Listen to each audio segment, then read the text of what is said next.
welcome in. It's Thursday. It's time for Total Bases. Got to be honest, I didn't really want to do a show this morning. But you know what? Coming on here and talking baseball for an hour, I think will be good for everyone. So it is September 11th. We should be thinking about that. Tokyo Brandon, were you still in the U.S. on September 11th? Do you remember anything about that day? I do remember that day. I was actually already here in Japan, living in Japan. You were probably like 12 years old, right? No, I was in 10th grade. So I was in 10th grade. Okay. About 3 hours north of the city. So I grew up in the Albany, New York area. And I remember, I'll be honest, I remember not realizing how big of a deal it was until baseball was canceled, basically. Like, we kind of went through our day in school. Like, we knew it was like they wheeled the TVs and we knew something was going on. Yep. My soccer game got canceled. Like, I think we hung out with friends after school. And then when like baseball got canceled and then I got home, because again, you weren't attached to your phone back then. So when I got home and like kind of like, watched the news with my parents, I knew how big of a deal it was. And that was, kind of surreal to think about that day. It happened about 15 minutes ago, right? From now.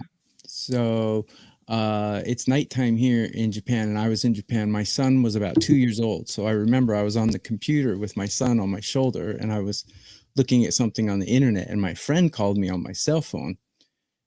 My friend here in Japan, and he's like, dude, you have to look at the news. This is so unbelievable what's happening. And I'm like, what are you talking about? He's like, just turn the news on.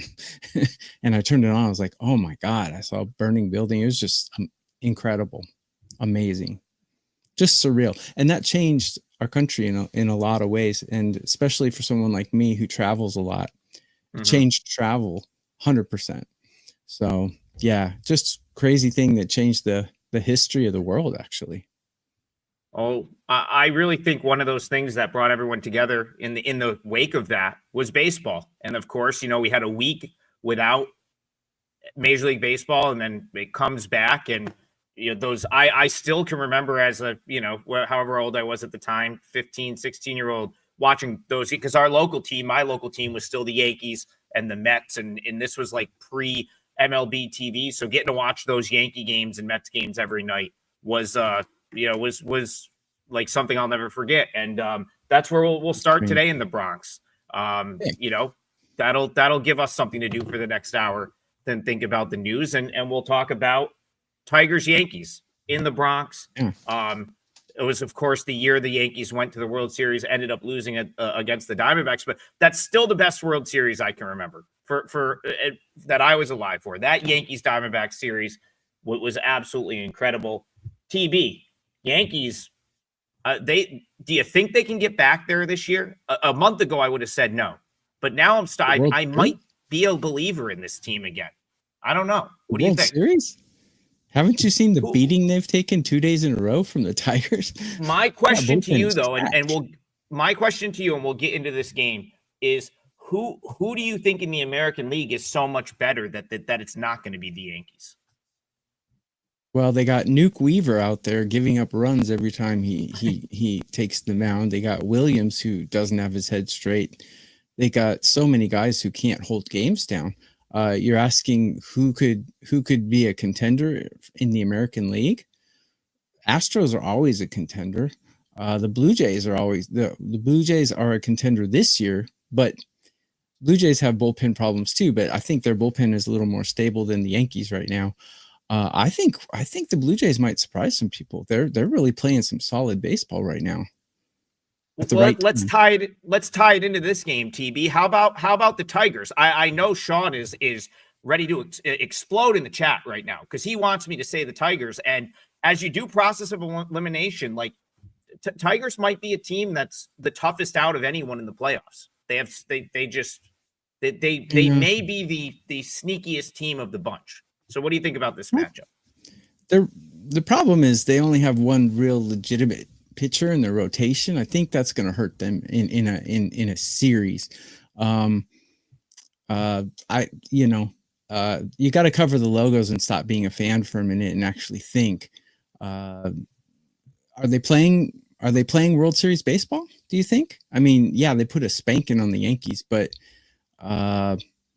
Yankees. I think that's another team. If you cover the logo, they're just not as good as their logo is.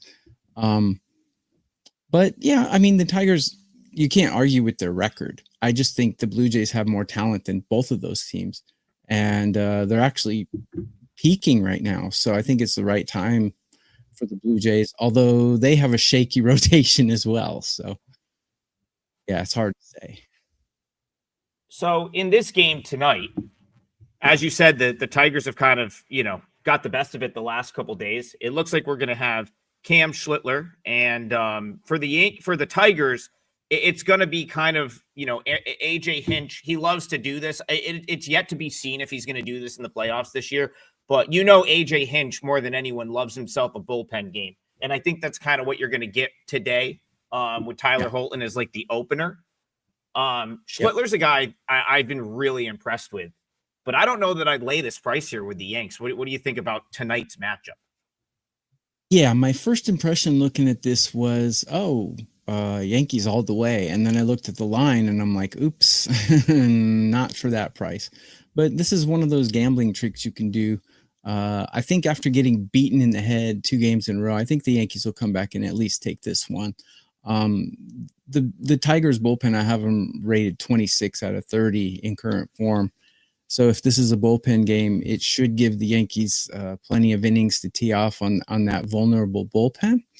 I think the Yankees are a good home team, and really hard to sweep a team like the Yankees 3 games at home or to win 3 in a row. So I think it's the Yankees' day. Here's a gambling trick, though. You can take about 30 cents off the price if you just take a -1, and you'll get a good price for a -1 today because they're at home. Home team, if they're winning, they only bat 8 innings. So you'll get a good price for a -1 here. I think you'll probably be able to get a -125 for the Yankees today. Schlittler, I mean, at home, he's got a 4.28 ERA. He actually pitches better on the road, but still, I think the Yankees bats, and the Yankees are pretty angry right now.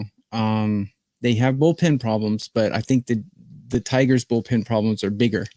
So I think it's the Yankees' day. I think a -1 would be the way to go here. I've thought about this a lot. I was up late last night watching the Mariners game. I had Cardinals +1.5, and that was just a mind-numbing result to finish the day on. Of course, if you missed that game, the Mariners walked it off. They won 4-2. But as I'm watching that Mariners team, who I was very high on, and kind of watching them now, seeing what their flaws are, I truly believe the Tigers are slow rolling everyone at this point. I think the Tigers are the best team in the American League. I think the Yankees are going to be a tough out when they're at home. But right now, the Tigers, they're 5-5 in their last 10 games. They're basically just having a tryout. This is an open tryout to make AJ Hinch's playoff roster. So it becomes very difficult to bet for them or against them on a day-to-day basis, because their results are like right now, their focus is not really on wins and losses. I think you'll see that play out here. You're going to have Sawyer Gipson-Long likely come in after Holton. It's really about spreading innings around, getting guys fresh, getting guys playing time. Now, their roster is good enough where they can win a game 12-2, 11-1, but the next day they might lose one like they did to the White Sox. So it makes the Tigers a really challenging handicap for the next couple weeks. All I'll say about the Tigers is don't sleep on this team once the playoffs start, because and I'll go to Colin's comment. AJ Hinch is just an elite coach, and he is going to be the toughest out in the American League. In an American League that in my opinion lacks a team that I actually think might win this thing. I have a feeling that the World Series winner maybe comes from the National League, but like the Tigers are not a team that I want to. I don't want to lay a price against the Tigers because they just there's too much upside with the roster, and they've shown you what they can do when they show up the last couple of days. So I don't want to lay a price against them. That being said, would I be surprised if the Yankees grabbed one here? No, because I still think the Yankees are going to seriously threaten Toronto over these next couple weeks. So an interesting game for sure. But yeah, I don't really have a play in this one. My thoughts are more long-term with these two teams, but I think going into the playoffs, if you're high on the Tigers, you're going to make some money this year. That's my biggest sort of takeaway from that handicap. I think if we're going to talk about World Series contenders from the American League, I think the record doesn't reflect it, but I think Seattle is the best put together team in the American League. Yeah. So TB, let's transition there. Let's talk Mariners Angels. But one of the things I observed in this Cardinal series, and it was very much on display last night, the Mariners truly just wait for the home run. Like, that is their offense. That game went 13 innings last night. The Cardinals bullpen essentially shut them down for most of the game. And of course, they end up, what did they do? They finally hit one out. That's how they won the game. But the at-bats that led up to that in extra innings, when all you needed to do was get a runner home from second, put it into my head, like this team just doesn't have like hitters that really execute in those situations. They really are up there waiting for the 3-run homer. Can you survive in the playoffs with that? Because I agree with you. They have a lot of intriguing pieces. Emerson Hancock is now coming out of the bullpen throwing 99 miles an hour. Like, they are a interesting team, but my concern is they just can't string the hits together. So what do you say about that? And are you interested in running it back with Bryce Miller and the Mariners here? So I have a 5% play out today in Major League Baseball. It's one of the games that's on the schedule. So there's a hint, but someone asked if I have two. No, I only have 5% play out today.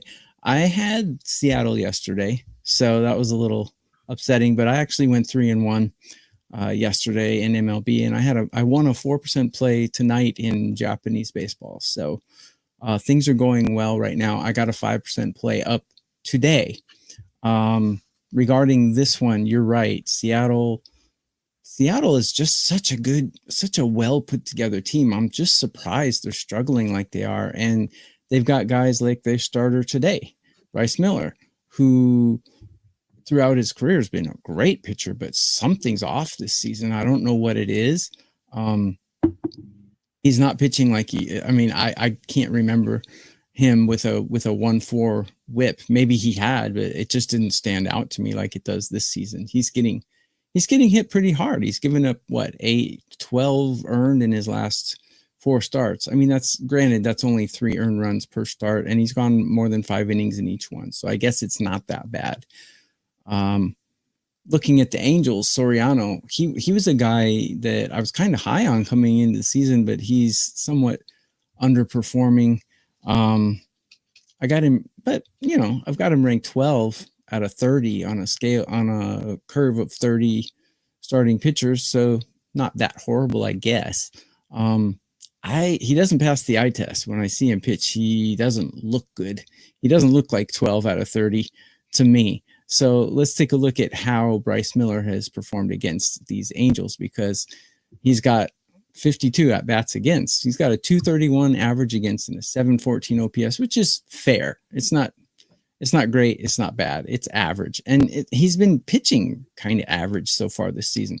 Soriano against Seattle has a 219 average against and a 629 OPS. So Soriano has actually performed better against the other team. The problem is the Mariners have huge advantages in batting and bullpen. I got their batting ranked 7 and I got their bullpen ranked 8. The Angels, I have them ranked 26 in both batting and bullpen. So if Bryce Miller can have a decent outing, I think Seattle should cruise to a win here, but that's a big if, because Miller's been a little bit inconsistent. He's given up 3-3, 2-2 in his last 4 starts. So what do you think? Can he have a good game? If he can have a good game, they're going to win. So the tough part with Miller is the fact that he had elbow inflammation. So, you want to talk about, well, how can Miller, what's his problem? It's like, it's hard to get hurt in a season and then come back in the season. So like when you have a guy that goes down, they're down for maybe a long period of time, then they have to come back in the same year. It's like, how much are, you never really know, like how much are they sort of fighting through it, right? Like Bryce Miller's, all of his StatCast numbers, and this is something if Brian were here today that he'd be like all over this. The blue on his StatCast page is astounding, right? Like everything is trending toward poor. And, you know, knowing what we know about Bryce Miller from, like, you know, his days as coming up as a prospect, the stuff he had when he got to the league, 2023, he comes in and he's got a 1.14 whip last year, 0.98 whip in 180.1 innings pitched. That's insane. So knowing all of that, you look and yeah, you're right to be like, man, like what is the deal, right? And what I believe the deal is the guy had elbow, he went on the IL, had elbow inflammation, has worked his way back. He's probably not all the way right. I highlighted Sean's comment because he said, no one on Seattle's pitching good. Logan Gilbert gets smacked every start. Well, it's like, yeah, Logan Gilbert's dealing with the same thing. He's dealing with an injury that he very well may need surgery for in the offseason. So it's like you got guys out there that Gilbert's such a good example. Like last night, he loaded the bases, sort of regrouped, got his head on straight, and struck out the next three Cardinals because he's got the ability to do that, right? Bryce Miller probably not on the same level, but when you have a guy pitching through injury, it's really tough to go out there and like you just be able to fight through it for like 6 innings or be able to do it every start. That's kind of where my concern lies with Miller at this point. So, you know, this is kind of another one where the price point is, I have no interest in laying $1.60 here with the Mariners, knowing for a couple of reasons. One, they've really used up the leverage bullpen arms from the Cardinals series. They used all their relievers. You know, the last 2 days, every Mariners reliever has been out there, and they've been out there in like a high leverage spot. And now you have to basically count on length from Bryce Miller. I wouldn't want that at all here. So I would find some way to play the Angels. I just don't know exactly how you do that. Angels plus 1.5 is a little bit pricey. Minus 150, not really sure I want that. Angels, money line is fair, plus 140. But this just feels like a Mariners team. They just swept the Cardinals in 3 games that I don't necessarily think they deserved. They didn't, it's hard to say they didn't deserve to win, but they could have lost all 3 of them. Everyone was a close game, a battle right till the end. I wouldn't be surprised if the Angels got them today. And SF 49er, if you're referring to the StatCast percentages, just pretty much if you want to see a pitcher StatCast page, easiest way to do it, put the pitcher's name in and then follow it with Baseball Savant, put it into Google, and it'll bring up their StatCast page. And so when I'm referencing percentages, it is the percentage, it's the percentile of where they are in the league. So like if I say Bryce Miller is in the bottom 6% in Major League Baseball in expected batting average against, that means his batting average against being 291 this year is in the bottom 6% of Major League Baseball pitchers, which is a fact. That's something you can get off the page. If I say he's in the bottom 6% in hard hit rate, that means he's in the bottom 6% of every pitcher in Major League Baseball. And that's what you find on Miller's StatCast page. Those are not good numbers right there. And so I could only go with the Angels here. Let me make a note on Soriano since we have a little extra time. Yeah, go ahead. Few games and just 2 of us. I challenge people to find a more inconsistent pitcher than Soriano. Let me tell you about his last few starts. His last start, he gave up 8 earned. 2 starts before that, he shut the teams down for 5 innings and 7 innings, 0 earned, 0 earned. Start before that, he gave up 5 earned in 5. Start before that, he shut the Dodgers down for 6 innings.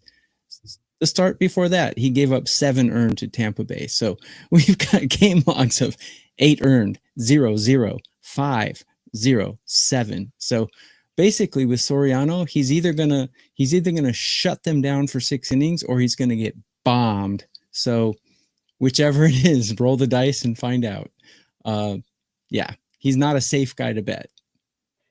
In the chat makes a really good point, and I think this is very important if you're trying to handicap or bet this game. Soriano ground double play ground ball king. Okay, Soriano's ground ball rate is as high as any pitcher in Major League Baseball. What that means is when Soriano is on, and this sort of proves TB's point right here. This is exactly what Tokyo Brandon's trying to tell you with Soriano. When he's on, he's keeping the ball down. It's really hard to hit him out of the ballpark. He's getting strikeouts, and he's probably getting some of the the more powerful hitters to roll over on pitches, double plays, gets out of innings. When he's not on, that means he's not getting the ground balls. That means his pitches are a little bit elevated, and that is what a team like the Mariners is going to feast on. Because what did we already establish with the Mariners? They're trying to hit the ball out of the ballpark. That's what every guy in that lineup, 1 through 9 for the most part, is trying to hit the ball to the ballpark. Colin in the chat was like, they're the West Coast Yankees. That's not necessarily a bad thing. We've seen the Yankees have tons of success over the years with teams that strike out a lot, that are everything is predicated on the home run. So I'm not saying it as like it's like a bad thing for the Mariners.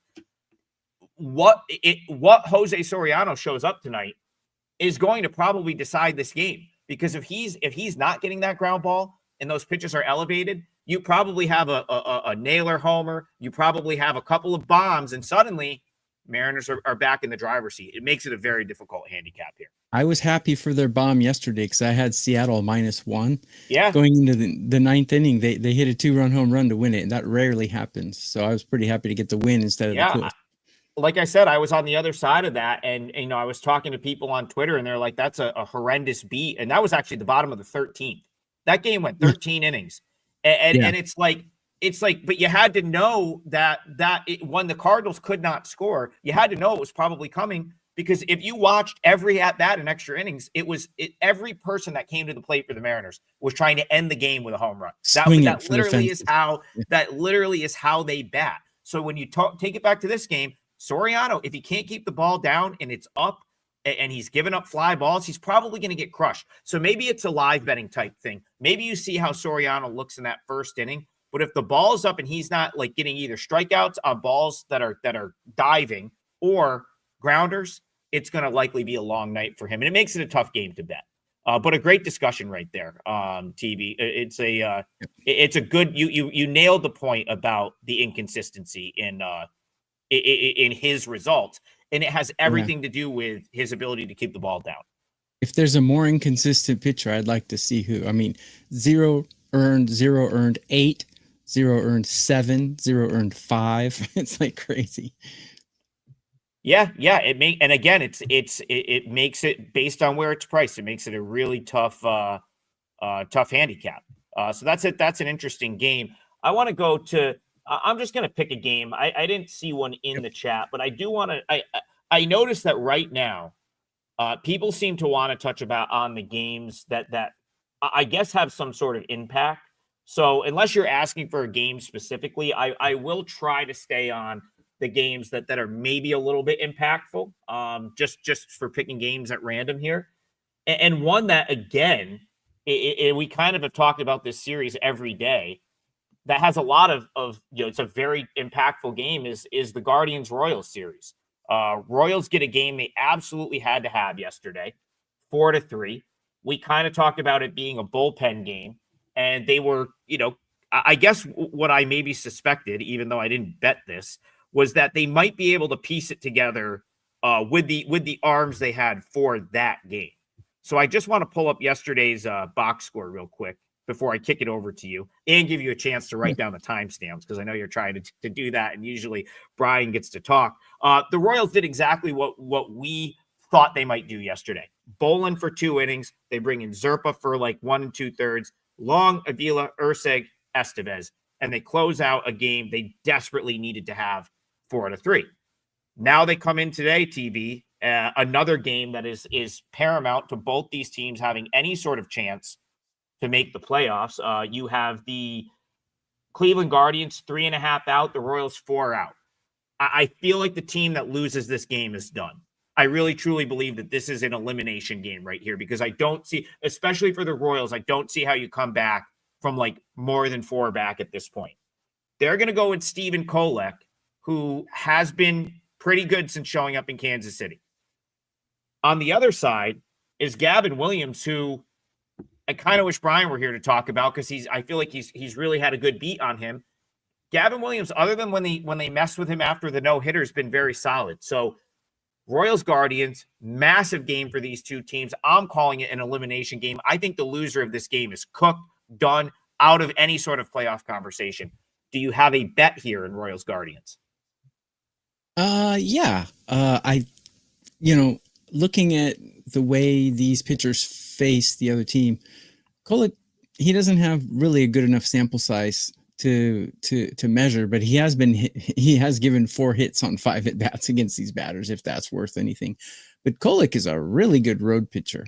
But he was just traded to another team. So I think the road home split, everything's on the road for him now because he's getting used to a new ballpark. So I can't really take that into consideration either. If you look at his last few starts, though, he's pitched really well. 2 earned, 1 earned, 2 earned, 3 earned. So he does have a knack for not getting bombed. So something to be said for that, because like we just talked about Soriano, he does have a propensity to barf on the mound, shall we say. Taking a look at Gavin Williams, though, he has amazing stats against these Royals. 91 at-bats against a 209 average and a 635 OPS. Anything under 750 is pretty good. And taking a look at his home and road stats, pretty equal. He doesn't really have a big discrepancy between home and road. So Royals currently, I mean, you're probably still mad at them. They're hitting 26 out of 30 right now in current form. And the Cleveland bullpen is just pitching lights out right now. So I would look to a Royals team total under here. I wish it was 4.5, but I guarantee you it's 3.5. Let's take a look. Yeah, it's 3.5. So we're not lucky to get that 4.5, but I think a under 3.5 is a decent play here. I'll consider making that my parlay leg unless something else comes up. Not official yet, but Royals under, I think, is a good bet considering Williams pitches great against them and the bullpen is just on fire. So I'm not okay. I kind of disagree with that a little bit, but not so much that I would say like I like the other side of that bet. But I could see this game going over. I do think that so I look at this, okay, and you have an over 7, you have a line of essentially 7.5 minus 110. And to me, I understand where both these offenses are at, but they've seen each other a lot, okay? Like the Royals and Guardians, they've had a ton of exposure to each other's, essentially their roster. Now, I'll get to Kolek in a minute because you could come back and be like, well, Kolek just got there. They haven't seen him much, and that's a good point, which I'm going to talk about in a second. But I'll start with Gavin Williams because this is a Royals lineup that, A, is better against right-handed pitching. B, has seen Gavin Williams enough, over the years and in this season. And, I'll go to Williams. Like, he'll put guys on a lot of free passes, right? So, like, one thing we know about Williams is when he's not totally on, even when he's, I guess you would call him on. Last start against the Rays, he had a very strong start, 7 innings of 1-run ball. He still walked 3 guys, still gave up 7 hits. I think he was a little bit fortunate to get out of that with only giving up 1 run. And you see it a lot. He is in the bottom 5% in Major League Baseball pitchers in walk rate. So that's a concern. Yep. The other thing is like gives up a lot of hard hit. Like he's got a good fastball, and when he's commanding his fastball, he can do what he's done the last couple times out, go 7 innings, only give up a run or 2. But you're really only asking for kind of the bare minimum here from each team, right? Like the Royals can scrape together a few runs against a right-handed pitcher that they've know, and that's sort of fastball reliant. So then I look on the other side. Stephen Kolek, like he's been okay since showing up in Kansas City. I'm still not convinced that he's really a big league starter at this point. He had a tremendous run earlier this year with the Padres when he was sort of called up as an emergency 5th starter. But you want to look at his underlying stuff.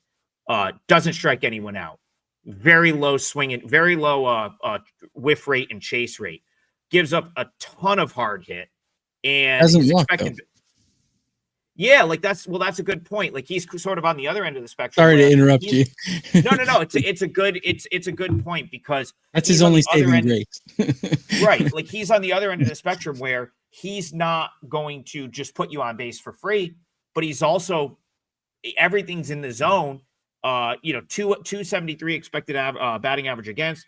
Expected ERA is like 450. Yeah, not good. This Guardians team is not like so dreadful offensively that they can't string some hits together.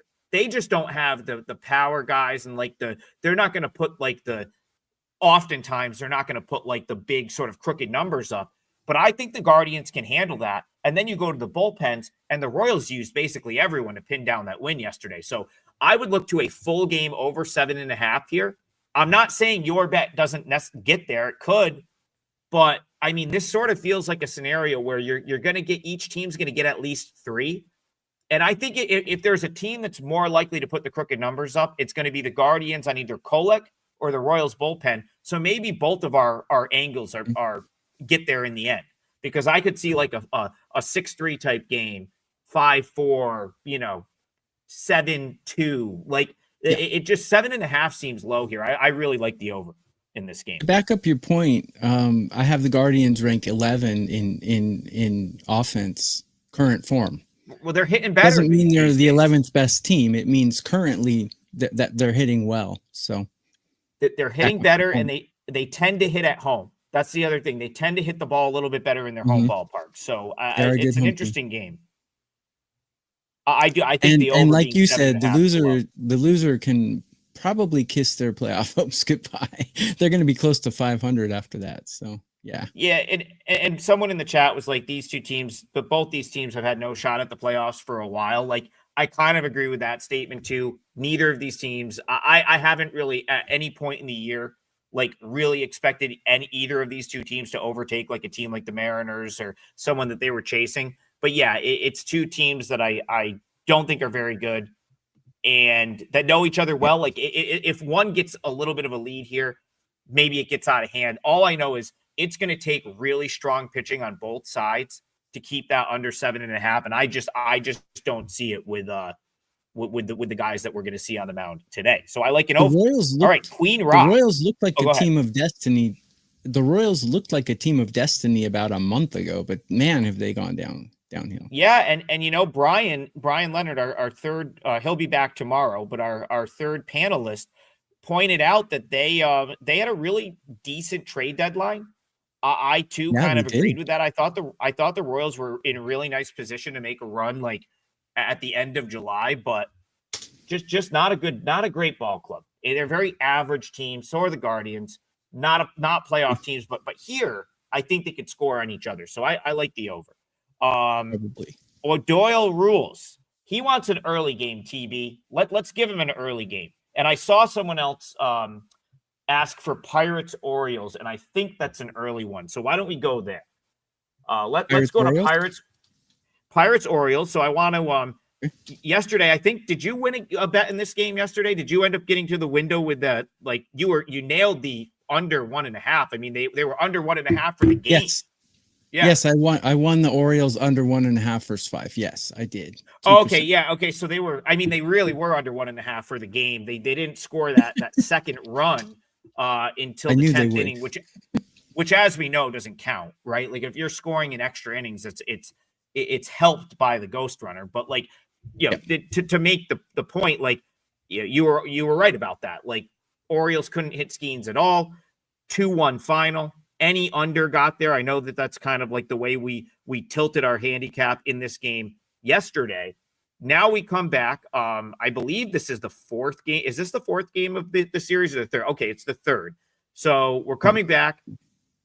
Orioles are hot right now, though. I got to say, like, this team it's going to be too little too late for them. And they're still very, very young. And I think you're going to see them struggle with like big time elite arms like Paul Skeens. No question, though, this Orioles team's playing great ball. They have been for a couple weeks now. It's going to be Cade Povich. It looks like a video for the Pirates. Do you continue to ride the Orioles today, TB? No, I did not ride them yesterday. I bet their team total under yesterday. Right. And for this one, man, Oviedo impresses me. Same. He impresses me. Can you hear me? Is everything okay with my sound? Yeah, I was just saying, I agree with you there. He's been very underrated. Go ahead. I'm having like Bluetooth issues and stuff. So just my sound might cut out or something might happen. But anyways, Oviedo has been very impressive. Look at his last few starts. He's given up 0, 2, 1, 1, 2. Those are impressive numbers. Hang on. My sound is going to cut off right now. So I'm going to put it on speaker. Sorry. Hang on. That's all right. All right. Sorry about that. Can you hear me? Yep. Okay.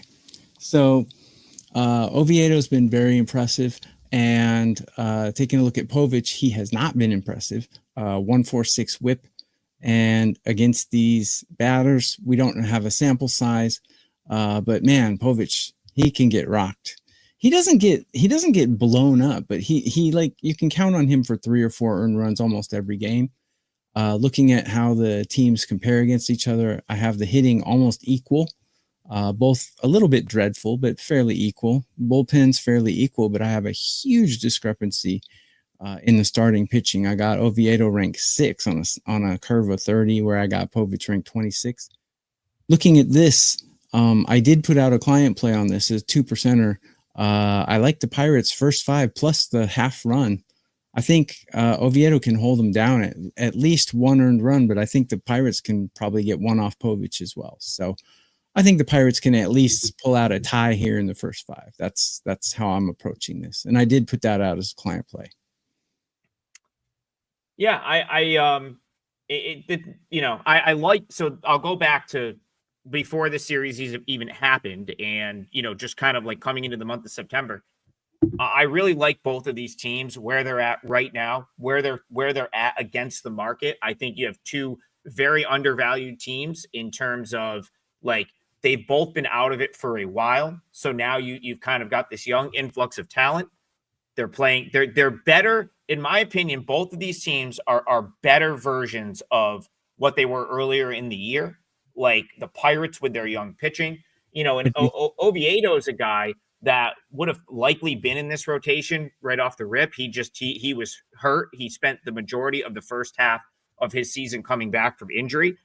He's been fantastic. And yeah, like, this is, it's an interesting handicap, because the Pirates, they've actually kind of used up some of their bullpen at this point. Even though they've managed to lose the first 2 games of this series, they did cook through some of their bullpen arms. So that's not like, that's something that is not, I would say, ideal if you're looking for a Pirates sort of side bet. The other thing here is, like, the Pirates, like, they typically don't sort of crush left-handed pitching. They're near the bottom in the league in WRC plus against lefties. But then again, they're near the bottom of the league in WRC plus against just about anyone. And a lot of that number has been accumulated by guys that aren't necessarily going to be in the lineup today. So this is another one. I don't really want to go against either of these teams, because I'm very high on them relative to market right now. So relative to where they're priced in the market against the other 30 teams in the league, I'm very high on them. I could actually see some offense in this game. We haven't seen it yet this series, but you have to understand too, like, we had, Skeens was pitching yesterday. The day before was a 2-3 final. It was Burrows and Ashcraft for the Pirates. I think the Orioles are going to see far sort of, even with Ovidio being solid, even with the fact that he can be, kind of nasty, I don't think he goes super deep into this game. I think the overall sort of pitching that the Orioles are going to see is a little bit easier than what they've seen the last 2 days, with guys like Ashcraft, Skeens, some of the better bullpen arms. And then on the other side, to your point, I don't have a ton of faith in Povich right now. And the Pirates are a team that are hitting the ball better. They've hit the ball. Where do you have the Pirates lineup last 30 days, TV? Can you quickly see that? Well, my current form is not exactly last 3 days. I take the last month, last month or so. Where do you have the Pirates lineup the last month? Make a taco out of that. So and I use that for current form. I have the Pirates at 25, and I have the Orioles at 21. Yeah. Okay. So, like, even 25 though, like, that sounds like bad for the Pirates. Even 25 is probably better than what they were most of the year. Like, this is a team that hadn't hit at all. They get priced as a bottom option. I guess the point I was trying to make is, I feel like the Pirates offense is trending in the correct direction just on the whole. Now, this series, not so much. We've had a couple low-scoring games, but this group of Pirates is hitting much better than, like, let's say the Pirates of May. So I'm going to throw another over out here. It's a lot of totals for me so far today, TB. Over 8.5. I think this one gets there because what you don't have on the Orioles side is bullpen depth. So you're either going to get the runs off Povich, or you're going to get it off. Like, they have a very poor and not very deep bullpen right now. And they just won back-to-back close games. On the Pirates side, if you don't get to Ovidio, there's definitely like the back end of their bullpen, which is what you're likely to see today. You're not going to see Ashcraft. You're not going to see a couple of their higher leverage relievers that were used the last 2 days. I think there can be runs there as well. So 8.5 over. I like another over here. I those last two totals we spoke about, I kind of like quite a bit. All right. We have about 18 minutes left. We will lock in parlay pieces. Try to hit a 2-teamer today. TB, I guess I kind of rained on your parade with the Royals under. Do you still want to go there in the parlay, or do you have something that you want to talk about that we haven't talked about yet to get the parlay started? Yeah, let's talk about the Padres and Rockies, because I think I'll make this my piece of the parlay. Where are we at right now? 41 minutes and 14 seconds. So yeah, we'll do that full game. Let's go to that one. Go ahead. What's that? Yeah, we'll just do our full breakdown of Padres Rockies because we haven't talked about it yet. And go ahead. That's what I'm gonna do. So taking a look at the Padres and Rockies. Look, the Padres are just a better team. And they're hitting despite not playing very inspired baseball recently. I still think, let's see, where do I have them ranked? I have their lineup ranked 10 out of 30, despite playing uninspired baseball, where I have the Rockies ranked 16. So not a huge discrepancy here, but the big discrepancy is the bullpens, because the Padres bullpen is very solid, even though they're not playing that well. Rockies bullpen is ranked 27, according to my rankings. And the Rockies are starting a pitcher today who has 9 innings of experience, and he has given up more than 9 runs in those 9 innings. Let's see. He gave up 6, 3, and 4. So not very good. 13 runs in 9 innings, and 6 of those runs were to these Padres. Looking at the team total, Padres 4.5 seems really low to me. I think they have a shot to blast McCade Brown, and even if they don't blast him, they can blast the 26th ranked bullpen after he goes out. So I think 4.5 here would be good. If you don't trust Vasquez, you don't have to trust Vasquez, because Colorado's putting runs up, and Vasquez certainly is vulnerable to getting hit by these guys. So forget Vasquez, forget the Rockies, and just go with the Padres team total over 4.5. That's going to be my parlay leg. I think it was minus 160, 50. I'll get you the exact number in just a moment off Pinnacle, because that's what I have up. Padres team total, you said over 4.5. Yeah, I'm seeing minus, like, I see a minus 140. I see a minus 150. I think we could say minus 150. That's fine.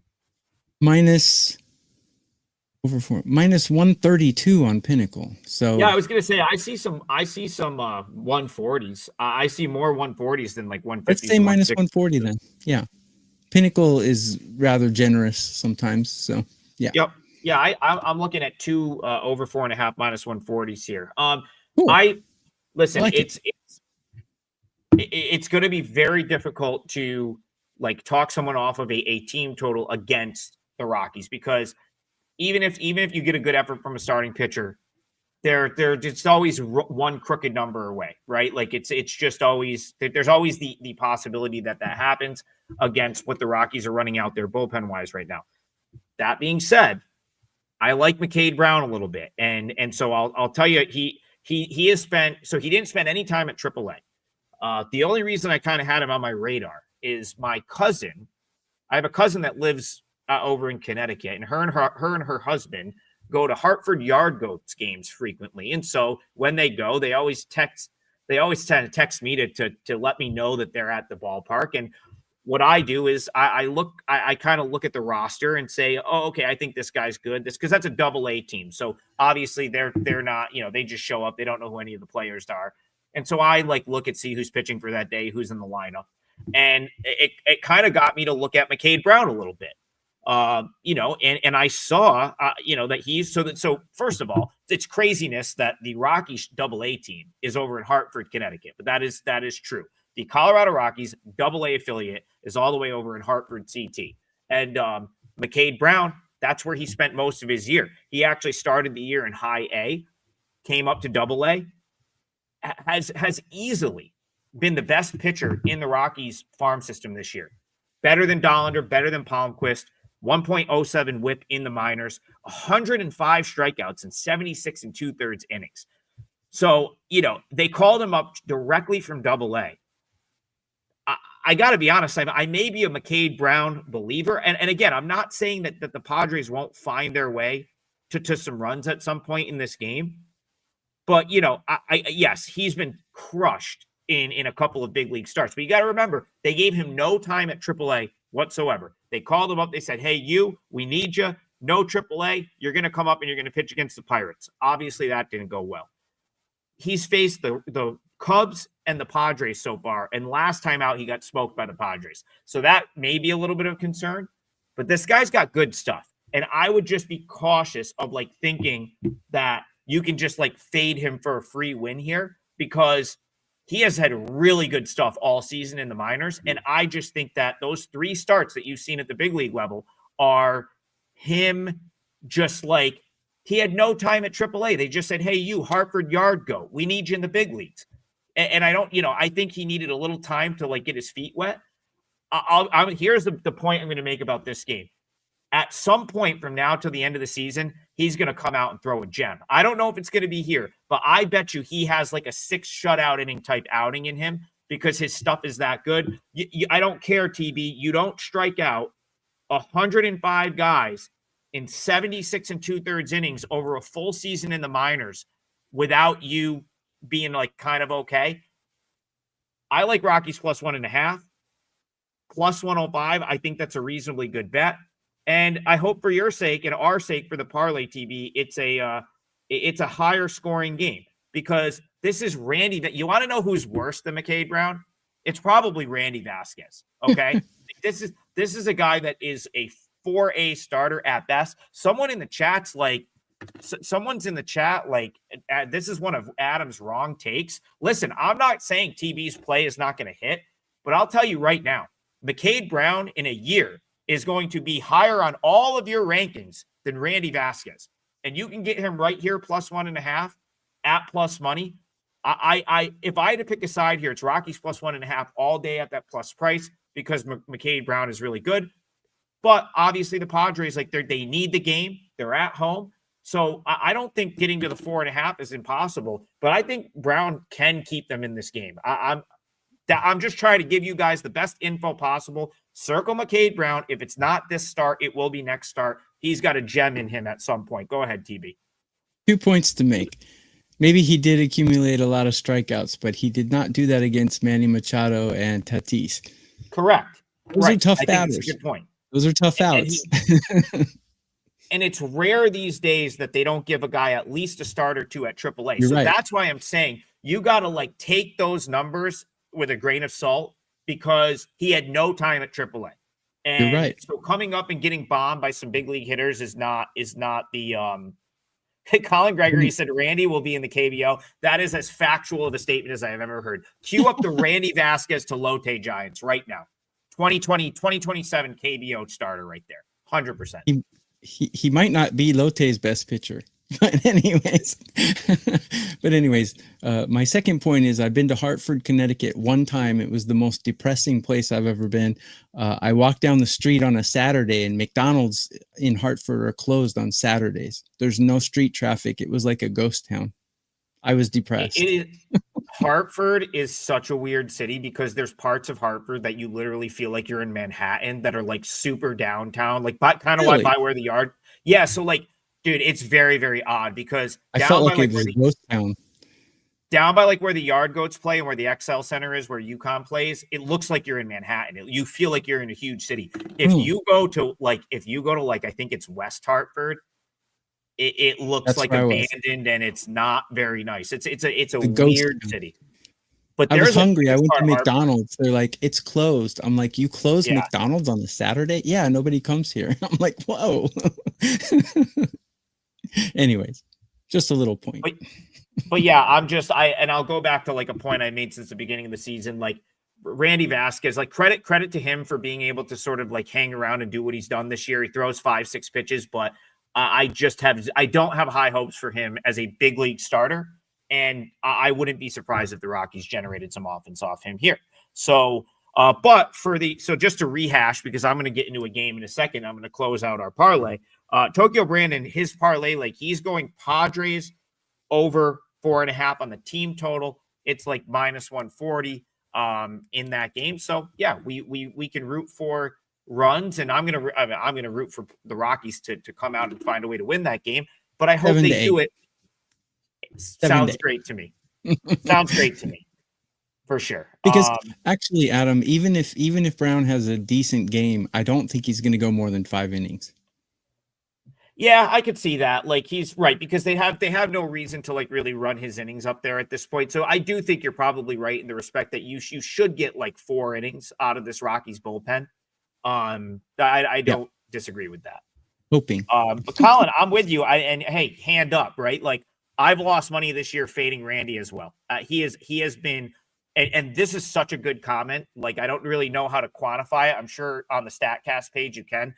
He is insanely lucky when it comes to batted ball luck and like getting out of innings where there's traffic on the bases. Guys like Houdini, he's always finds a way out. TB, like it's crazy. Half his games are in San Diego. Yeah. Anyway, it's a very pitcher friendly park. So yeah. All right, let's go to. I'll close this parlay out. I'm gonna go to a different game here. Let me just make sure I have the line up on it first. I feel like they haven't come up much recently, but the White Sox, they were obviously my team for a long period of time. You know, I was kind of feel like I was ahead on the curve on them coming out of the All-Star break, playing better ball. They sort of, you know, they had a wheels fall off moment there for a while, like end of last month, earlier part of this month. But TB, the White Sox, I feel like are, you know, so end of last month. So far this month, I think the White Sox are very much back. So they had what I was referring to was the 5-game losing streak at the end of last month. Since August 31st, the Chicago White Sox, 1, 2, 3, 4, 5, 6, they're 8-2 straight up. They're 8-2 straight up since August 31st. And that's just like young team going through the ebbs and flows of being like a very young team. They have a lot of players that I'm really very high on. I think their collection of arms in the bullpen is very good. They will face Ian Seymour today, who is a guy that I think is going to have a bright future in the big leagues, but he's also a guy that they've seen a ton. Do you know why? Because Ian Seymour pitching for Durham and Charlotte play constantly at AAA, okay? So you have Ian Seymour, who has spent essentially the last 2 years at AAA.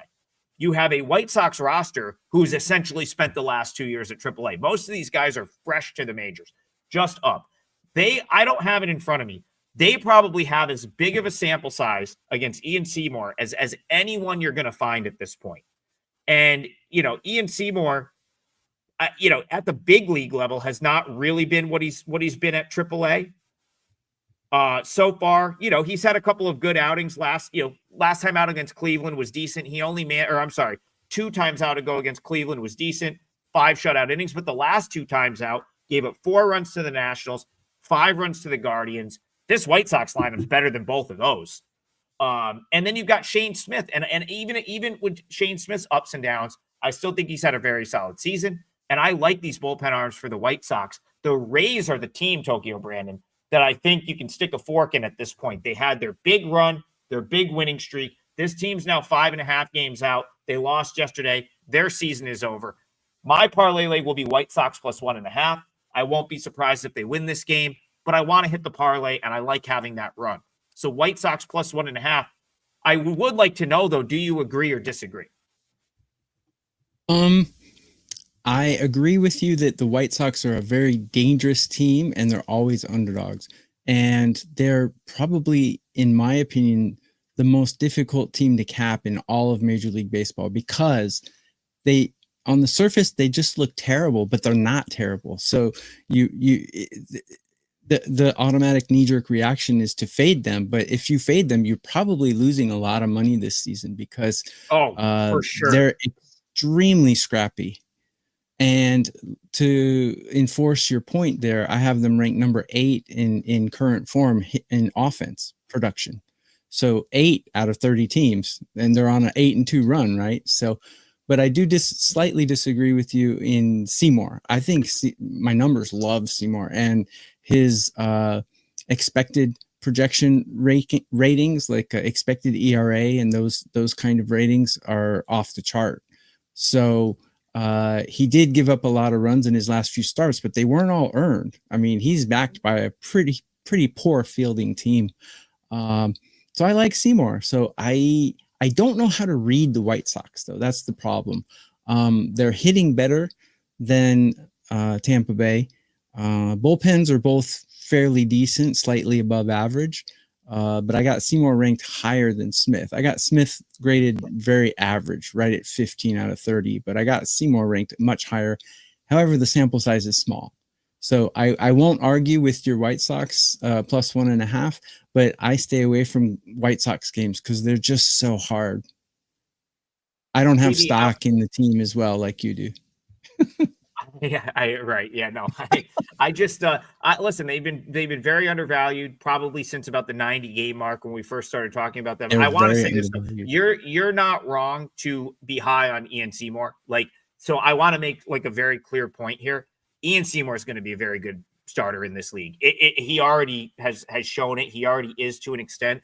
The reason that I'm okay with going against him today, couple things. Fastball velo, the last couple starts has been a little bit down. I just think the rigors of a long season going up and down from the majors to the minors, starter to the bullpen, I think is just caught up with him a little bit at this point. And that's probably why you're seeing a dip in fastball velo.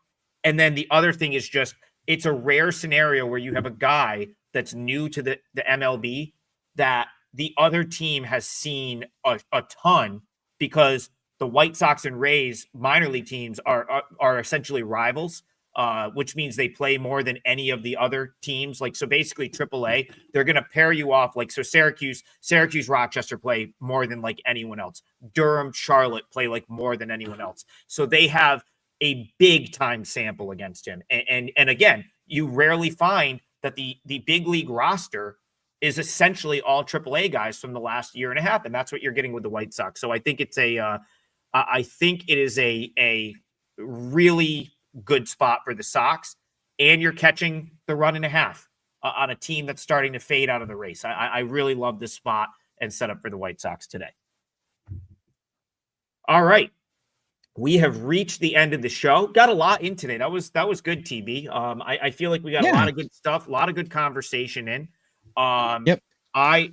So for the parlay, it is a nice, clean, tidy 2-1 parlay, plus 200. I am on White Sox plus 1.5 for the full game, and Tokyo Brandon's going to be looking for runs at Petco Park tonight. Padres team total over 4.5. So we got White Sox plus 1.5 full game for Trig. Padres full game team total over 4.5. Comes out to 2-1. And hopefully we've got a winner going into tomorrow. And then we get Brian back and we can maybe hit a 3-teamer to close out the week. Have a great day, everyone. Yeah. Oh, yeah. And that's the other thing. I really am bad about promoting. Adam is a very bad salesman. Bad salesman, which is not a great look when your job is to sell picks. But hey, that's why I have TB here. Go grab TB's 5% play. I'll be honest. After losing the Cardinals in the fashion I did last night, I probably won't even make you pay for my MLB today. It's like I've got some football up. I've had a great start to the football season. I've got a couple football plays. I saw that. I'll probably be selling the KBO. I think I'm on like an 8-2 KBO run right now. So I'll probably sell that. I feel Your like I NFL owe week you. one was very good. Or your Yeah, college I football or haven't NFL, you lost had a an really good NFL record play there, I yet this saw. year. Had the Browns week 1, 5-0 to start the NFL season. Keep But going. right now, for whatever reason, I have been on the wrong side of the luck in every Major League Baseball bet for like the last week. So I don't know if I'll put anything out today. If I do, like, I'll more than likely put it up just for free. So keep an eye on my page. I feel like I owe you guys a free one at this point. Get Adams Especially if football it's though. He's early. red hot. Adams football is red hot.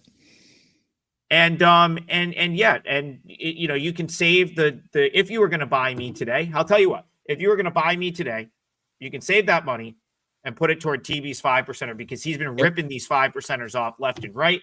3-0 this month. 3-0 this month. That's an incredible start on big bets. And that's this month, as in like in September so far. Yeah. I only do baseball, so I only have 4 or 5% plays in a month, and this is my last one. Well, and if you're, I feel like if you run the table, you maybe can ask for an extra one. I think that's fair. I feel like if you run the table, you know. But anyway. But 3-0 so far. 3-0 so far. Colin Gregory, thank you for the shout out. You know, I'm already digging. You know, I'll be November. So I want to throw this out there too, because I haven't really publicly said this yet. This show will turn into a college basketball show once college basketball season starts. I'll obviously have different panelists because TV doesn't do college basketball. But we will be doing this show 5 days a week. 2 other WagerTalk guys who I am not going to announce yet because I need to make sure I'm allowed to say that out loud. Got to talk to the boss. But I will be here 5 days a week, and we will be doing the same type of show for College Hoop. And we will have all of those small school info. We'll have it. So keep an eye out for that. We're gonna be let this ride right into College Hoop season. For today, go check out TB's 5% play, and we'll see you guys in the morning. We'll see you guys in the morning. Hey guys, Bill Krackomberger, John Orlando. We are on location this week over here in California, beautiful sunny California. We have a special guest this week, Matt Boyer, who I've known for many years. Week 2 underway. We got barking dogs. Of course, we're going to hit on those primetime games, including a doubleheader on Monday night. Maybe the Deli's back open. We're going to get that steam and teaser report from VR and finish it all off with some best bets. Next up on Bet On It.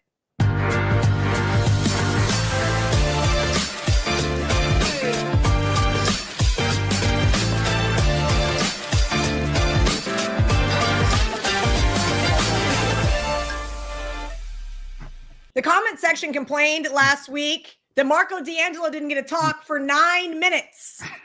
Kelly Stewart here, Kelly in Vegas, Gianni The Greek, Greek_gambler, Marco D'Angelo at Marco in Vegas. So I'm making him go first. I'm making him dissect this Thursday night game.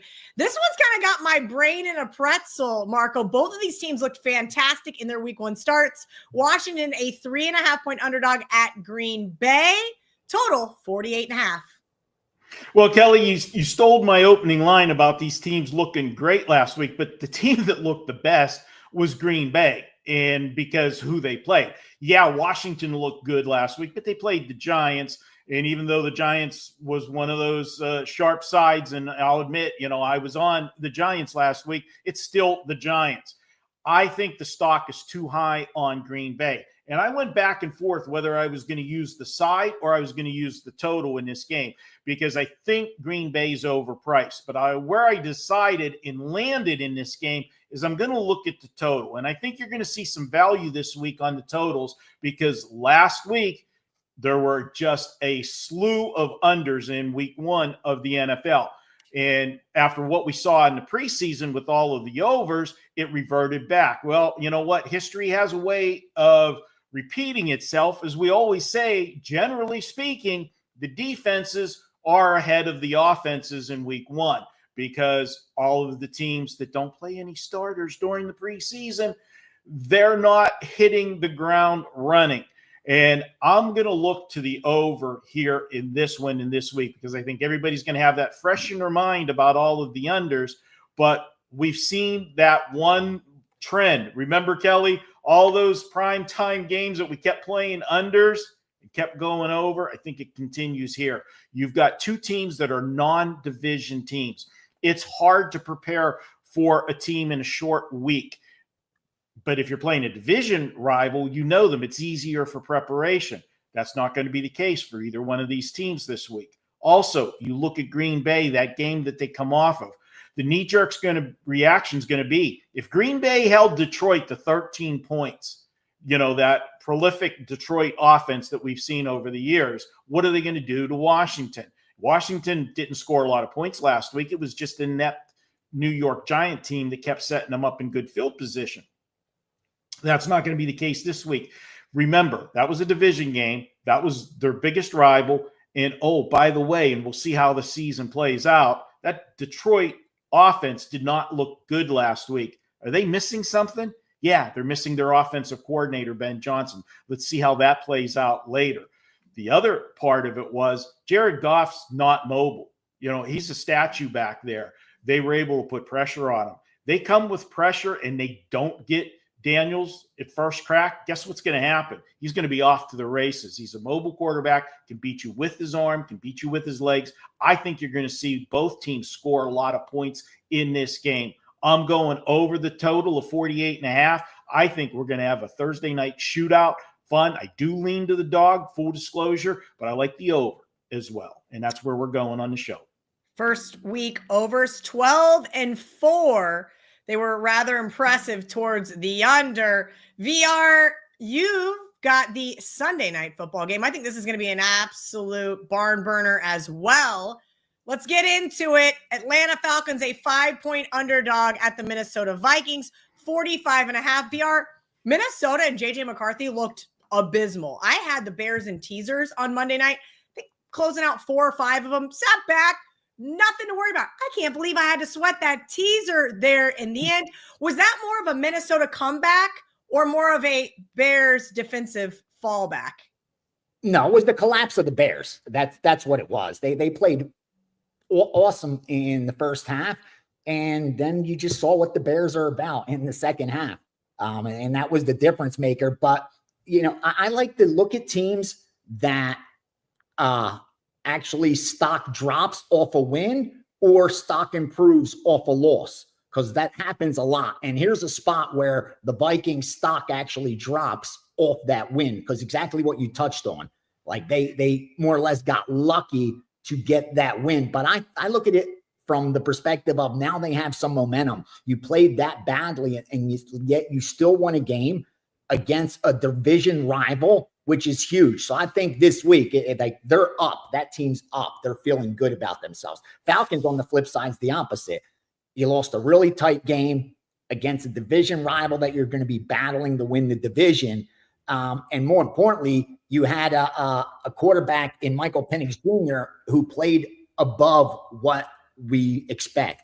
And I expect a regression. He had a 93, 95 quarterback rating. No interceptions, nice completion percentage. I just don't think that's going to happen against the Minnesota Vikings. And what the Falcons, where they could attack them, is in that vertical passing game. But I just don't think they're going to have success because of the pressure Vikings are going to be able to bring. If they could bring that pressure to Penix and they have trouble extending the field, like having those wide receivers run those long routes and have some big plays, I don't think they're going to be able to systematically beat the Vikings, break them down. That's not going to happen. I like Minnesota on offense. I like Minnesota on defense as well. I just think they have all the advantages here. They know what they have to do to beat Atlanta. I haven't bet it yet.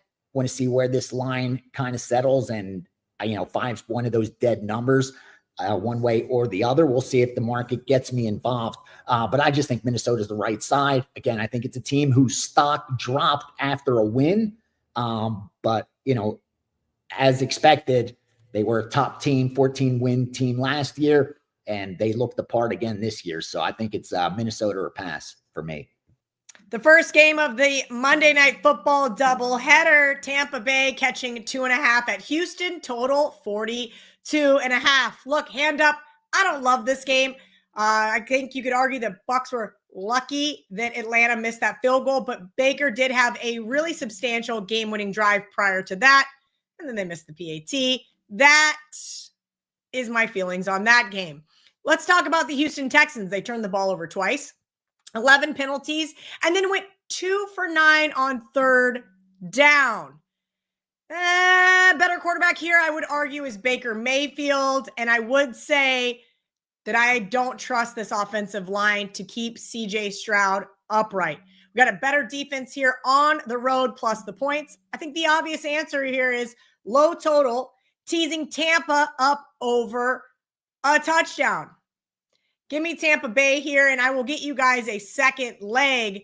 Marco's got a nice segment here in the Deli that I may be looking at, and we'll talk to VR up here shortly about those teaser spots.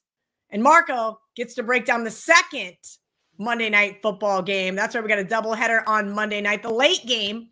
Hopefully I'm in bed for this one. 10 p.m. Eastern there on Monday Night Football. Chargers 3.5-point favorite now at the Las Vegas Raiders. Total 46.5. Marco, do you like the hometown team here? Well, Kelly, this is a division game and it's a Monday night game. So you wouldn't expect, either team to be flat or looking ahead. But I have to point out the obvious. The Chargers are coming off a gigantic win, upsetting the Chiefs. That was as big of an opening week win as you could possibly have. Not only did the Chargers give up a home game playing in Brazil last week, but the NFL, which for whatever reason made them give up a home game that was a division game. That was a huge disadvantage for the Chargers, and they overcame it, beat the Chiefs. Now, off that gigantic win, you're asking them to go on the road for a second week in a row. Yeah, it's a division game. I get it. It's the Raiders. It's Monday Night Football.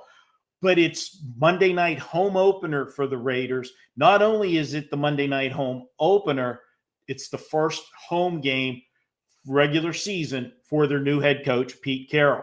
The question's going to be coming into the season. The narrative by everybody was that the Kansas City Chiefs have taken a step backwards and that the Chargers and the Broncos have closed the gap. But the big thing was which one of those two teams was going to be that team that took the step to overcome and dethrone the crown from Kansas City. So even though this is a division game, look at who the Chargers play next week in their true home opener. It's the Denver Broncos.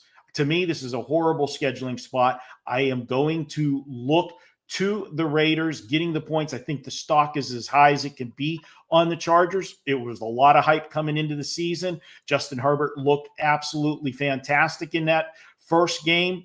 I just can't see them doing that for 2 weeks in a row. And here's a little angle I have, and I know the comment section's going to go wild. Let me know. Go ahead. Give it to me if you want. But week 2 is the trickiest week of the season for bettors because so many people are going to look at week 1 and they're going to overreact to what they saw in 1 week.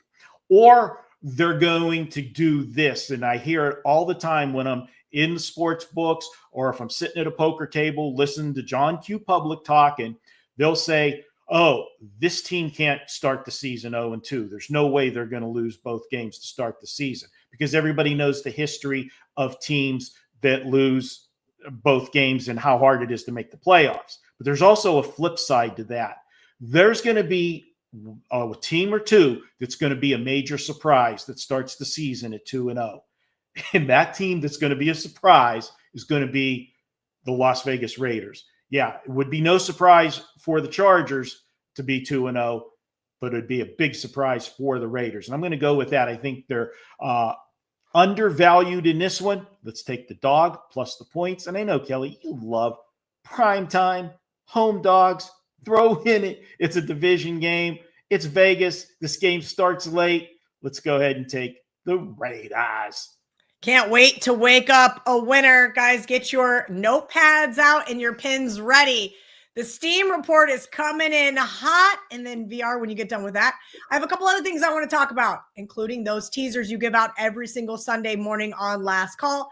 Oddslogic.com/Kelly in Vegas. If you guys are looking for a 1-week free trial. You guys can check out all of the line movement. You can check out injury reports, weather, so forth. You're going to get up-to-date automatic refresh on your screen. I have mine on, and sometimes it scares the shit out of me because it dings so loud when a line is moving or a game has ended. So be careful with that one. VR, get it ready. Guys, I'm going to let the dog off the leash. Let him roll. All right. We got a lot of moves in week 2. Let's not forget, this is one of the biggest adjustment weeks based off of one game. And a lot of overreactions. That's why you're seeing a lot of movement, especially off the look ahead. Remember, there's a look ahead line where lines are posted 2 weeks in advance. In fact, this whole season, you could bet more or less.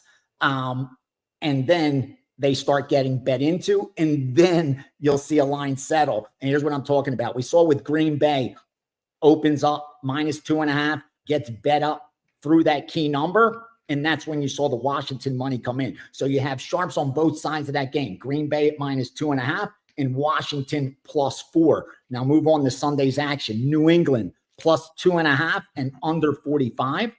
253 Jacksonville plus the 5.5 and 4.5 all the way down. Cleveland +13 and +12.5. 258 Dallas -3, Dallas -4, Dallas -4.5, and Dallas -5. Remember, the look ahead was really low on some of these. That's why you're seeing some major adjustments. 262 New York Jets +8.5 all the way down the key number of +7. 264 under 48.5 and 48 Chicago Detroit. 272 Indianapolis Colts +2.5 / money line as well. 278 they went under 46.5. That was the look ahead. Then they posted 44.5. That got hit under as well, all the way down the under 42.5, dropped to 41.5. That's where you started seeing over money. It seems like it's settling around that 42.5, 43 range. So you have steam at under 44.5, steam at over 41.5. Not much money came in at that look ahead at 46.5. Remember, the limits are low. And finally, Vegas Chargers over seems to get out ahead of the public there. That's already betting that game over. They went over 45.5 and over 46 in the Chargers and the Raiders on Monday night. Early still, it's only Wednesday, but those are some of the moves that got hit immediately after week 1 games.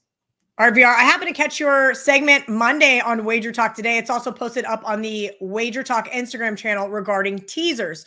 So one of the things that I think we started 2 years ago now on Last Call when I was hosting, now Ariel Epstein hosting on Sundays for me, was, hey, we're going to bet the closing line teasers because the closing line is the sharpest. So if something moves to 3, something closes 1, they're no longer an underdog teaser value or getting up over that 9, whatever it may be. That takes it out of that Wong teaser. Can you kind of break down the method to the madness? Last week, I had already bet it. I couldn't wait. Saturday, I put the Lions in a teaser. I came back on Sunday. I had a bunch of Packers fans at my house. I said, I'm going to try to middle this game. Got too greedy. But that was the only teaser leg that was Wongable that lost. The total was probably a little too high for me to be wonging it anyway. Talk about teasers from week 1 and maybe some spots we have circled here for week number 2. Yeah, Detroit was our only loser on our teasers. I narrowed it down to 5 of them about 10 minutes before kickoff, and 4 of those got the money. The reason I'm betting against the closing line, and I know there's even sharps that'll argue this, but it's worked out for me. I don't have a big enough sample size to have statistical significance, but what I can tell you is over the last 2 now plus seasons, this has worked out best. Because with a teaser, you only cash a teaser if the game lands near the number. The highest probability of the game near the number is when the number is its sharpest. We know that the number is its most efficient at the close because all the information's already been factored into that price. So that's why sometimes, like you touched on, a team could be +3. I'm not going to tease them.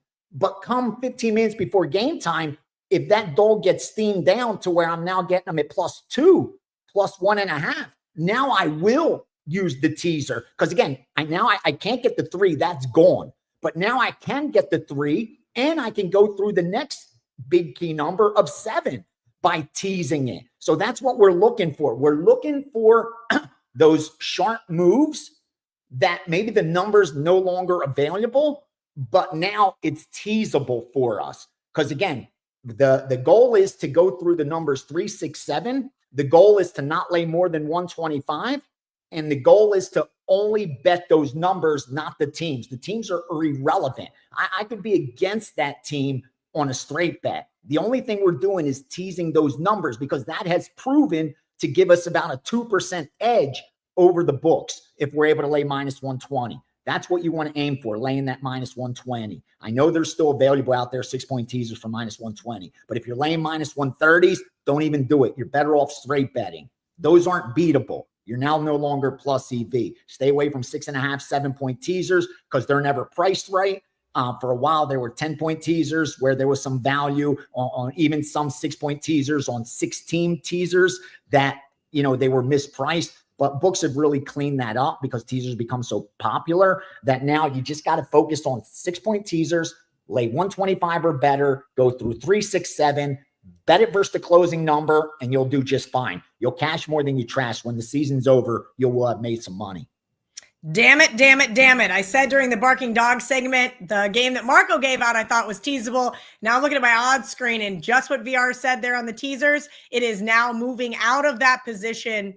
Seattle now catching 3, Marco. Barking Dog says, hey, I want a dog that has a shot to win outright. Why do you like them this week against your Pittsburgh Steelers? Well, we went against the Steelers last week, and boy, for Marco, that was like the perfect ending to a game. I had the Jets plus 2.5, and the Steelers still won the game, but I cashed my ticket. Talk about an emotional hedge. That was it.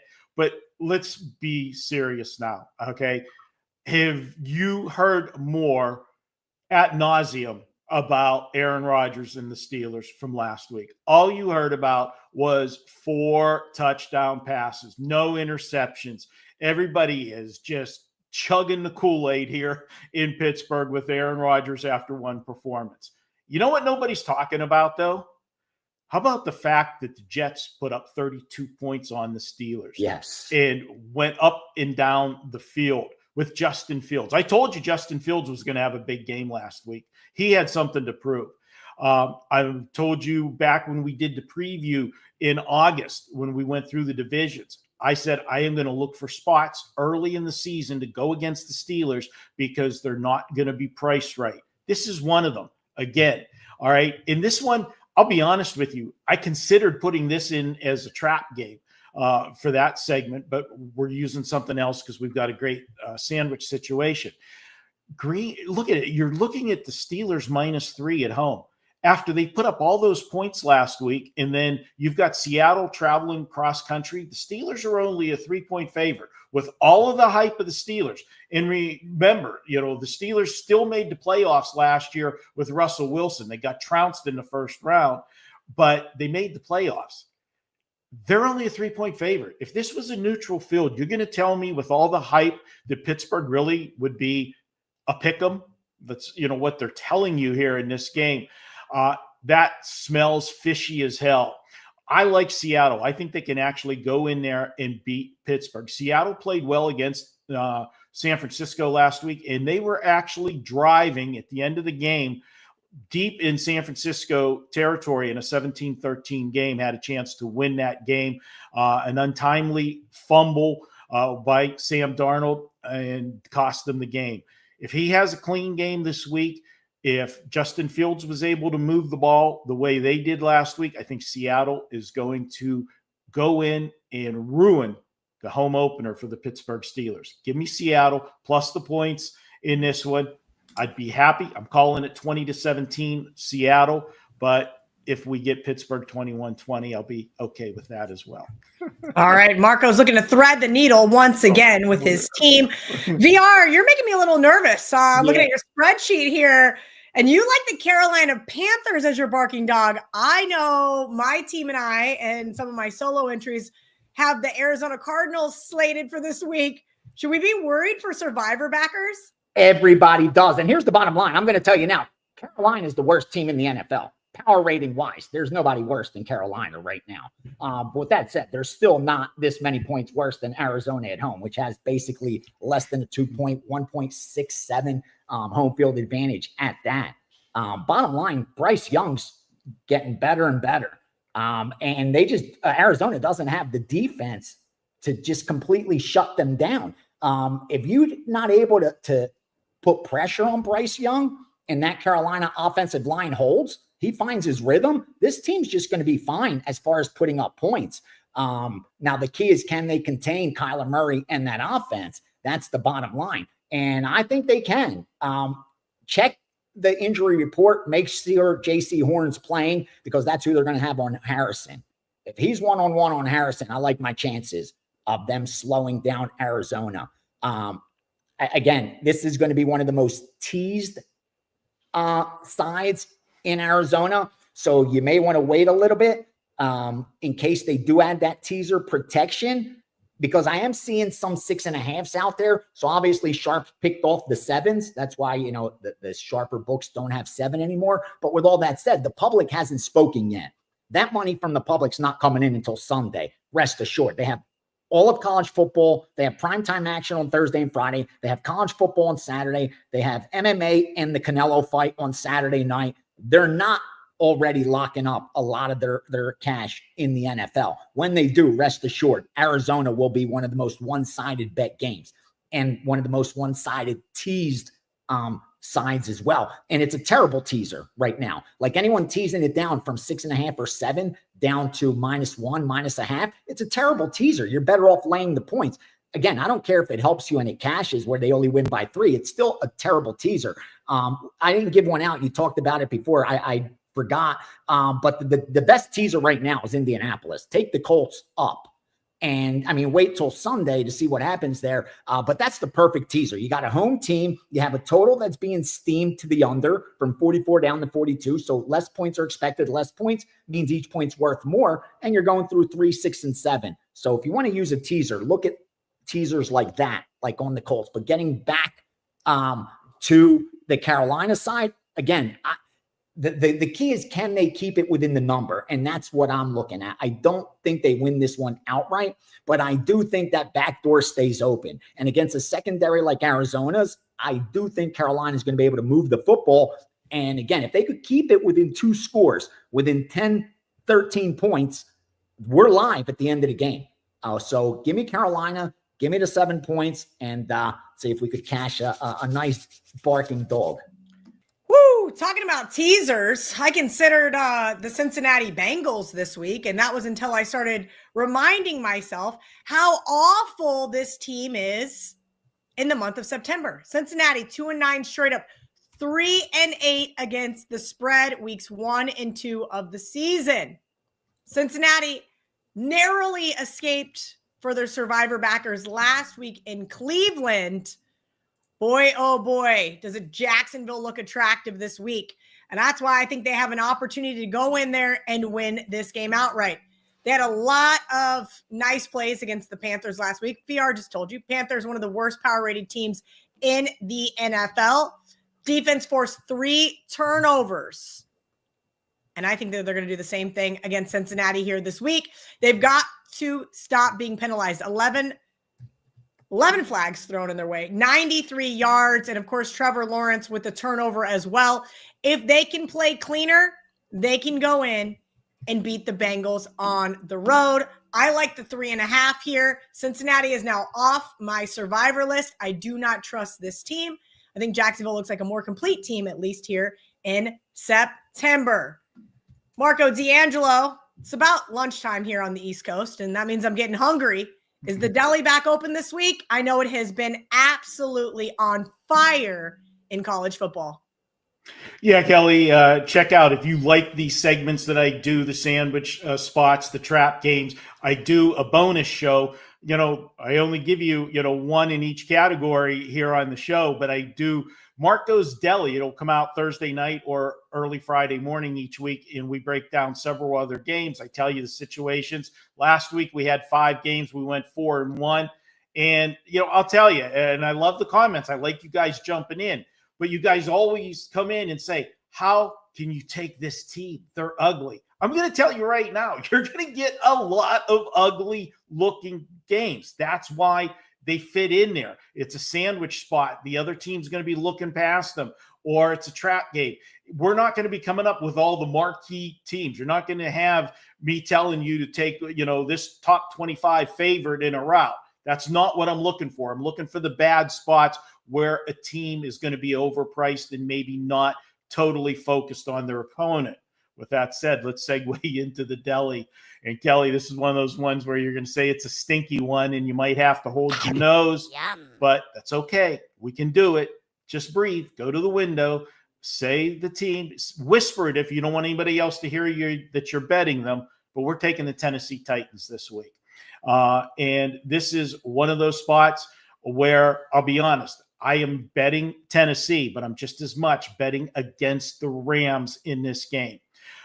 When you look at this, you've got a home underdog. And yes, Tennessee's offense was horrible last week, but we know the stats. We know that rookie quarterbacks, especially number one drafted rookie quarterbacks, their first start is abysmal. And he was last week. The offense couldn't move. But they were going against a pretty damn good defense in the Denver Broncos. I put the Denver Broncos top 5 category defensively. They are an elite defense, and that's what got them the win, because their offense did not help them at all last week, Denver. And we'll talk about them later in the show.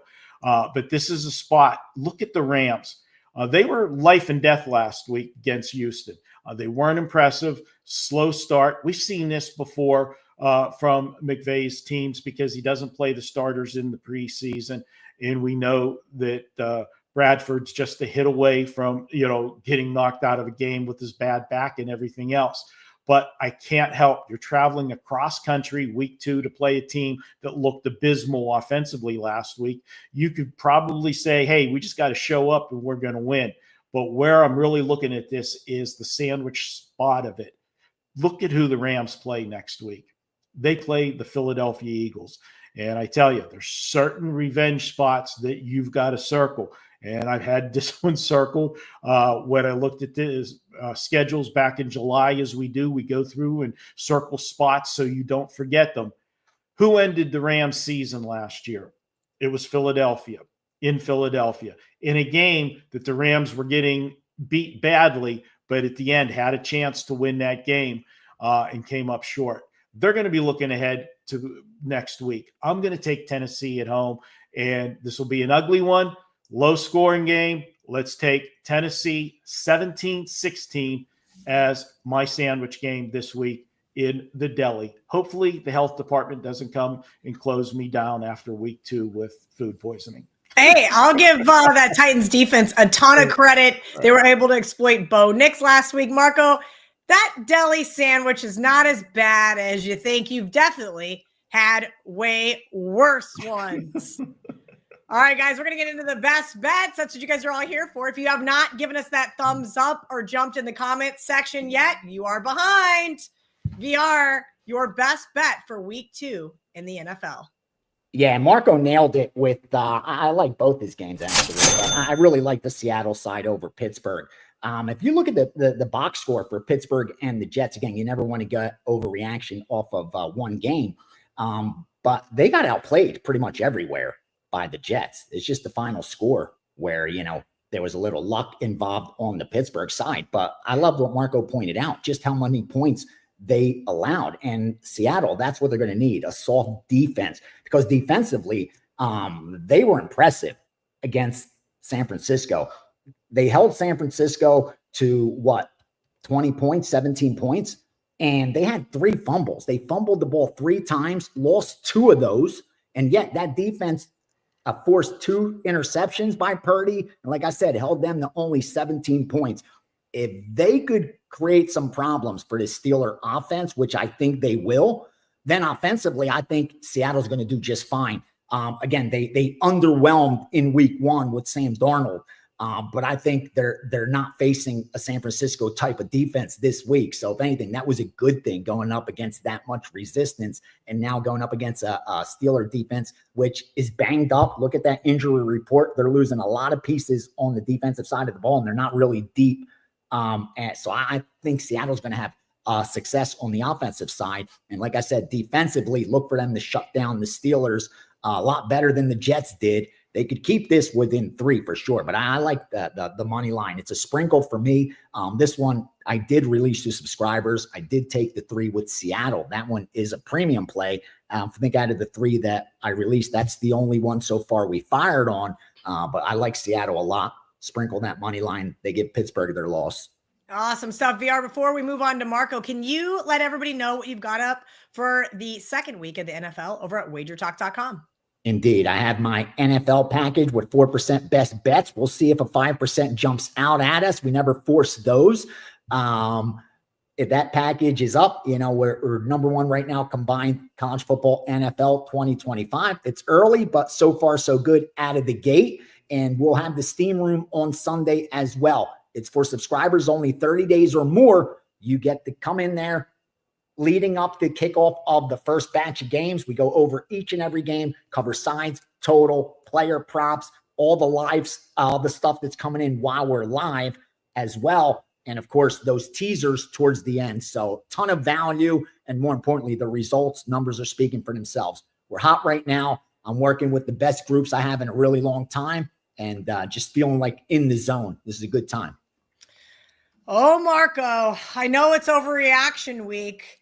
Are we overreacting to how good the Indianapolis Colts looked?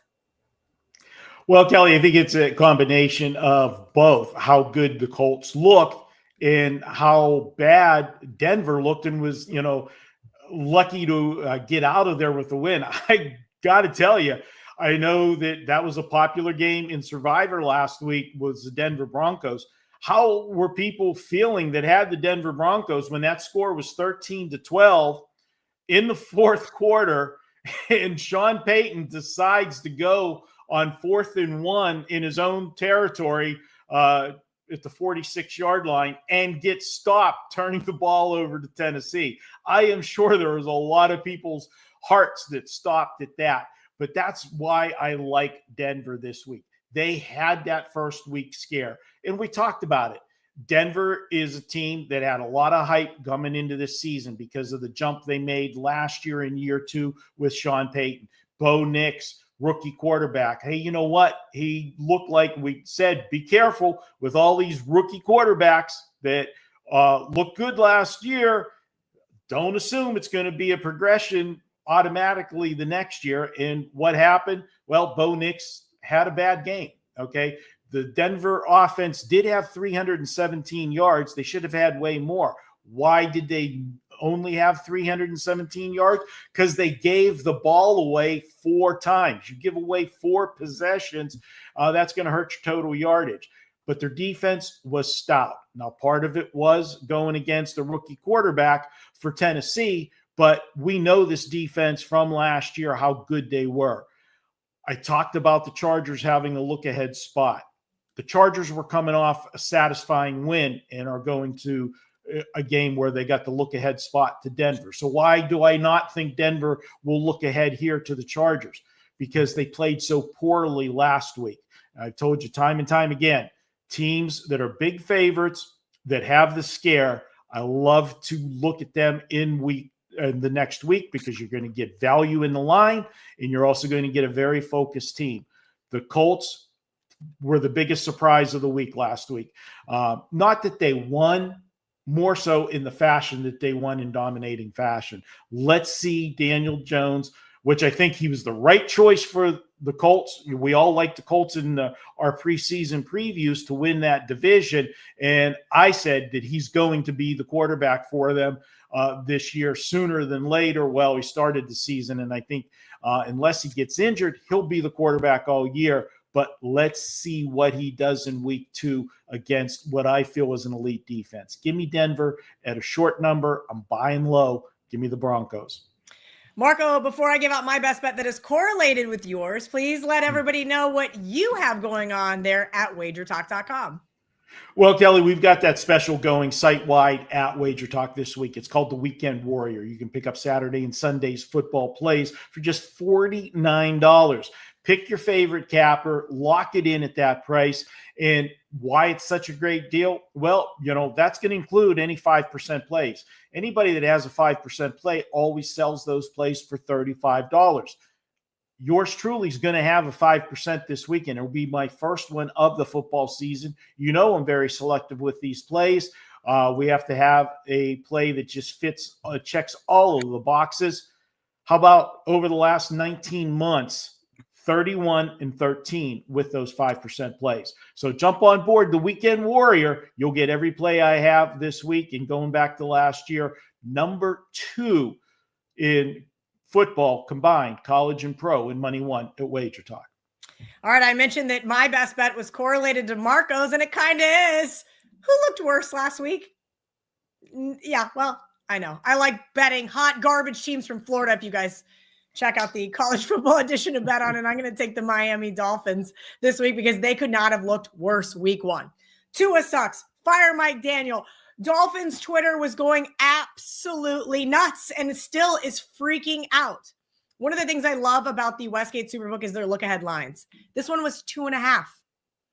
Let's take a step back. What part of the Patriots loss last week looked good?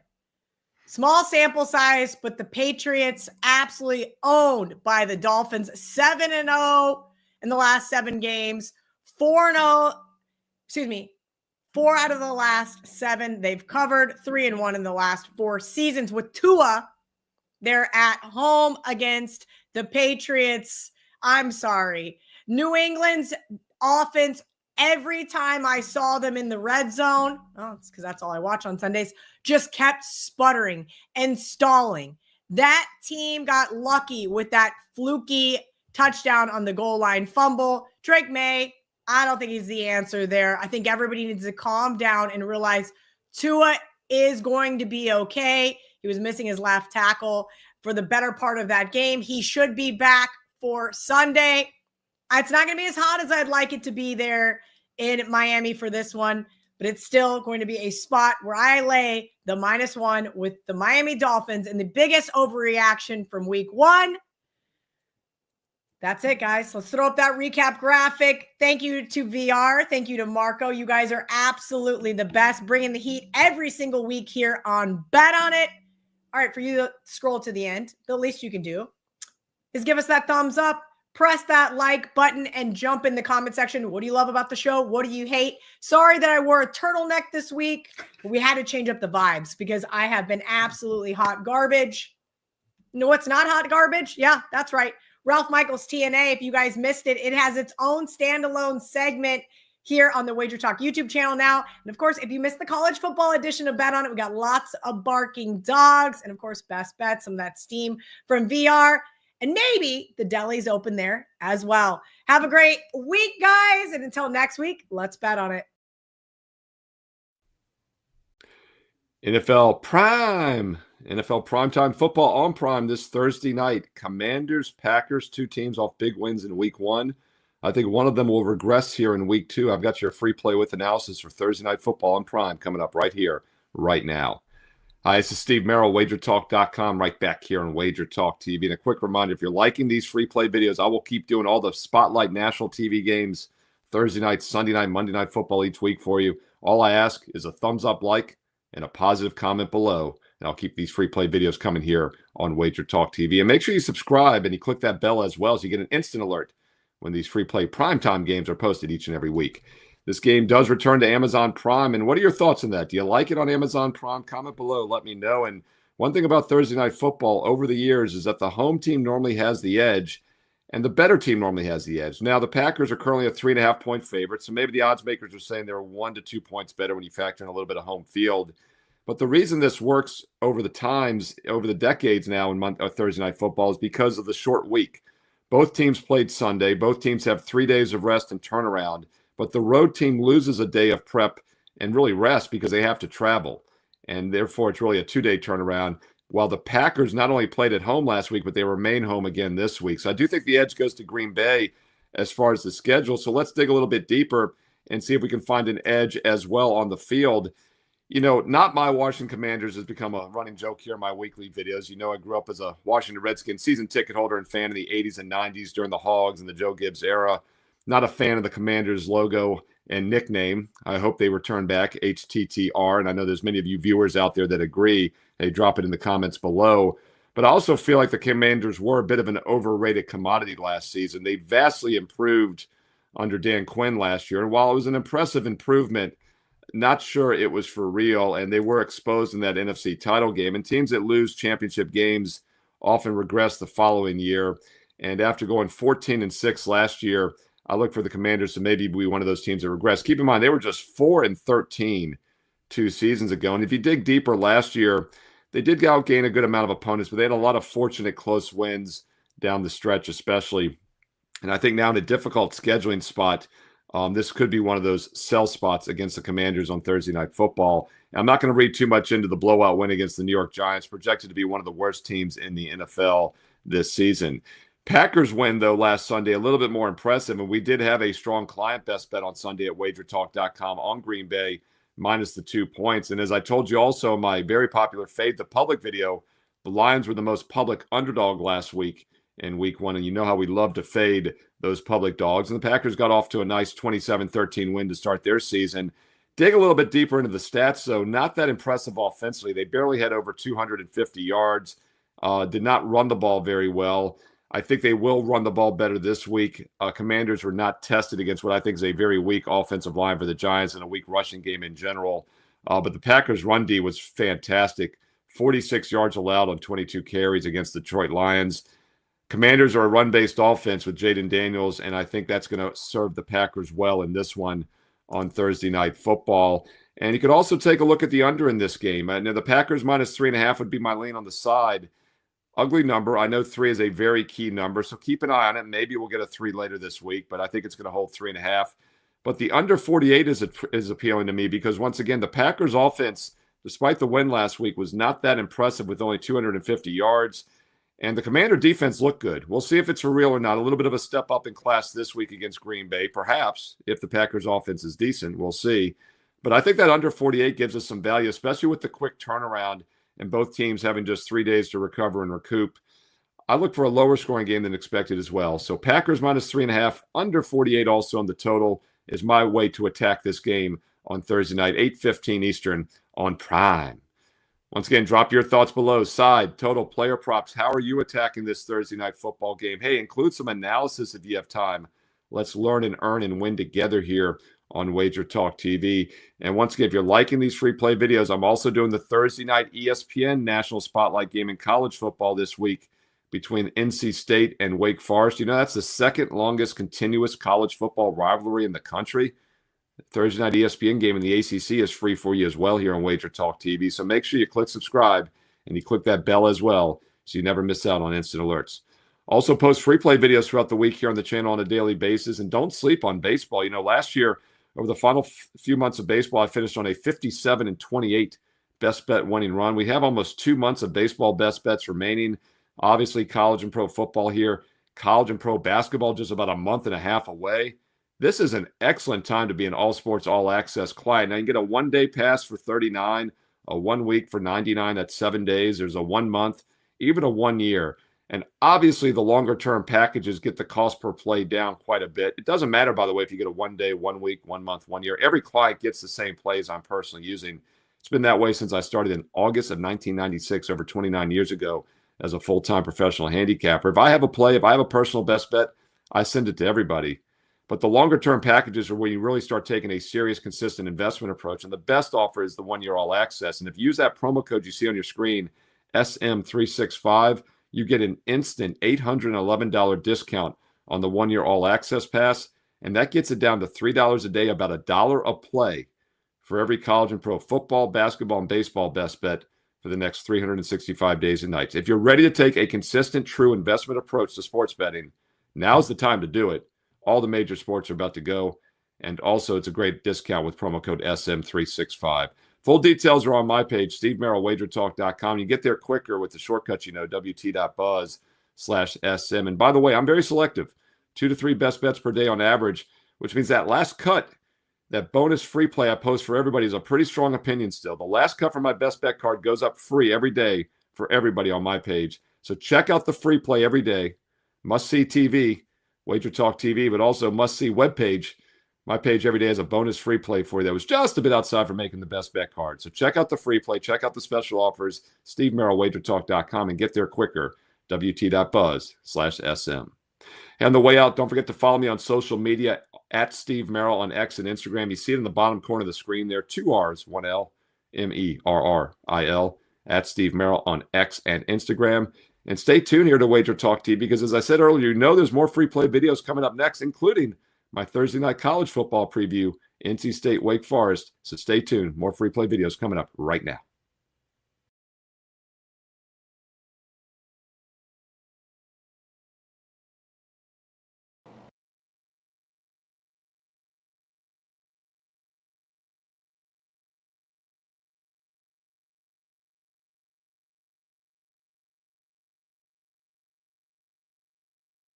Welcome. I am Ralph Michaels, NFL Week 2 TNA.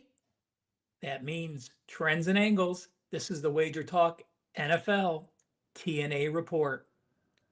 Segment 1, we're going to talk about teams that won their season opener and lost their season opener. Segment 2, we're going to talk about division teams with double revenge. And make sure you stay tuned to segment number 3. We're finishing off with 3 NFL systems that have cashed 80%, 87.5%, and 81.2%. Hit that like button and let's get right to it. Remember, all of these charts will be loaded on my Twitter. We'll be uploading the video there, so if you need to relook at any of these charts, feel free to do so. Simply, I wanted to go to the basics to start off this video. I went back to 2021, so we have the last 4 seasons. Teams that lost their season opener have gone 55% against the spread. Teams that won their season opener have gone 44.8% against the spread. Pretty simple, guys. Again, they're not wow numbers, but 55% will make you money, and hitting 45% will certainly burn through your bankroll very quickly. When you see the chart, you're going to see it doesn't matter if you're off a loss. If you're off a loss away, off a loss at home, off a loss as a favorite, or off a loss as a dog, all of those are between 53.6% and 55.6%, all within a 2% straddle there. That's if you're off a loss. If you're off a win, again, you're 45% ATS. If you're off an away win or a home win, it doesn't matter. You're within 1.5%. If you're off a win as a favorite, you are actually 18 and 17, 51.4%. And if you're off a win as a dog, those teams have only gone 35% against the spread in game number 2. Now, I do want to mention, we've looked at teams off a loss. That's a positive. Off wins, that's a negative. How about if we match them up? Going back to 2009, teams in game 2 off a loss playing teams off a win are 57.5%. And that applies to Atlanta, Carolina, Houston, Kansas City, the New York Jets, New Orleans, Seattle, and Tennessee. I want to break out 2 subsets as well about those numbers we talked about. Not very big sample sizes from the last 4 years, but again, I'll share the data. Hopefully it helps you make a positive decision. Going back to 2017, I went back a little further on this just to check it out, and they were the same type of percentages. Teams that lost at home in the season opener and are now home again, like the Jets and the Saints, They've only cashed 31% against the spread. You would think, oh my God, you lost your season opener at home. You're now playing in front of your home fans. Guess what, guys? Again, it's been a play against. So 31% ATS says to fade the Jets and fade the Saints. But if you lost at home and now you're on the road, getting away from home, getting away from those pissed off fans has been a positive. Those teams have gone 62.5%. And if you exclude those teams that lost at home and are on the road, exclude the big road dogs. If you're a road dog of 8 or more, it hasn't been good. But if you're an away dog of +1 to +7.5, those teams have gone 71% against the spread. That's the Falcons, the Seahawks, the Patriots, and the Bears. Now let's take a look at NFL teams playing with double revenge.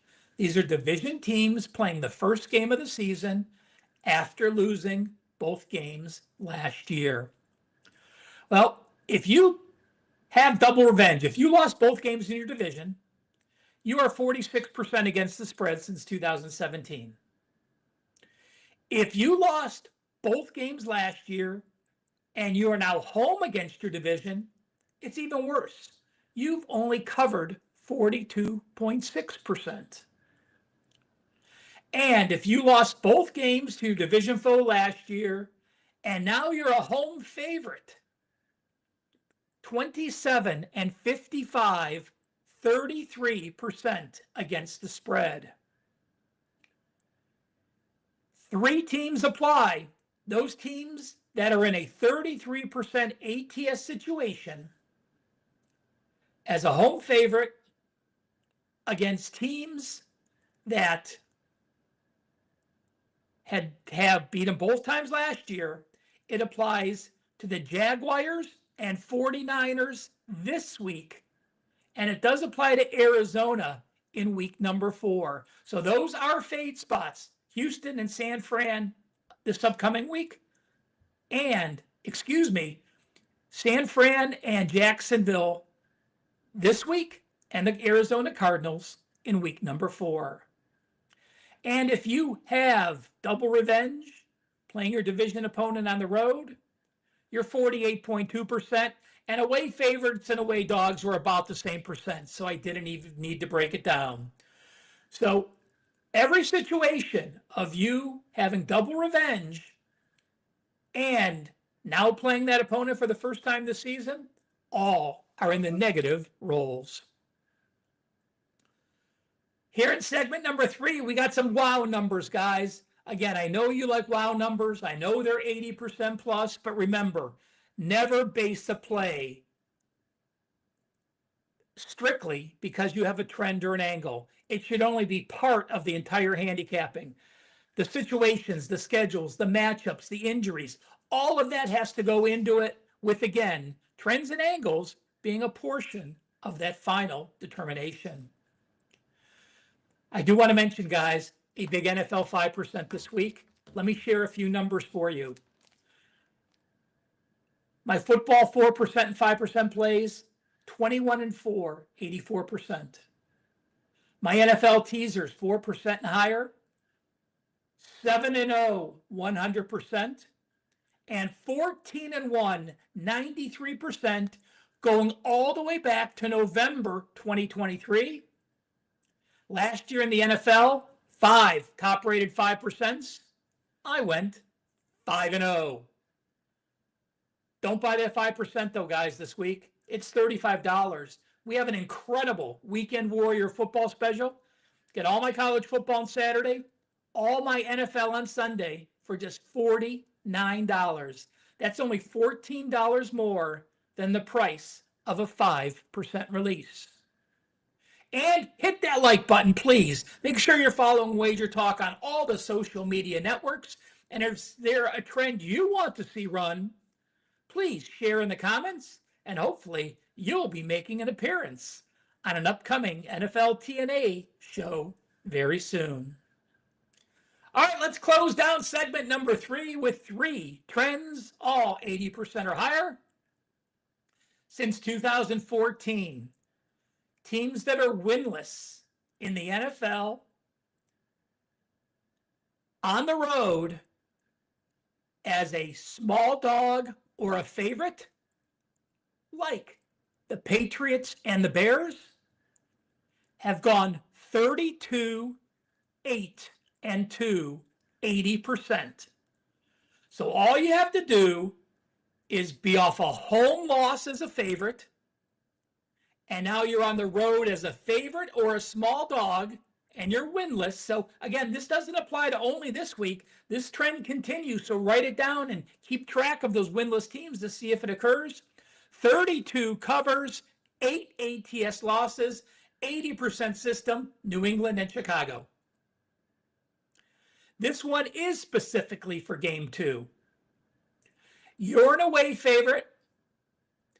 You are off a win as a home favorite. And you are either a dog or a favorite to -7. Those teams, like the Eagles, the Broncos, and the Rams, not a big sample size, guys, going back to 2016, but they are only 2, 14, and 2. So the Eagles, Broncos, and Rams, all an away favorite up to -6.5. Off a win as a home favorite in game number 2, 2 and 14 ATS, 12.5%. And the final. This one makes the most sense out of anything we have here today. You're playing game number 2. You're playing a division opponent, and you lost to a division opponent in game 1. I mean, you start the first 2 games of the season 0-2 against division foes, you're basically out of the race. Well, not basically out of it. You still have a shot, but you understand my gist. So those teams, like the Browns, the Bears, the Lions, the Giants, and the Cowboys,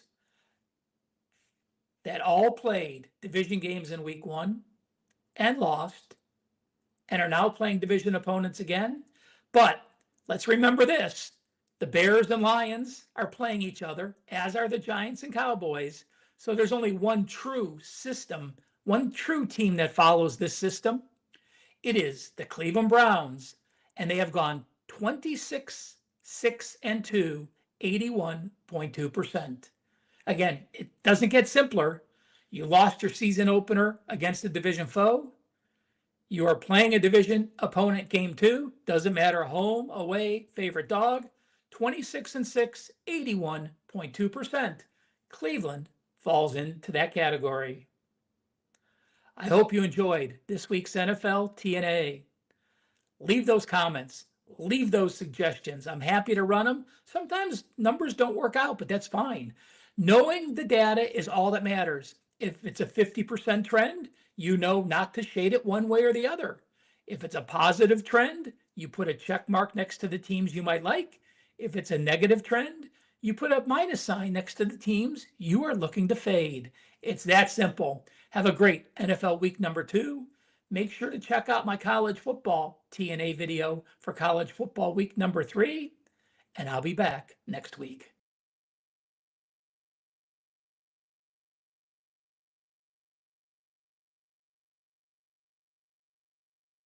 Week on Bet On It, we've got barking dogs. Of course, we're going to go over some of those big matchups in the SEC, as well as some of those primetime slated games that maybe should be ranked versus ranked. We'll get into that as well. Of course, we got best bets for you at the end of the show. Let's get into it.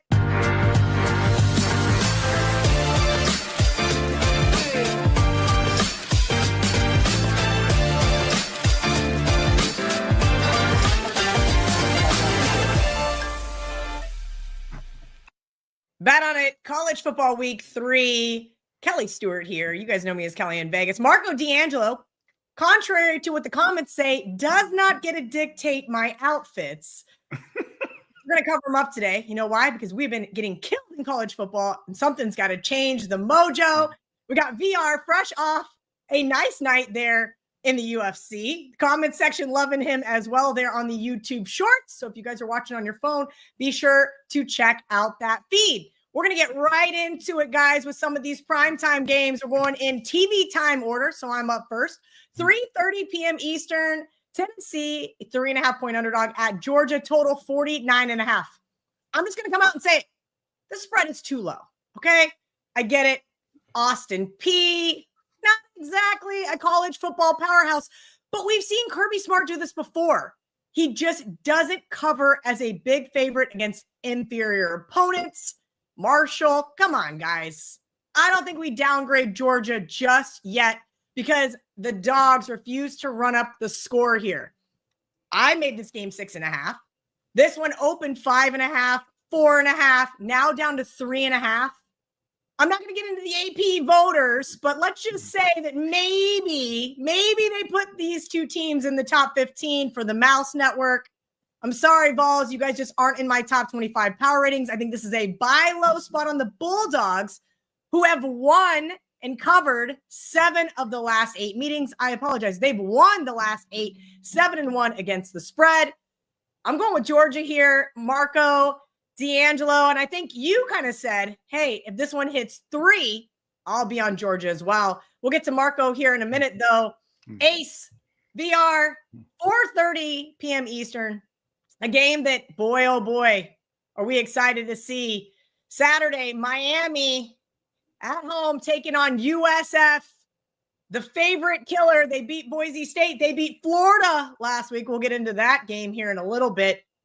Miami, 17.5-point favorite, total 56.5.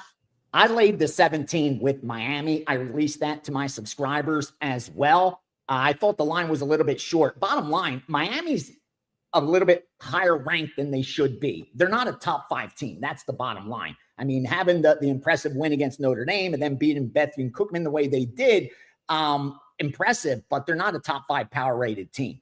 Fortunately for them, though, USF is not nearly in the top 25. They're barely in the top 40 as far as power ratings go. Forget the rankings. The rankings are going to reflect a team's record, not a team's strength. So you have an undefeated record 5, 6, 7 weeks in. You're going to be in the top 25 for sure, whether it's warranted or not. And I think that's the case here with South Florida. They're coming off arguably their biggest win in school history, beating Florida for the first time, big brother in the state. Then what happens? They follow that up. I mean, the week prior, they beat a top 25 team. Then they beat Florida. They've never done either of those two things, beating a top 25 team in back-to-back weeks and beating Florida. And now you're facing a Miami team that's just running really well. And I just think they're just way too physical for South Florida. They're going to systematically break them down as the game goes on. As long as they don't make mistakes, that's the key. Limit the turnovers, limit the foolish mistakes, the penalties, and it shouldn't be a very difficult game for the Miami side. I mean, listen, this team is dominant at home.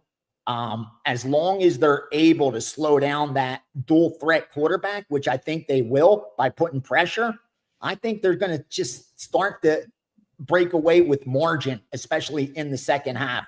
Again, South Florida has Miami's undivided attention, and that's a bad thing for them. Come Saturday, I don't think Miami's going to look past them, and this team shows up. They beat them by 4 touchdowns. I'll lay the points with Miami all day. VR, you make a very good point. Last year, I said I liked South Florida against this Miami team, and in the first half, they looked really good. I think if you like USF, which I know a lot of underdog bettors do, maybe look towards the first half. I'm with you, VR. Unfortunately, I think Miami will pull away there in a second. VR, given those nice tidbits, Marco always bringing the snacks. 7:30 p.m. Eastern, Texas A&M versus Notre Dame. Notre Dame is now a 6.5-point favorite. 49.5. Marco, what little bites do you have here on this game? Oh, Kelly, Texas A&M does look like a live dog, and that's why you're seeing some money come in on them. But I'm not going to go that way. I like Notre Dame, and here's one of the big things. They played 2 weeks ago. They had a tough loss, losing that game to Miami. I'm glad they had a week off to prepare for this game. How often do we say, when you play a big game that you can lose that same game twice, you come back and play the next week? So this is actually an advantage for Notre Dame. It also gives Marcus Freeman a chance to correct the things that were wrong the first week and have that extra week of practice and game plan. Notre Dame, if you look at the stats in that Miami game, whether you like Miami or not, with the schedule they played so far, they did beat Notre Dame, but the stats were dead even. It was the 2 turnovers by Notre Dame that was the difference in that game. I think they'll clean that up for this week. Excuse me. Then you look at Texas A&M at who they've played. They've played 2 cupcakes so far, and, they beat up on them. So what do you take away from that? One alarming thing I take away from that is in the Texas San Antonio game. And granted, that was a big brother versus little brother. And we always talk about, those little brother schools get up for it. They ran the football for 203 yards against Texas A&M. If they can do that, Notre Dame should be able to have success on the ground. And if they have success on the ground in this game, it's going to open up the passing game later. And Notre Dame will be able to hit some big plays. A lot of people are going to look at the revenge angle. How many times have I told you revenge is the most overused term in sports betting? Didn't end their season last year for Texas A&M. It was the first week of the season, if you remember when they played. So I'm not worried about the revenge factor at all with this one. Notre Dame last year dominated on the ground, and I believe they'll be able to do that again. And Texas A&M, when they're away from College Station, they were 2-3 straight up last year on the road. They struggle against the spread, whether it's a road game or a neutral site. They're just 3-9 against the spread their last 12 away from College Station. Give me Notre Dame. I got them 31-20. Well, thank you to Marco there. I saw that in the spreadsheet early on. I had A&M on my long list, but I think you're right. This is a good buy low spot here on the Irish. We're going to move right along. I've already got it written down. I hope you guys have your pen and pad ready because VR Steam Report is coming in hot. Yeah, we're ready to go. Again, another good week for the wise guys in college football. 3 straight winning weeks. See if it could continue. Here's what they jumped on already this week. Thursday night game, under 54.5, 53.5, 52.5, NC State, Wake Forest. Move on to Friday's primetime action. Over 43 and 44, Colorado, Houston. Kansas State, multiple accounts, multiple groups at different numbers from +1 all the way to -1.5. They love the Kansas State side. And finally, laying the 15 with UCLA. That's opposite the public. I'm already starting to see some recreational bettors opposite UCLA on Friday night. Let's move on to Saturday. Northwestern, game 118, plus the 28.5, 133. Pitt, -5.5, -6. 135, Washington State, plus the 6.5. 153, Florida Atlantic, plus 3.5 and 3. 155, over 52.5 to 54.5. App State, Southern Miss. 183, Duke, plus 3 and plus 2. Went through that key number. And finally, 195, Minnesota, -1, -1.5. Minnesota money line as well. So early so far this week. Still got a couple of days to go. But that's some of the early steam for Saturday's action.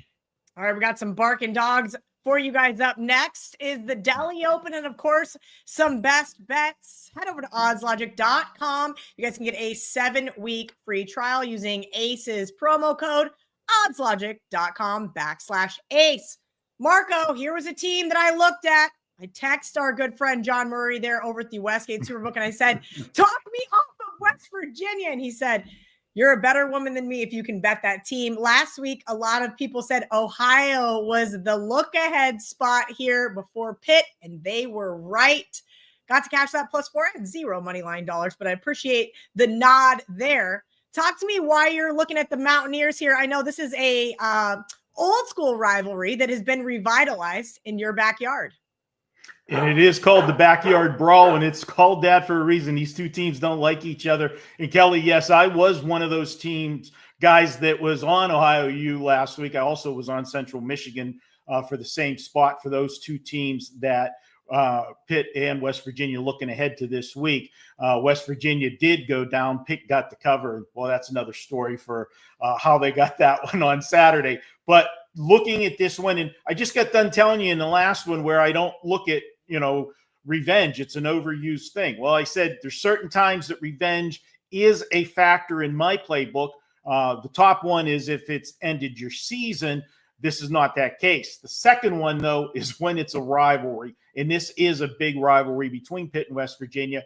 They renewed this rivalry. This will be the 4th straight year that they played this rivalry since it was suspended. As you know, these two teams went different ways with conference affiliations. However, this will be the final one until I think 2029. So, West Virginia wants to even the score from last year. Trust me. They had a big lead in that game last year against Pitt, and they dominated time of possession against Pitt last year, 36 minutes to 24 minutes. And yet Pitt was able to come back. Eli Holstein with that big comeback win at Pittsburgh. Now it's at West Virginia. I've got to look to the dog in this rivalry. These games have all been tight. The last 8 meetings between these two teams, 6 of the 8 were decided by 7 points or less. And I know you're going to look at that and people are going to just have the knee-jerk reaction. West Virginia lost to a MAC school last week. Pitt destroyed a MAC school last week. Pitt's win was not as big as it was. They punched the last touchdown in with under a minute to play in that game when they were up 21 to make it a 28-point win. And they threw the football on that final drive 4 times up 21 points. So I think it's time for a little reverse karma to come back this week against head coach Pat Narduzzi. I'm going with West Virginia. I think this is going to be a dogfight down to the final possession. Let's call it in what should be a high-scoring game, 31-30, West Virginia. And hopefully our buddy John Murray will be happy with that result.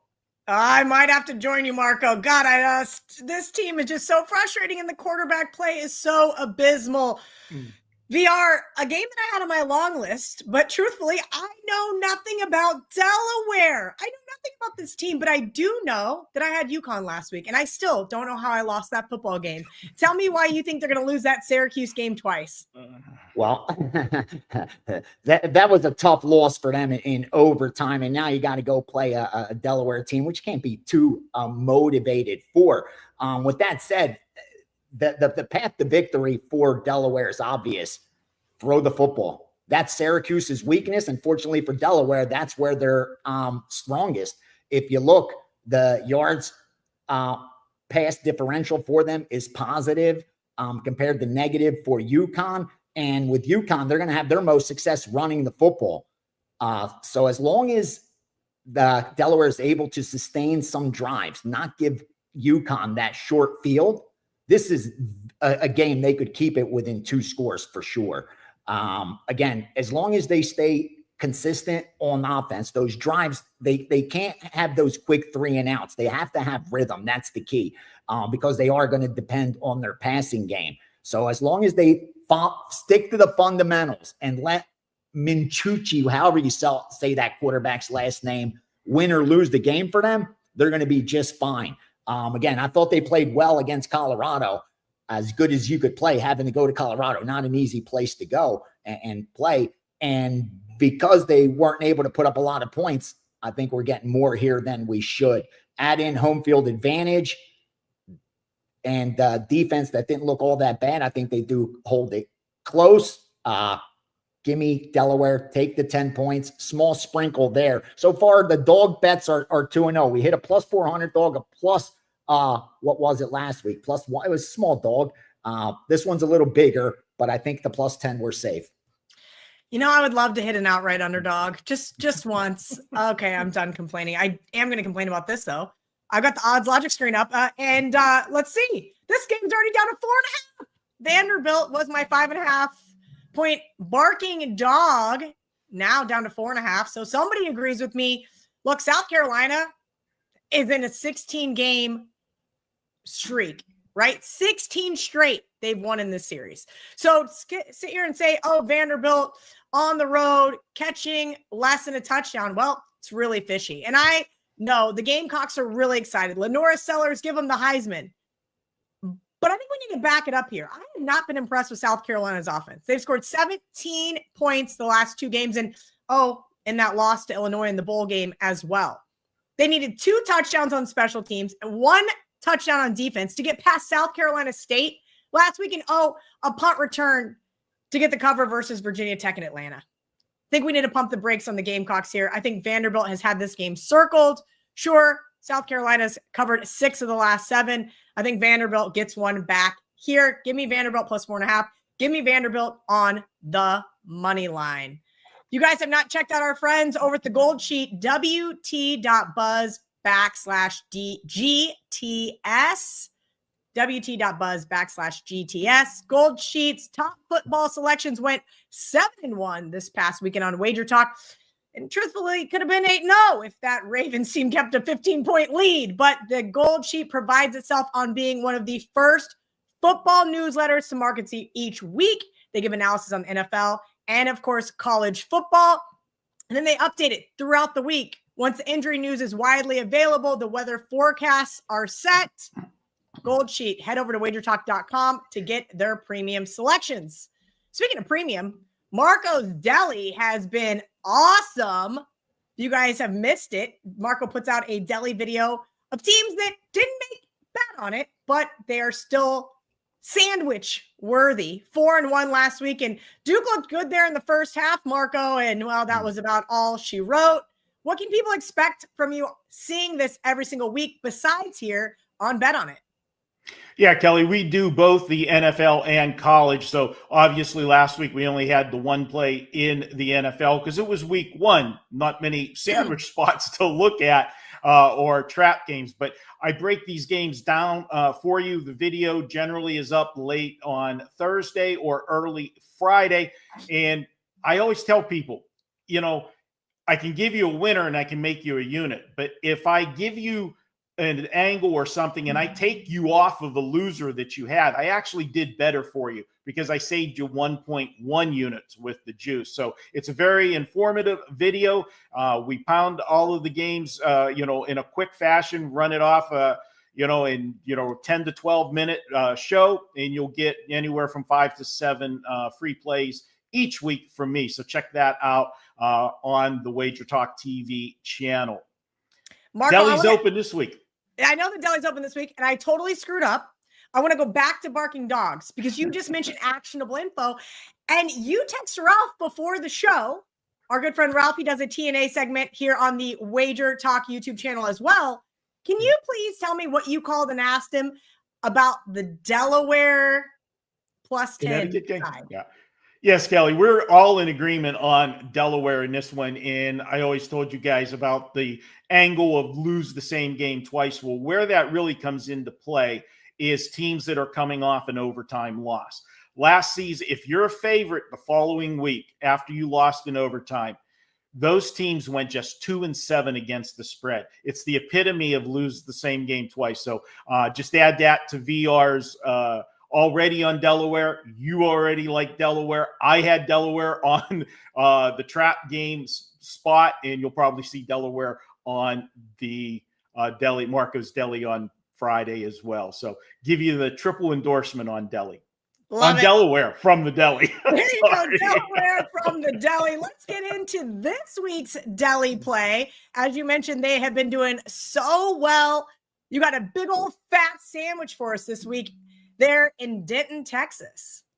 Yeah, I'm going to look at this one, and I think a lot of people are going to like the dog in this one, and why not? We have two teams that are 2-0 doing battle here, but the knee-jerk reaction is going to be whenever you see North Texas and Washington State, even though Washington State, was one of those teams that got left behind in the Pac-12, it's still a much bigger name than North Texas. So you're looking at these two teams, and you're getting the points with Washington State. Yeah, you're going to grab them. And they're just coming off beating San Diego State 36-13. That was a popular play last week, San Diego State. A lot of people were on them as for what, different reasons. I can tell you the San Diego State team this year is not the San Diego State team that we have seen in the past. They're down, and Washington State took advantage of them in that game and rolled, but they were at home. Now you've got North Texas here. They went on the road and barely escaped winning. They beat Western Michigan 33-30 as a 12.5-point favorite. You've heard me talk many times. I love taking big favorites that had a scare the week before. You know you're going to get a focused effort from them. Gives the coach, firepower, to light that fire under them, work them hard in practice. And I got to figure that when they went into that game, they might have been feeling just a little fat and sassy because the week before that Western Michigan game, they played at home. They played a little brother in the state. Normally, North Texas is the little brother in these in-state matchups, but they played Lamar, and they beat the crap out of them, 51-0. I think they got caught looking ahead to this one. Switch it to this week. Who's the team that's going to be feeling fat and sassy and might get caught looking ahead? Well, it's Washington State. They come off that game that I told you last week where they beat San Diego State. But, oh boy, look at the schedule. Who do they have on deck? Yeah, one of the teams that left them behind in the Pac-12. And, it's their big brother of the state. They play Washington next week. That was always the last game of the season, the Apple Cup every year. They're going to be looking ahead to that one. It's a horrible scheduling spot for Washington State to go to North Texas this week. I am going to go with North Texas in this one. I'm going to lay the points. Washington State held their first two opponents to 10 and 13 points. But again, this is the best offense they've seen so far. Look for North Texas to roll 38-23. All right, guys, it's time to get into those best bets. We're going to let VR go first. VR, before you get into it, please let everybody know what you've got going on at WagerTalk.com. Yeah, big weekend for me, especially in football, and we got combat sports as well. Here's what's up. I have the Saturday UFC Noche packaged with the Canelo Alvarez and Crawford fight. So that's a combat sports package that's up for Saturday. It'll have all the UFC and the Canelo and Crawford fight.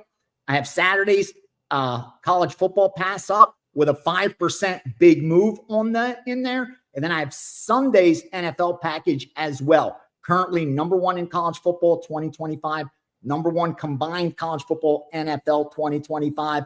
And I thought this was going to be one of the best seasons I've had in football. So far, so good. Jump on board. Steam Room Sunday. We had 5 teaser bets on Sunday. 4 of those cashed for us. We'll have some more this Sunday before kickoff. So join us. It'll be good. Good times. Good times. Now for my best bet. This is going to be scary for bettors, but I got to fade Texas Tech here because they're just moving up too quickly as far as the rankings go, and it's just not warranted. They're not a top 25 team.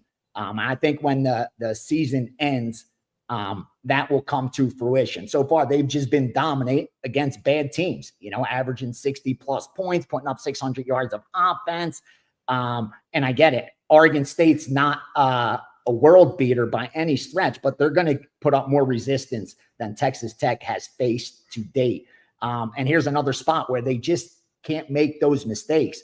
More importantly, Oregon State, they have the offense to sustain some drives. And if they're able to sustain some drives, keep Texas Tech's offense on the sidelines, it's very covered. They could cover this 24. I thought that was a little bit too high. The total I also thought was high as well, but it seems like the market's disagreeing with me. I thought 61 was just too high of a number. And I thought it was based more on recency bias than anything else. So with that said, as long as Oregon State's able to put up points like they've showed so far this year with their offense, where they're averaging around 20-plus points a game, 400-plus yards overall, and they got a good, really good passing game. I just think this is a spot where the defense needs to show up a little bit. The back door will be open, and I like Oregon State to get in there and get that cover at plus 23.5, plus 24. Lots of points there in Lubbock, Texas. Marco D'Angelo, your best bet for college football week 3. But before you get into it, tell me what specials you're running over at WagerTalk.com. Well, Kelly, we've got a special going site-wide this weekend. It's a $49 weekend warrior for football. And guys, you can pick your favorite capper, get all of his plays for Saturday and Sunday, $49. I've got a 5% going this weekend. It's going to be the first 5% of the season. As you know, we don't release a lot of them. 31-13 on our 5% plays over the last 19 months. So be sure to check out that Weekend Warrior package. Also, this week, college football, this is the time of the year. I always tell you, the further we get along into the season, the stronger my selections become because I got stuff to work with. And I think there's going to be an overreaction, and we're getting a ton of line value in this game. And I'm looking at Liberty -6.5. This thing to me should be closer to 10 than just under the touchdown. It'll probably go to 7 by the weekend. So go ahead and get down on this one now. Liberty's coming off a loss to Jacksonville State, and people are going to look and say, hey, they lost to Jacksonville State 34-24. They're going to think this team's not that good. I can tell you they beat themselves in that game. They had over 500 yards of offense, 534 to 395 to be exact. 2 turnovers cost them in that one. Now, the one problem that Liberty has shown so far is the ability to stop the run. That's not going to be a problem against Bowling Green. In the first 2 games of the season, Bowling Green has a grand total of 256 yards on the ground in 2 games. That was with 77 carries. That's just 3.32 yards per play. And one of those 2 opponents was Lafayette. When they take a look at this Liberty offense, which is a balanced offense, you hear me talk about 200 club members all the time. They just missed being that. They're 197 on the ground, 266 through the air. That balanced attack is going to have a field day against this Bowling Green team. And let's also look at the spot for Bowling Green. This is a team that's coming off an in-state rivalry game last week against Cincinnati. Those 2 schools only 100 some miles apart, Cincinnati being one of those big brother schools. That was a big game for them. And then look at who they have on deck. They've got to go to Louisville. Horrible spot. I love the bad spot for Bowling Green. The pissed off team that I'm going to get with Louisville or with Liberty for coming off an upset loss on the road. This is just a perfect storm for me. Take advantage of Liberty. This is one of those buy low, sell high situations, and I'm buying low on Liberty. Take them minus the 6.5. I've got them winning this one 34-17. Woo! I'm just waiting for the comment section because this is going to be gross. And you guys can just go ahead and tell me now how much you hate me. And I kind of hate myself for this. I do. I gave out Florida as a double-digit favorite last week. We got the best of the number by 1.5 points, and they lost outright at home in the Swamp. I tweeted, Billy Napier, I'm done with you. I have seen enough.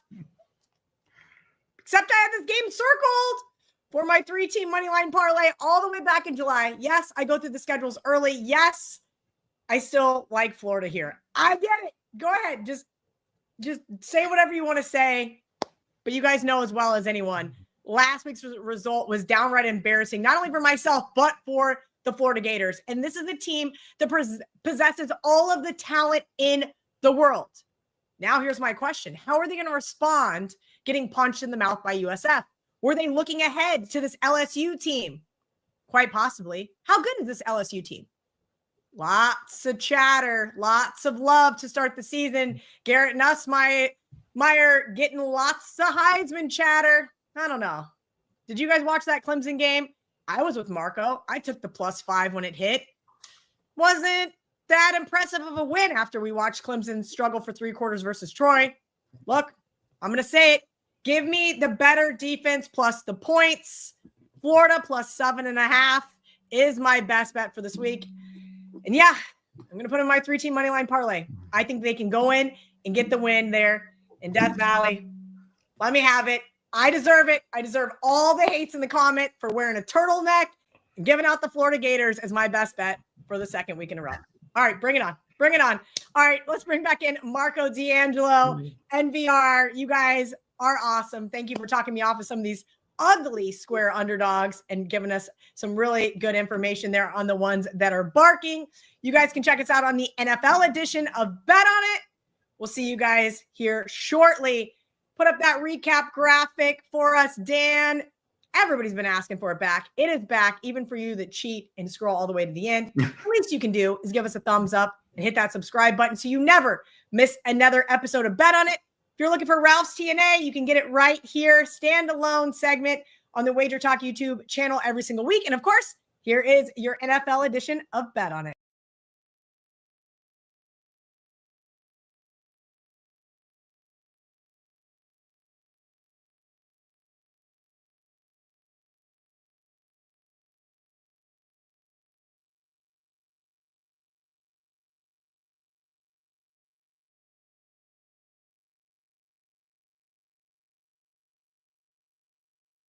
Welcome, everybody, to the NFL presidential address for week 2. Last week was spectacular. If you guys watched this video, I went 13-3 against the spread, going down every single game of the board. We're going to do exactly the same today. We're going to start with Washington and Green Bay, and we're going to end with the doubleheader on Monday night. Just to let you guys all know, last year and the year before, I was writing down paragraphs of information for every game and reading it directly to you guys. No way am I doing that this year. We're going back to the very beginning of how the NFL presidential address was done. There are no notes.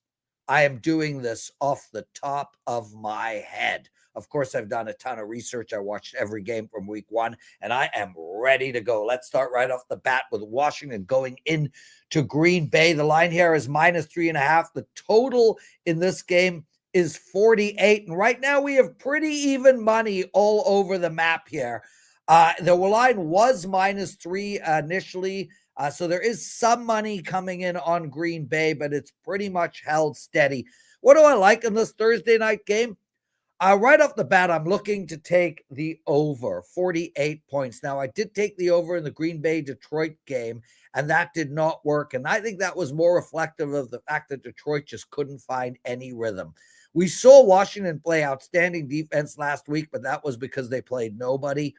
And we did see them move the ball, but not like we saw them move the ball last year. I think this game here, given that it is a primetime game, I think we're going to get points out of Green Bay, and I think Washington can keep pace with anybody. My favorite play is the over. As far as the side goes, I would lean on the dog here at +3.5. I do think these two teams are too close for this game to get out of hand. I don't think anybody will be up by more than 2 scores. We'll have a backdoor opportunity with a Washington team that can put it in the end zone. I like the dog, and I like the over. Now, before we get into the Sunday card, I just want you guys to know, if you're playing my NFL, play my All Access NFL. That way you get all my client plays, my circa plays. They went 3-2 last week, and you'll get a side and total on every single game on the board. We have a promo up now where if you buy my NHL season, and I'm the #1 NHL expert betting wise, probably in the world. If you buy my NHL season, you get my NFL for only $99. So take advantage of that as well. Make sure, guys, if you're playing my NFL, to play my All Access Pass. Okay, let's go down the board, top to bottom. New England going into Miami. And we've done a deep dive here, guys. Anytime you can get under -2, you're better off taking them on the money line. Here we have -1.5 for Miami, and I like the Dolphins on the money line. The bottom line from my perspective is Vrabel and the New England Patriots are in a rebuild mode. There's very little pressure on the coaching staff here. They just need to start getting better and better week in, week out. We saw them play bad against the Raiders. However, they were able to move the ball. Drake May with his typical turnovers. Where now, conversely, you look at this Miami team, and I think the Miami coaching staff's jobs are on the line. They went into Indy last week. It was their worst effort I've seen under this regime. I believe that if we do not get Miami's best game under Mike McDaniel, he will be fired. So I think if you're ever going to bet Miami this year, this is it. They're playing a mediocre team. They're playing at home, and they're playing off of a humiliating loss. If Miami is ever going to win a game, this is the one. Take Miami -1.5, although I prefer you take them on the money line, on the money line. I have nothing for you on the total in this game. Jacksonville plus 3.5 going into Cincinnati. Great effort by Jacksonville last week, or was it? Was that more a reflection of how bad Carolina is? I don't know. But what we did see was Jacksonville rely heavily on the run game here, and that'll open up the passing. A balanced attack is what this Jacksonville team needs. They've also shored up their defense. They look good. Where I'm going in this game is on under the total of 49.5. Cincinnati with a mediocre effort against Cleveland. They should have lost that game outright. Now they're minus 3.5. There's no chance I can take the favorite in this spot. A lot of money coming in on Cincinnati. I don't believe it. I don't agree with it. I'd wait and see. Maybe we could get a 4, but I like Jacksonville here, and I like under the total of 49.5 points. Now we turn our attention to Cleveland and Baltimore. And Baltimore was minus 12.5. This line is now minus 10.5 as of taping on Tuesday. That's a substantial move. There's clearly money coming in on Cleveland. I think that'll change as the week progresses. So I think if you want to bet Baltimore, I would probably bet them now at minus 10.5. I think that'll be the best number we get. As well, 88% of the tickets are being bet on the over in this Cleveland-Baltimore game. I agree with that 100%. Bottom line, Baltimore is going to get us close to 40 points every game. Now the question is, can their opponent get us the rest? The total here is 45. And we saw Cleveland move the ball up and down on Cincinnati. We saw Buffalo move the ball up and down on Baltimore. I got to believe Cleveland is going to get us 17 points. I like the over in this game a lot. And I do lean on Baltimore slightly as a double-digit home favorite. Dallas hosting the New York Giants. New York Giants here are plus 6. The total is 45.5. 95% of the tickets written so far on Dallas, even though the line has moved from 6.5 to 6. So we're obviously getting some big money being bet on the New York Giants. And, my initial reaction here is to take Dallas. I think the New York Giants are going to be a shell of a team. I think the New York Giants are going to be lucky to win 3 games. And I think the New York Giants will be launching Jackson Dart maybe as soon as second half of this game. I think this Giants team is a disaster, and I think we saw Dallas play well against Philadelphia. I hate to take 6 points in a division game. I likely won't get to the window, but I do lean on Dallas minus the 6. As for Tennessee and the Rams are minus 5.5. Tennessee is 40. The total is 42. I like the under in this game, guys, and I'm baffled by why it's 42. First off, I don't think Tennessee puts up 17 points, more than 17 points in any game. I mean, they will have games where they put up 20, 23, but they will average roughly around 17 points on the season.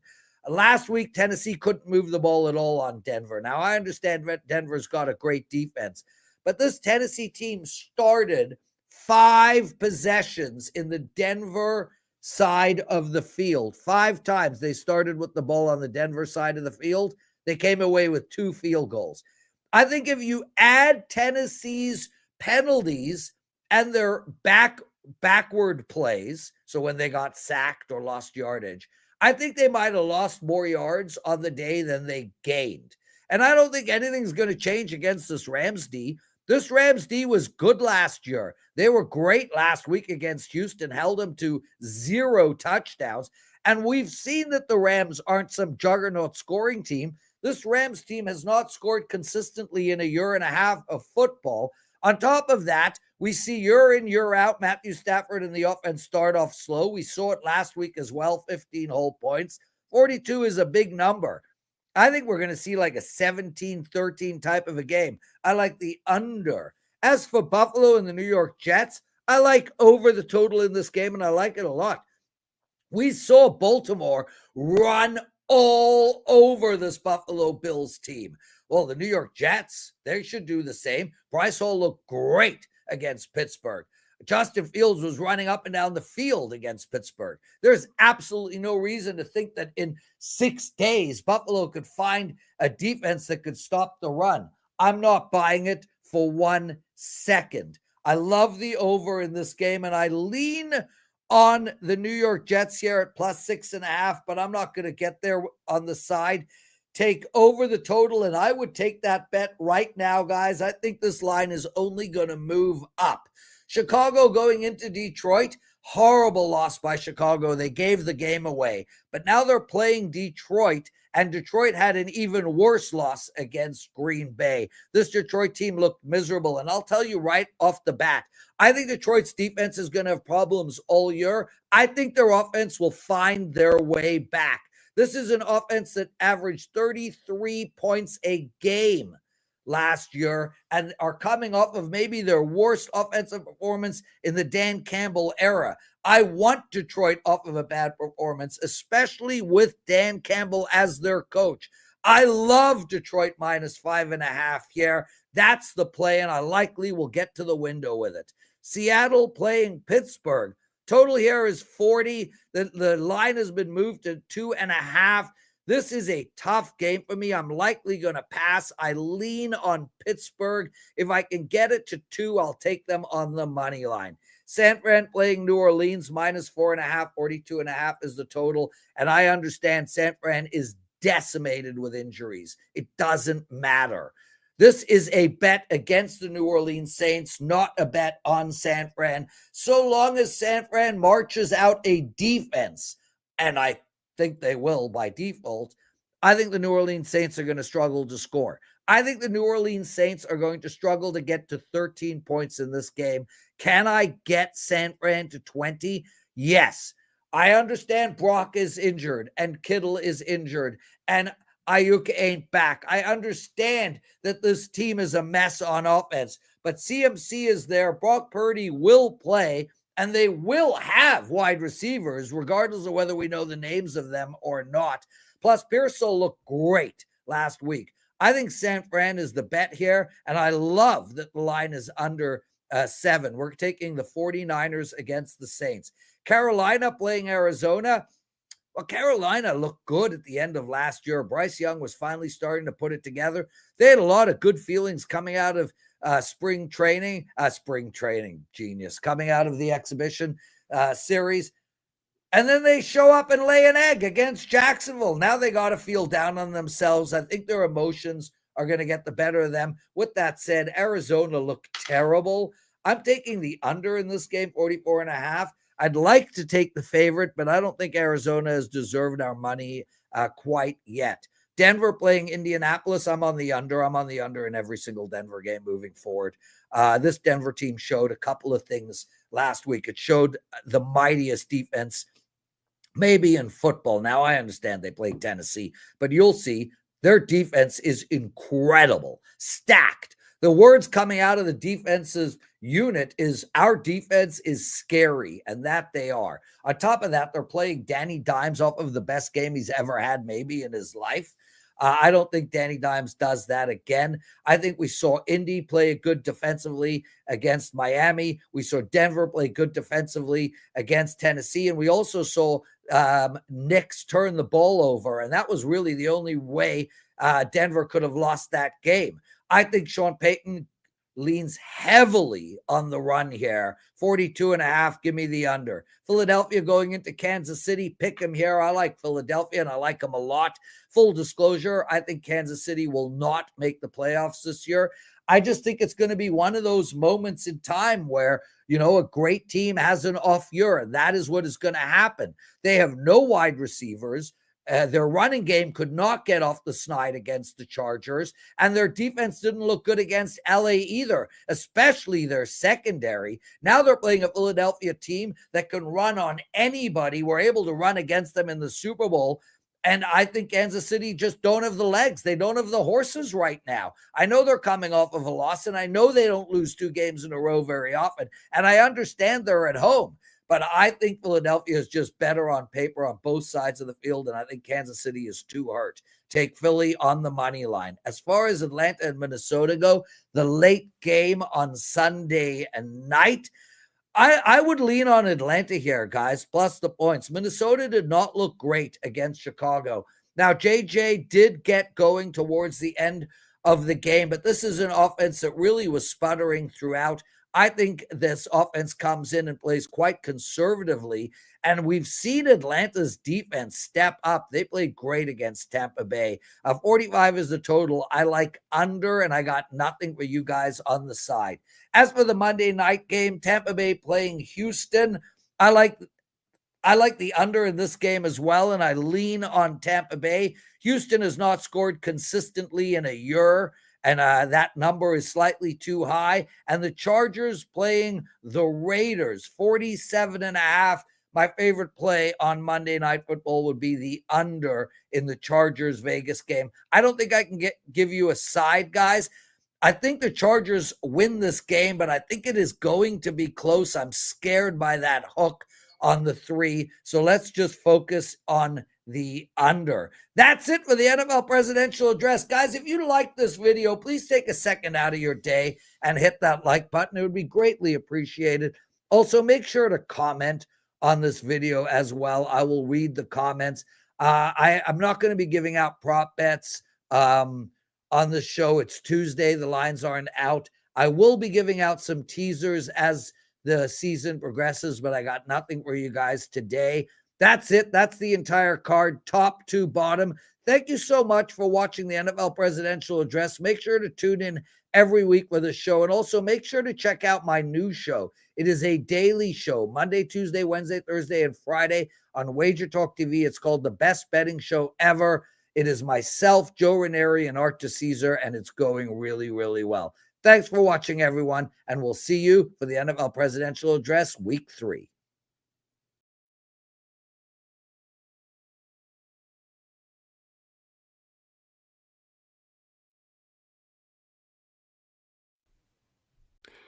NFL primetime football on Prime this Thursday night. Commanders, Packers, 2 teams off big wins in week 1.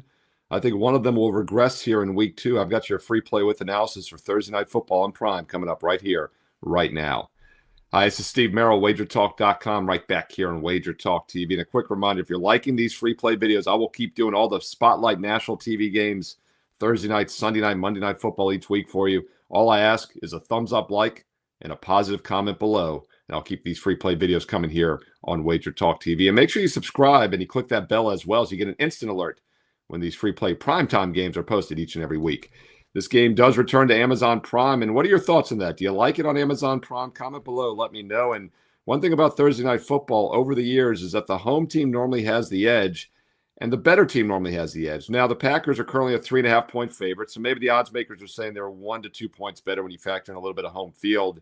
But the reason this works over the decades now in Thursday Night Football is because of the short week. Both teams played Sunday. Both teams have 3 days of rest and turnaround. But the road team loses a day of prep and really rest because they have to travel. And therefore, it's really a 2-day turnaround. While the Packers not only played at home last week, but they remain home again this week. So I do think the edge goes to Green Bay as far as the schedule. So let's dig a little bit deeper and see if we can find an edge as well on the field. You know, not my Washington Commanders has become a running joke here in my weekly videos. You know, I grew up as a Washington Redskins season ticket holder and fan in the 80s and 90s during the Hogs and the Joe Gibbs era. Not a fan of the Commanders logo and nickname. I hope they return back, HTTR. And I know there's many of you viewers out there that agree. Hey, drop it in the comments below. But I also feel like the Commanders were a bit of an overrated commodity last season. They vastly improved under Dan Quinn last year. And while it was an impressive improvement, not sure it was for real. And they were exposed in that NFC title game. And teams that lose championship games often regress the following year. And after going 14-6 last year, I look for the Commanders to maybe be one of those teams that regress. Keep in mind, they were just 4-13 2 seasons ago. And if you dig deeper last year, they did outgain a good amount of opponents, but they had a lot of fortunate close wins down the stretch, especially.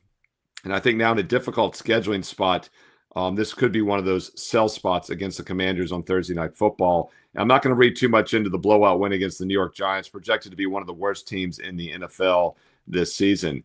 Packers win, though, last Sunday, a little bit more impressive. And we did have a strong client best bet on Sunday at WagerTalk.com on Green Bay. minus the 2 points. And as I told you also in my very popular Fade the Public video, the Lions were the most public underdog last week in week 1. And you know how we love to fade those public dogs. And the Packers got off to a nice 27-13 win to start their season. Dig a little bit deeper into the stats, though. Not that impressive offensively. They barely had over 250 yards. Did not run the ball very well. I think they will run the ball better this week. Commanders were not tested against what I think is a very weak offensive line for the Giants and a weak rushing game in general. But the Packers' run D was fantastic. 46 yards allowed on 22 carries against the Detroit Lions. Commanders are a run-based offense with Jaden Daniels, and I think that's going to serve the Packers well in this one on Thursday Night Football. And you could also take a look at the under in this game. Now, the Packers minus 3.5 would be my lean on the side. Ugly number. I know 3 is a very key number, so keep an eye on it. Maybe we'll get a 3 later this week, but I think it's going to hold 3.5. But the under 48 is appealing to me because, once again, the Packers' offense, despite the win last week, was not that impressive with only 250 yards.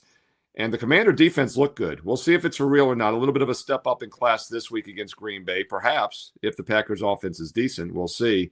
But I think that under 48 gives us some value, especially with the quick turnaround and both teams having just 3 days to recover and recoup. I look for a lower scoring game than expected as well. So Packers minus 3.5, under 48 also on the total is my way to attack this game on Thursday night, 8:15 Eastern on Prime. Once again, drop your thoughts below. Side, total, player props. How are you attacking this Thursday night football game? Hey, include some analysis if you have time. Let's learn and earn and win together here on WagerTalk TV. And once again, if you're liking these free play videos, I'm also doing the Thursday night ESPN National Spotlight game in college football this week between NC State and Wake Forest. You know, that's the second longest continuous college football rivalry in the country. Thursday night ESPN game in the ACC is free for you as well here on WagerTalk TV. So make sure you click subscribe and you click that bell as well so you never miss out on instant alerts. Also post free play videos throughout the week here on the channel on a daily basis. And don't sleep on baseball. You know, last year, over the final few months of baseball, I finished on a 57-28 best bet winning run. We have almost 2 months of baseball best bets remaining. Obviously, college and pro football here. College and pro basketball just about a month and a half away. This is an excellent time to be an all sports, all access client. Now you can get a 1 day pass for $39, a 1 week for $99. That's 7 days. There's a 1 month, even a 1 year. And obviously the longer term packages get the cost per play down quite a bit. It doesn't matter, by the way, if you get a 1 day, 1 week, 1 month, 1 year. Every client gets the same plays I'm personally using. It's been that way since I started in August of 1996, over 29 years ago, as a full-time professional handicapper. If I have a play, if I have a personal best bet, I send it to everybody. But the longer-term packages are where you really start taking a serious, consistent investment approach. And the best offer is the 1 year all access. And if you use that promo code you see on your screen, SM365, you get an instant $811 discount on the 1 year all access pass. And that gets it down to $3 a day, about $1 a play for every college and pro football, basketball, and baseball best bet for the next 365 days and nights. If you're ready to take a consistent, true investment approach to sports betting, now's the time to do it. All the major sports are about to go. And also, it's a great discount with promo code SM365. Full details are on my page, SteveMerrillWagerTalk.com. You get there quicker with the shortcut, you know, WT.buzz/SM. And by the way, I'm very selective. 2 to 3 best bets per day on average, which means that last cut, that bonus free play I post for everybody is a pretty strong opinion still. The last cut for my best bet card goes up free every day for everybody on my page. So check out the free play every day. Must see TV. WagerTalk TV, but also must-see webpage. My page every day has a bonus free play for you that was just a bit outside for making the best bet card. So check out the free play, check out the special offers, SteveMerrillWagerTalk.com, and get there quicker, WT.buzz/SM.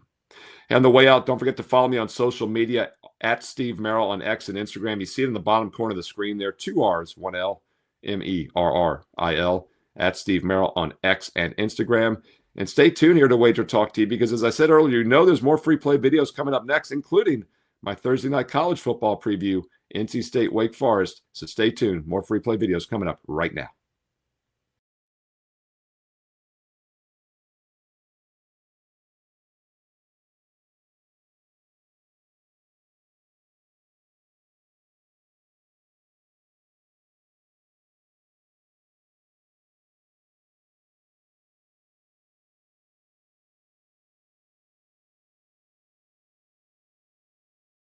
sports betting show on the planet. This is Wager host Andy Lang. It is Thursday. Massive lineup. Dave Mason is going to join us from Bet Online. He's going to tell us where the sharp money is. We're going to play Beat Dave Mason. Find out how we can take all of Bet Online's money. We're going to break down Thursday Night Football from a props perspective. We'll talk college football. We'll talk MLB. If you want to know where the books are, this is the place to be. Gianni The Greek's going to join us with the Steam Report. Nick Parsons is going to be here to break down Clemson and Georgia Tech, and we'll close out the show with some props for the Commanders and the Packers. Hit the like button, guys. Big day. We got a lot of great stuff. Let's get to it with Gianni The Greek.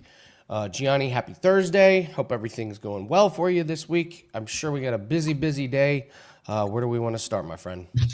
We're all over the place, brother. It's a big weekend ahead, man. I'm so excited for it. Got some big bets already fired. So, yeah, we could go everywhere. I got, what do I got for today? I got a little baseball, light baseball, college football, NFL, MMA. So, yeah, we're there. We're there, ready to fire.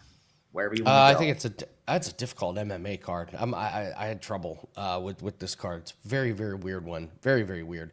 Let's go to football though, real quick. Let's knock out football. Where are we looking at? College football, NFL, your choice. Yeah, let's start off in the NFL. Let's start off with Thursday NFL game. Let me see if anything's changed real quickly back in. No, good. They're getting good two-way action. Here's what we saw. Here's what the Sharps did. They laid 2.5 with Green Bay. They took 4 with Washington, which makes perfect sense, 3 being such a key number. And even now, like it looked like it was all over money, and I'm pretty sure Dave Mason and any offshore book will tell you, they're heavy one-sided towards the over as well, which isn't a surprise primetime standalone game. But I'm not seeing it so far in like the sheets that I have access to. Like it's not as one-sided as you would expect, but I guess globally it probably is, because I kind of saw that online, that the books were saying it's just a bunch of over money. But I think as far as the side goes, they're going to end up with not much risk. As long as this game doesn't land 3, I think they're going to be okay. I haven't seen any of the betting syndicates I work with take any position on the game. So it'll be interesting to see if anybody does get involved. But like I said, from what I've been able to, because I share with other groups, other guys that give out accounts and stuff, so we could try to confirm together through an instant messaging platform. And they had the same thing where they saw Green Bay -2.5 and then Washington +4. So it just shows you how tight the NFL lines are. Now, real quickly, I'll knock out Sunday's action, just a couple of the games. New England +2.5 and under 45. Jacksonville +5.5 down to +4.5. Cleveland +13, +12.5. Colts +2.5. And then I'll give you on Monday Night Football, over 45.5, 46, Chargers and Raiders. That seems like that's one of those get out ahead of the public and ahead of the risk that the books are going to end up having on Monday night. I wouldn't be surprised if that one ends up getting some take back if it keeps going up. Anything of note in college football? What do we got tonight? NC State, Wake Forest. Looks like that line is holding on pretty strong. Actually, most of the lines for Thursday and Friday looks like those lines are set. Yeah, absolutely right. Not much movement at all on the side. They settled at 7. It's the only thing they've been doing is kind of moving the juice on the 7 at different books based on, I guess, the risk that they had.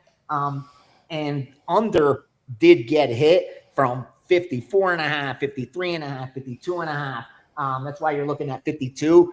I think it even got to like 51s. But now, you're starting to get some money the other way as the public starts to bet the Thursday night game, but nothing on the side. Same thing for Friday. The only thing was Kansas State. Kansas State, because they opened as the dog and then they flipped to the favorite. Kansas State got hit by multiple groups. And also this one, opposite public, UCLA, 14.5, 15. But already starting to see some public money come in opposite. Now, Saturday, I just got 2 plays today as I was waiting to come on right now. They took UTEP first half and UTEP for the game over. I like UTEP first half. I bet that as well. Gave that out to my subscribers. I don't like the over. Obviously, I move it for them. I want it to hit. So, because I take a percentage of the accounts, but that's not one I release to subscribers. Even at 51, I just didn't love it myself. And there's more than enough to choose from college football. I get more than enough volume that I could pick and choose those ones that I like most. Here is some of the sharp stuff for Saturday that I can share. 118 Northwestern plus 28.5. 135 Washington State plus 6.5. 153 Florida Atlantic plus 3.5 and 3. 155 over Appalachian State, Mississippi, all the way to 54.5. 183 Duke plus 3 and plus 2. So through that key number on the Duke side, let me see if that other one real fast for these guys. Yeah, Stanford through the 10.5 up through the 12.5. But no take back yet. I want to see if it, pay attention to that. If it gets to 14, if there'll be any take back on the Boston College side. Let's move to Major League Baseball. I was looking at some of these lines earlier. Are you seeing much? I'm not seeing a whole lot of movement on any of these. I had dinner last night, okay, with a buddy that does kind of the same thing I do, but he handicaps, does his own baseball, profitable baseball bettor. I said, how'd your season go this year? He said, how many units, positions ahead he ended up. And I'm like, are you betting it? Because the baseball games were up. I'm like, who do you have? He's like, no, I'm not betting baseball till playoffs now. Really? So I'm like, I didn't bet anything yesterday in baseball either. I think a lot of sharps are they had a good season. They're not wanting to risk it down the stretch, waiting for the playoffs. They have football, every night more or less to work on with such a big board on Saturdays and then all the primetime weekday games. So I think you're seeing a lot less of the short money in the betting market as far as baseball goes. And I think that leaves opportunity for recreational bettors to take advantage of, because I saw only 3 bets so far in so many accounts that I have that matched up. And it was Washington, 901 Washington plus 115, 908 White Sox plus 120, and 916 Seattle minus 145. Otherwise, it's open season. I'm sure there's some line movements and, there's other groups out there putting in work.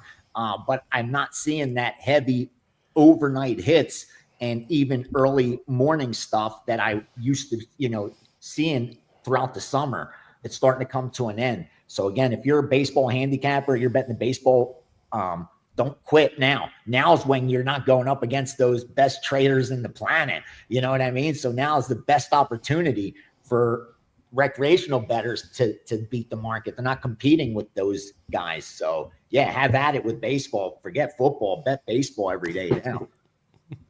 Let's talk UFC Noche real quick. Horrible card. It's kind of this is an embarrassing Noche card. Come on, after the spear, bro. After the spear, they're like, we got to bring it down a notch. But you're right. This is a little more than. You have Dustin Stoltzfus and Kevin Gastelum fighting on the main card. On the main card. Yeah. So the main event is awesome. Diego Lopez and Gene Silva. I can't say I got a strong opinion in that one. But what are you seeing? There's a couple interesting ones that I like. I'm going to give you 2 analysis of the Lopez Silva fight. Here's the argument that Lopez should be the side because he's too big of an underdog. He was closed only plus 130 against Volkanovski. That's the argument. And now he's, a 2-1 dog against Jan Silva. So I understood why the line came down from where it opened. Silva being about a 3-1 favorite. With that said, also we saw the Fighting Nerd stock drop a little bit with 2 guys losing last week's card. That's that recency bias. Here's what I know about Diego Lopez. He's a tough out, bro. And he's been going to Oklahoma State wrestling nonstop. So his approach is going to be wrestle. That he's going to test Jan Silva there. The problem I'm having with that is that's not Diego Lopez. I get it. You've been training with some of the best wrestlers on the planet at Oklahoma State, and that should give you an advantage, at becoming a better wrestler, but it's not something you've been doing your entire life. You know what I mean? You're not a wrestler. And I think that's where the problem comes in. But if he's able to use that wrestling, then I think looking at a Diego Lopez by decision prop, I think pays like a 7 plus 700 or something. That may be worth a small sprinkle. But personally, when I first saw this matchup, I thought it's John Silva's coming out party. It's a perfect big name in Lopez, who's in a come down spot. He just fought for a title and lost. So you expect, you know what I mean? Like, you reached the pinnacle and you lost. Now it's kind of a little letdown. And he's not going to be able to walk Silva down like he did with Volkanovski. Silva's the bigger puncher of the two. So I like Silva, but I haven't bet it. If it gets down to that minus 200 range, I'm probably going to be forced to take Silva. But like I said, I may sprinkle that prop because Chiesa was telling us at the meeting that Lopez has been really working on his wrestling at Oklahoma State. Don't be surprised if he really tries to wrestle this entire camp. Real quickly, so they're not like, okay, you didn't give us any pick. I'll give you what I like. I like David Martinez in the co-main event over Rob Font. Rob Font has been the prospect dream killer, and I get it, but he's coming off back-to-back wins as an underdog, as a plus 400 dog against Kyler Phillips and a plus almost 2-1 dog against Matsumoto. Let's not forget, prior to those two fights, he went 1-4 in his prior 5. Martinez, 11 years younger, has the pedigree, fighting family. Like, he's got power, and he's not the name. Like, again, this is going to be that kind of night where a lot of recreational bettors are betting combat sport because of the Canelo fight also.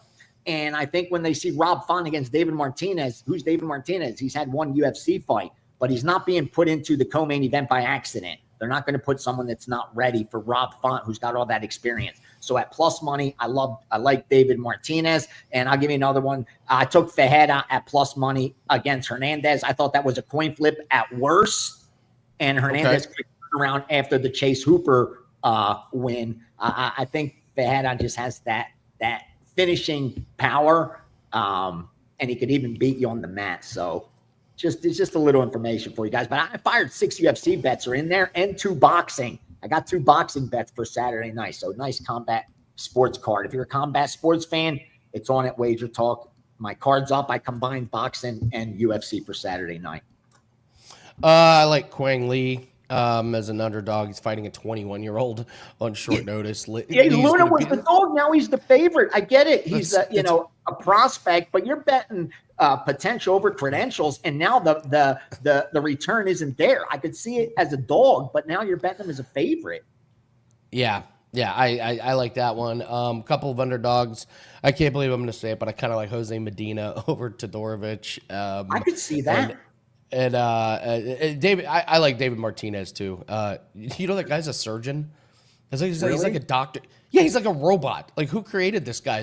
He's a professional fighter. He's like a full-time. You like Martinez too? Oh yeah, he's got the power. Awesome. Rob Font's best days are behind him, so that's kind of where I'm at. So, all right, Gianni, great stuff as always. Tell us what you have up for everybody on this Thursday. All right, I have tonight's college football standalone game. I have a 4% best bet on that one. I have Saturday's package with a 5% big move on Saturday's college football. That line's readily available. Number 1 in college football in 2025. I won in week 0, 1 in week 1, 1 in week 2, and we're going to win again in week 3. Combined NFL college football, number 1 2025 heading into this week. I love week 2. My NFL package is up as well. We may even pull out a 5% there. You get it today for $29, but by the weekend, if that flips into a 5%, like I did with the college, you'll be paying $10 extra. So don't wait. And like I said, my combat sports package is up as well. So let's do some damage this weekend. Don't forget to check out the free picks. I'm constantly putting premiums on my free picks page, WagerTalk.com. And best of luck to you, my man, as well. Thank you, guys. Thanks, Gianni. Let's have a great Thursday, brother. Let's go ahead and move to Nick Parsons. Let's bring Nick on while we're waiting for Dave Mason. We got to talk a little bit of college football, Clemson and Georgia Tech. Nick, happy Thursday. How are you? Not bad, buddy. How about you? Doing good.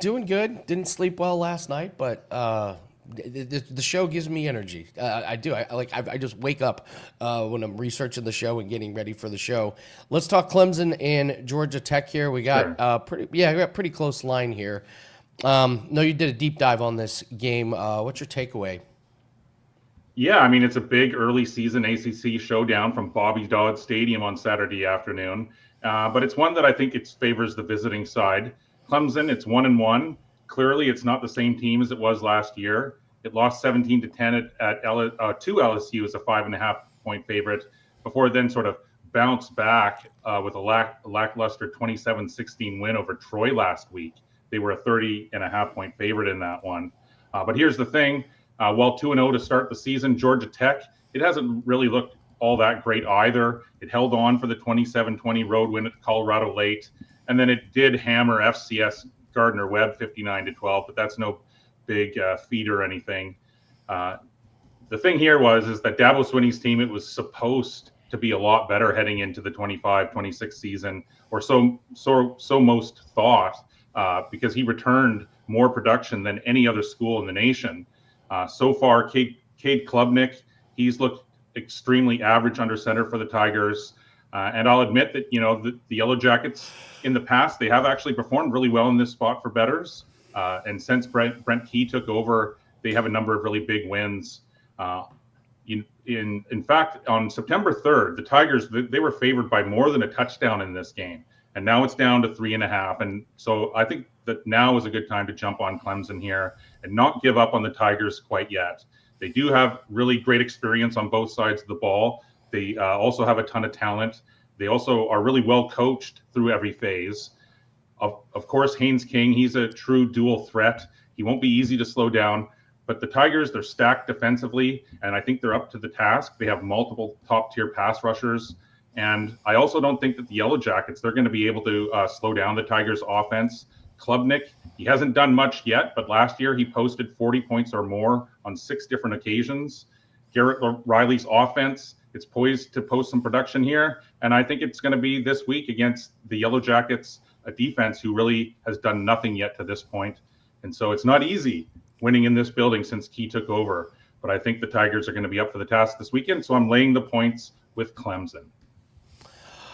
All right, laying the points with Clemson. I can get there. I can absolutely see that. So, it's not on the schedule. Are you still doing CFL? I haven't been following CFL. What's been going on in CFL these days? I play CFL right up until college football starts religiously, Andy, and then sort of as soon as college football starts, my focus always shifts. Yeah. So I do give it my full attention for that portion of the season, and then as soon as college football starts, I definitely turn my eyes towards that. However, I do get interested once the playoffs start and for the Grey Cup. Nice. What college teams have been catching your eye, good or bad? Anything kind of surprising you? Well, as I say, definitely Clemson. As I say, I think it's just been underperforming for sure. There, Klubnik, I think they're due for a big game here. If another option there, depending on your guys' risk tolerance, perhaps even consider playing Clemson on the money line there. I think you can probably find it pretty reasonable. But yeah, my official call for there will be to lay the points. I sort of also like Georgia this weekend. That was another game that I was looking at. But yeah. What you got going over at Sportsmemo? Yeah, Sportsmemo, guys. So if you guys head on over to Sportsmemo, I'm doing the Betting Memo show 6 days a week, guys. If you tune in tomorrow, you're going to get some of my contest picks. I entered in both the Circa Millions and the Super Contest at the Westgate. But they also have a great special going on over there, Andy, that I'll tell you guys about quickly. It's called the Weekend Warrior Football Special, and you get all of the action for just $49. And so how it works is you get every football play from your handicapper, whoever your selected handicapper is, for Saturday and Sunday, and that includes all of their 5% picks. It's only $49, and as an added bonus, you also get their Monday Night Football picks. And so there really is savings to be had there. Normally that costs $108, and so this is less than 50% of that. It's the Weekend Warrior Pass over at Sportsmemo for a limited time. Great stuff as always, Nick Parsons. You can find him over at Sportsmemo. Have a great Thursday, and thank you for joining us. That special that he talked about, that works at WagerTalk as well. All football plays for $49, and that starts tonight, Friday and Monday included, and you're going to get Saturday and Sunday. So all college football, all NFL, discounted down instantly to $49. Like I said, bonus Friday and Monday, absolutely free. So you're going to get a ton of bets on these. My prop pack is up. So if you want to lock all those in, we have our prop pack up for week 2. It includes all plays in NFL for Thursday, for the weekend, even Monday Night Football. 8-6 last week. I'll take that every single week if I can go 8-6. Man, I'll be a happy camper. So we got plays tonight. We are in play with 2 plays, not 1, 2. We're putting up a defensive play as well as an offensive prop tonight. If you want to get all plays, including college football, including 5%, it's only $49. All right, let's go to all around the world. Let's do some free plays for the people. I don't know if we're going to get a play as good as that Norway free bet earlier this week, but we're going to give it a shot here. So let's see here. Let's go to the EPL. Kevin Dolan was the one that gave us Norway, so we're going back to him. Wolverhampton at Newcastle. First half over 1. The Wolves have allowed the most first half goals this season, and Newcastle's second best scoring percentage in the first half last season. So we're expecting a lot of goals in the first half. I mentioned UFC. Let's go to Kang Lee over Santiago Luna. So here's the deal with this one. There's been a lot of canceled fights, and Kang Lee, the UFC kind of owes him. He saved a fight, and then his opponent got moved. So they're bringing in this 21-year-old. He's a prospect, but he's young. And Lee can wrestle. Lee is coming off a really nice submission win. I don't trust this 21-year-old to be able to wrestle with Lee. I know betting on an Asian fighter to wrestle is dangerous, but you're getting plus money on Lee over this last-second 21-year-old, the short notice replacement on Noche. So I will happily take that plus money. So Rockies and Padres, this is a Ralph Michaels special. We're going to go Nerfy, Rockies and Padres. This is an insane stat. The Rockies haven't scored a run in the first inning in 33 straight road games. 33 straight road games, the Rockies have not scored a run. Dan shaking his head about the anemic offense of the Colorado Rockies. So you're basically betting on the Padres not to score a run, because we know the Rockies aren't going to score a run. So we'll take a Nerfy here. While we're waiting, let's talk some Thursday night football props. Thursday night football props, Washington Commanders and the Green Bay Packers. We are looking at Jaden Daniels over 31.5 pass attempts. He had 30 last week, so just under, but that was a game they were ahead basically from the very beginning, and he still almost got over this 31.5.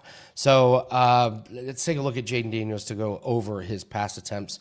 Jordan Love, no interception, 8 straight regular season games without an interception. So we're playing no interception on Jordan Love. It's juicy. The juice is flying up. When I did this play, it was minus 160. Now it's minus 190. But you can look at Austin Eckler, over 2.5 receptions. He had 3 last week. And if this is a game that they're behind, Eckler's going to be their receiving back, so let's do that. And then I built a same game parlay for this one. Let's do Jordan Love to throw 1 touchdown pass. Let's do the Packers over 19.5 on their team total, and Josh Jacobs to have 60-plus rushing yards. That comes in at minus 140 on DraftKings. Dan, jump in here. I want to get your thoughts on Thursday night football. You were laughing at the Rockies and that stat. Yeah, that's not ideal. Yeah, it's not ideal. You need to at least have some offensive production, even in a sport like baseball.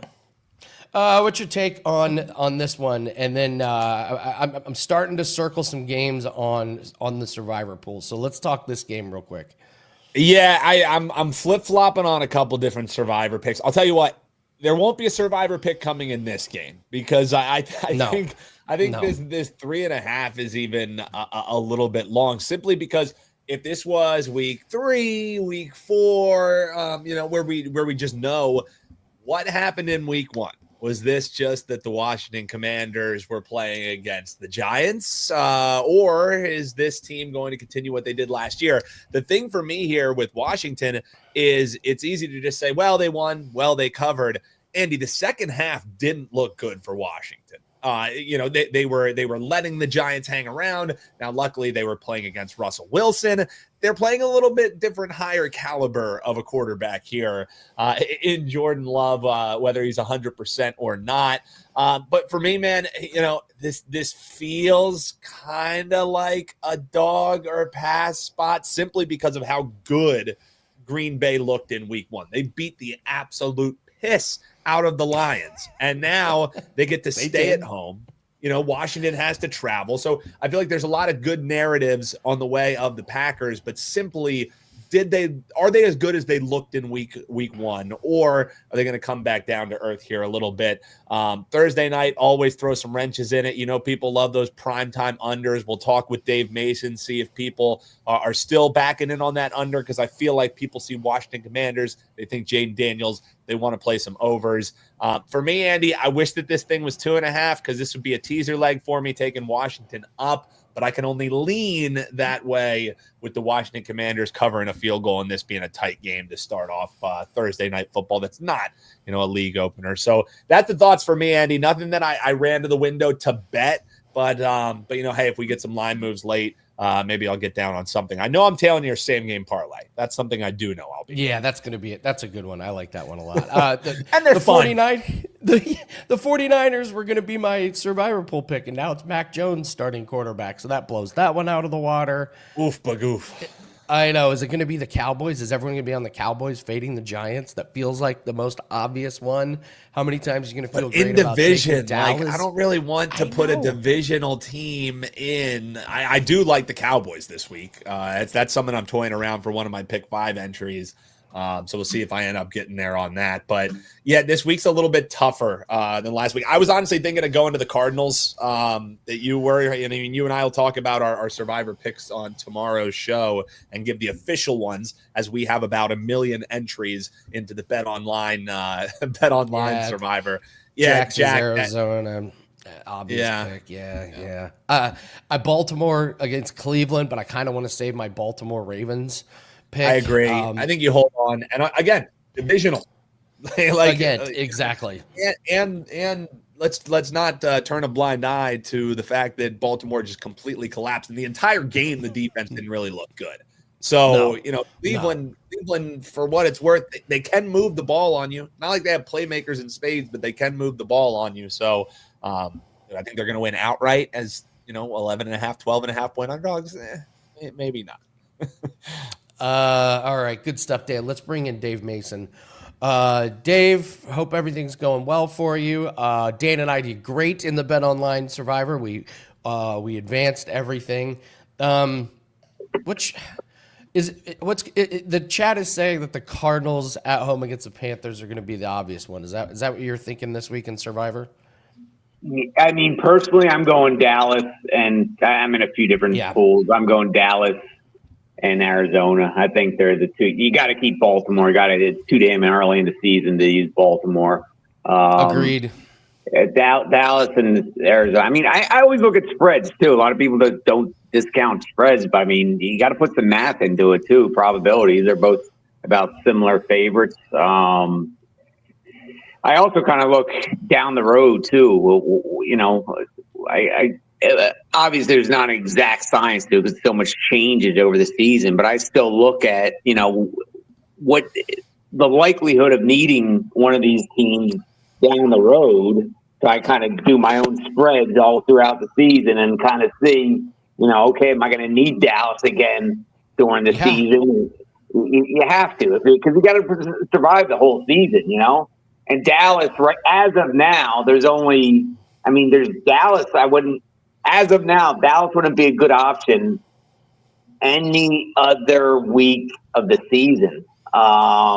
Maybe week 17, so whatever, week 18. But in Arizona, I think only Arizona week 5, they could be an option versus Tennessee at home.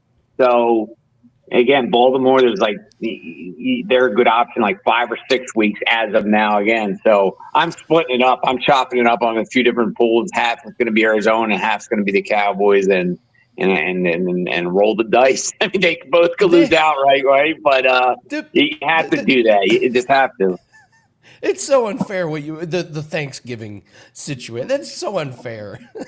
Yeah, well, that's the thing. I think you brought that up last week. I mean, you look at the Thanksgiving schedule now, and Philadelphia again. As of now, Philadelphia is the only good pick right now on Thanksgiving Black Friday. So I mean, if people picked them last week, okay, cool. You picked them last week, but guess what?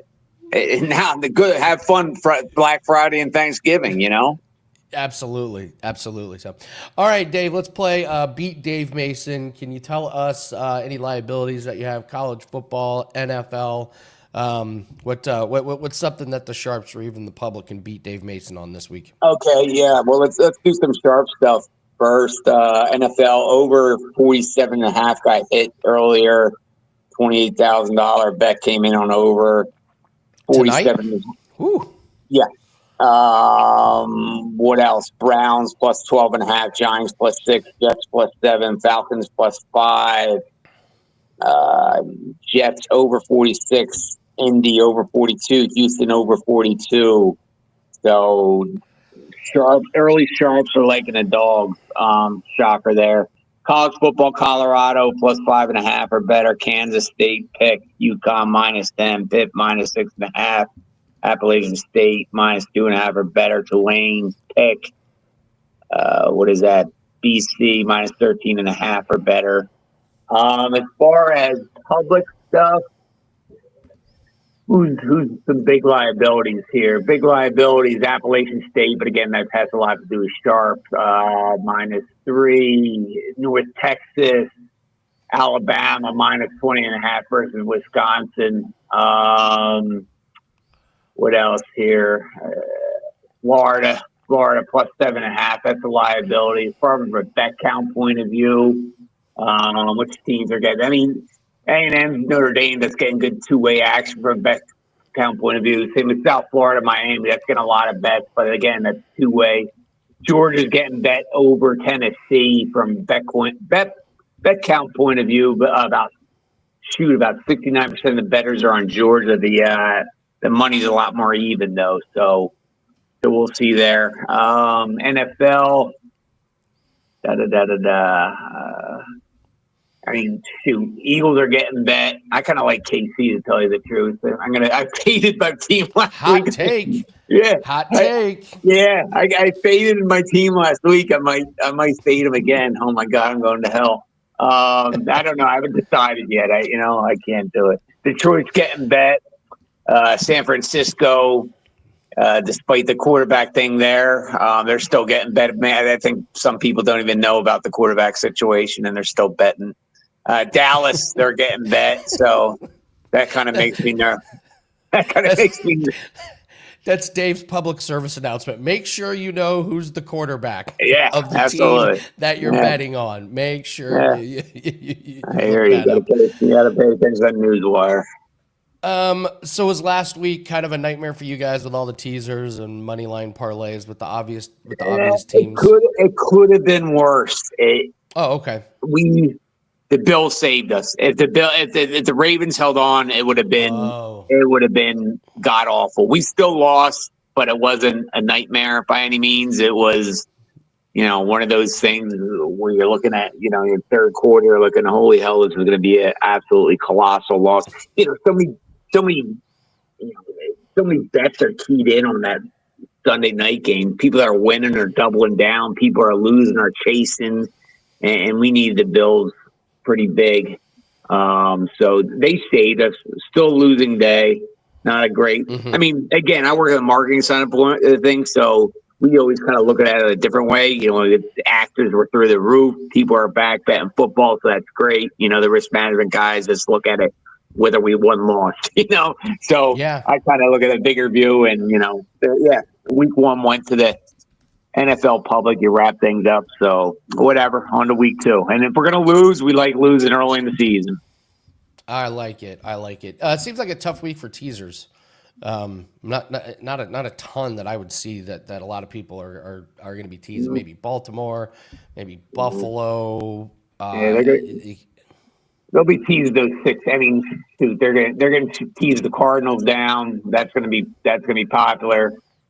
Buffalo, that every teaser on planet Earth is going to be keyed on that. You said it's Baltimore as well. So Buffalo, Baltimore, Arizona. We'll see on the Detroit, Chicago, even though whenever the spreads are like between 6 and 9, man, they 9 times out of 10, 8 times out of 10, people are teasing them down, but that one might be an exception. We'll see. Not too much early yet, but I don't want to make any conclusions yet about the early action, but yeah, we'll see on that one. No, actually, I'm wrong. I'm wrong there. Everybody's teasing that down too. Yeah, I mean, there's still a lot of action coming, but the early action that's a tease down situation as well. Tell everyone where we can find you at, and tell everyone what you got going on at Bet Online. Yeah, at Dave Mason BOL on Twitter. Come on over to betonline.ag. We actually have a week 2 survivor pool. It's just $10,000, but it's a freebie. We open up week 2. If you missed out or you already got booted from week 1 after week 1, even though, not many people got booted, it was a pretty easy survivor week 1. But we saw that $10,000 freebie up. We just got to send us action our way to qualify for the prizes. So come on over to betonline.ag this weekend. Dave Mason, he's great. Absolutely great follow on X, on Twitter. He'll tell you where all the money's coming in. He'll tell you about big bets that are coming in.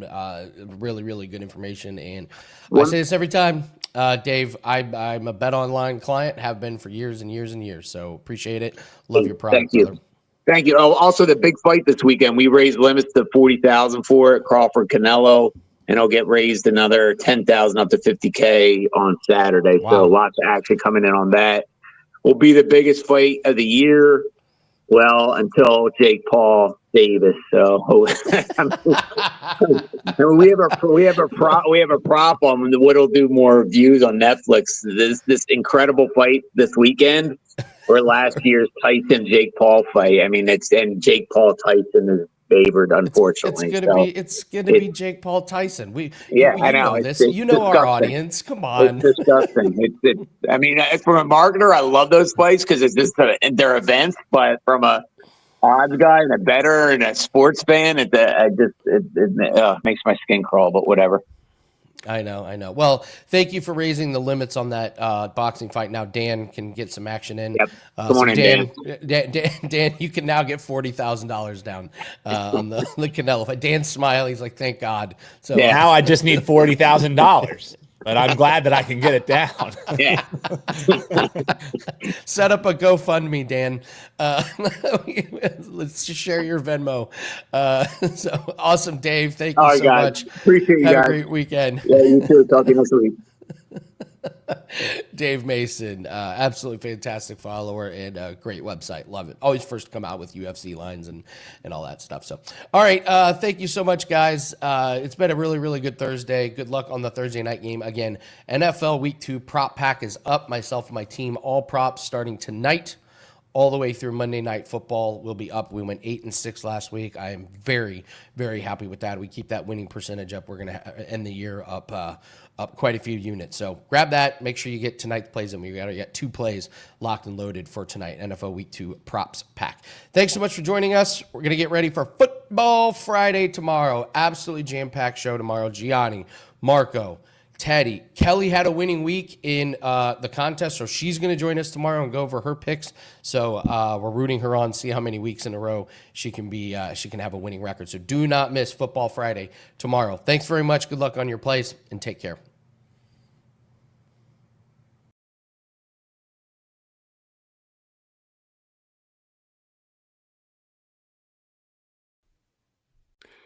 NFL primetime football on Prime this Thursday night. Commanders, Packers, 2 teams off big wins in week 1. I think one of them will regress here in week 2. I've got your free play with analysis for Thursday night football on Prime coming up right here, right now. Hi, this is Steve Merrill, WagerTalk.com, right back here on WagerTalk TV. And a quick reminder, if you're liking these free play videos, I will keep doing all the Spotlight National TV games Thursday night, Sunday night, Monday night football each week for you. All I ask is a thumbs up, like, and a positive comment below. And I'll keep these free play videos coming here on WagerTalk TV. And make sure you subscribe and you click that bell as well so you get an instant alert when these free play primetime games are posted each and every week. This game does return to Amazon Prime. And what are your thoughts on that? Do you like it on Amazon Prime? Comment below. Let me know. And one thing about Thursday Night Football over the years is that the home team normally has the edge and the better team normally has the edge. Now, the Packers are currently a 3.5-point favorite, so maybe the odds makers are saying they're 1 to 2 points better when you factor in a little bit of home field. But the reason this works over the decades now in Thursday Night Football is because of the short week. Both teams played Sunday. Both teams have 3 days of rest and turnaround. But the road team loses a day of prep and really rest because they have to travel. And therefore, it's really a 2-day turnaround. While the Packers not only played at home last week, but they remain home again this week. So I do think the edge goes to Green Bay as far as the schedule. So let's dig a little bit deeper and see if we can find an edge as well on the field. You know, not my Washington Commanders has become a running joke here in my weekly videos. You know, I grew up as a Washington Redskins season ticket holder and fan in the 80s and 90s during the Hogs and the Joe Gibbs era. Not a fan of the Commanders logo and nickname. I hope they return back, HTTR. And I know there's many of you viewers out there that agree. Hey, drop it in the comments below. But I also feel like the Commanders were a bit of an overrated commodity last season. They vastly improved under Dan Quinn last year. And while it was an impressive improvement, not sure it was for real. And they were exposed in that NFC title game. And teams that lose championship games often regress the following year. And after going 14-6 last year, I look for the Commanders to maybe be one of those teams that regress. Keep in mind, they were just 4-13 2 seasons ago. And if you dig deeper last year, they did outgain a good amount of opponents, but they had a lot of fortunate close wins down the stretch, especially. And I think now in a difficult scheduling spot, this could be one of those sell spots against the Commanders on Thursday Night Football. And I'm not going to read too much into the blowout win against the New York Giants, projected to be one of the worst teams in the NFL this season. Packers win, though, last Sunday, a little bit more impressive. And we did have a strong client best bet on Sunday at WagerTalk.com on Green Bay, minus the 2 points. And as I told you also in my very popular Fade the Public video, the Lions were the most public underdog last week in week 1. And you know how we love to fade those public dogs. And the Packers got off to a nice 27-13 win to start their season. Dig a little bit deeper into the stats, though. Not that impressive offensively. They barely had over 250 yards, did not run the ball very well. I think they will run the ball better this week. Commanders were not tested against what I think is a very weak offensive line for the Giants and a weak rushing game in general. But the Packers' run D was fantastic. 46 yards allowed on 22 carries against the Detroit Lions. Commanders are a run-based offense with Jaden Daniels, and I think that's going to serve the Packers well in this one on Thursday Night Football. And you could also take a look at the under in this game. Now, the Packers minus 3.5 would be my lean on the side. Ugly number. I know 3 is a very key number, so keep an eye on it. Maybe we'll get a 3 later this week, but I think it's going to hold 3.5. But the under 48 is appealing to me because, once again, the Packers' offense, despite the win last week, was not that impressive with only 250 yards. And the Commander defense looked good. We'll see if it's for real or not. A little bit of a step up in class this week against Green Bay, perhaps, if the Packers' offense is decent. We'll see. But I think that under 48 gives us some value, especially with the quick turnaround and both teams having just 3 days to recover and recoup. I look for a lower scoring game than expected as well. So Packers minus 3.5, under 48 also on the total is my way to attack this game on Thursday night, 8:15 Eastern on Prime. Once again, drop your thoughts below. Side, total, player props. How are you attacking this Thursday night football game? Hey, include some analysis if you have time. Let's learn and earn and win together here on Wager Talk TV. And once again, if you're liking these free play videos, I'm also doing the Thursday night ESPN National Spotlight game in college football this week between NC State and Wake Forest. You know, that's the second longest continuous college football rivalry in the country. The Thursday night ESPN game in the ACC is free for you as well here on Wager Talk TV. So make sure you click subscribe and you click that bell as well so you never miss out on instant alerts. Also post free play videos throughout the week here on the channel on a daily basis. And don't sleep on baseball. You know, last year, over the final few months of baseball, I finished on a 57-28 best bet winning run. We have almost 2 months of baseball best bets remaining. Obviously, college and pro football here. College and pro basketball just about a month and a half away. This is an excellent time to be an all sports, all access client. Now you can get a 1 day pass for $39, a 1 week for $99. That's 7 days. There's a 1 month, even a 1 year. And obviously, the longer-term packages get the cost per play down quite a bit. It doesn't matter, by the way, if you get a 1 day, 1 week, 1 month, 1 year. Every client gets the same plays I'm personally using. It's been that way since I started in August of 1996, over 29 years ago, as a full-time professional handicapper. If I have a play, if I have a personal best bet, I send it to everybody. But the longer term packages are where you really start taking a serious, consistent investment approach. And the best offer is the 1 year all access. And if you use that promo code you see on your screen, SM365, you get an instant $811 discount on the 1 year all access pass. And that gets it down to $3 a day, about $1 a play for every college and pro football, basketball, and baseball best bet for the next 365 days and nights. If you're ready to take a consistent, true investment approach to sports betting, now's the time to do it. All the major sports are about to go. And also, it's a great discount with promo code SM365. Full details are on my page, SteveMerrill, WagerTalk.com. You get there quicker with the shortcuts, WT.buzz/SM. And by the way, I'm very selective. 2 to 3 best bets per day on average, which means that last cut, that bonus free play I post for everybody is a pretty strong opinion still. The last cut for my best bet card goes up free every day for everybody on my page. So check out the free play every day. Must-see TV, WagerTalk TV, but also must-see webpage. My page every day has a bonus free play for you that was just a bit outside for making the best bet card. So check out the free play, check out the special offers, SteveMerrill, and get there quicker, WT.buzz/SM. And on the way out, don't forget to follow me on social media at Steve Merrill on X and Instagram. You see it in the bottom corner of the screen there, 2 R's, 1 L, MERRIL, at Steve Merrill on X and Instagram. And stay tuned here to WagerTalk TV because, as I said earlier, there's more free play videos coming up next, including my Thursday night college football preview, NC State, Wake Forest. So stay tuned. More free play videos coming up right now.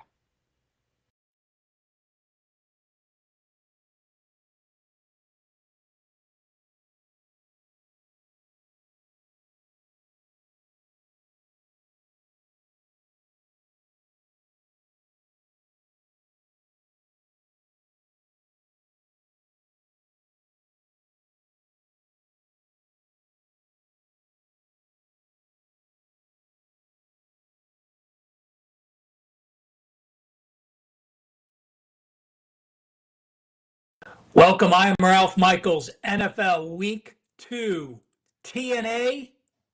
That means trends and angles. This is the WagerTalk NFL TNA Report. Segment 1, we're going to talk about teams that won their season opener and lost their season opener. Segment 2, we're going to talk about division teams with double revenge. And make sure you stay tuned to segment number 3.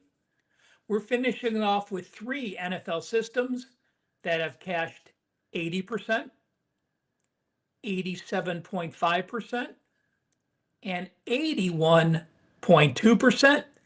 Hit that like button and let's get right to it.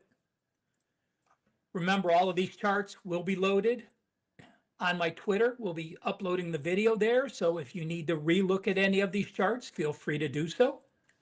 Simply, I wanted to go to the basics to start off this video. I went back to 2021, so we have the last 4 seasons. Teams that lost their season opener have gone 55% against the spread.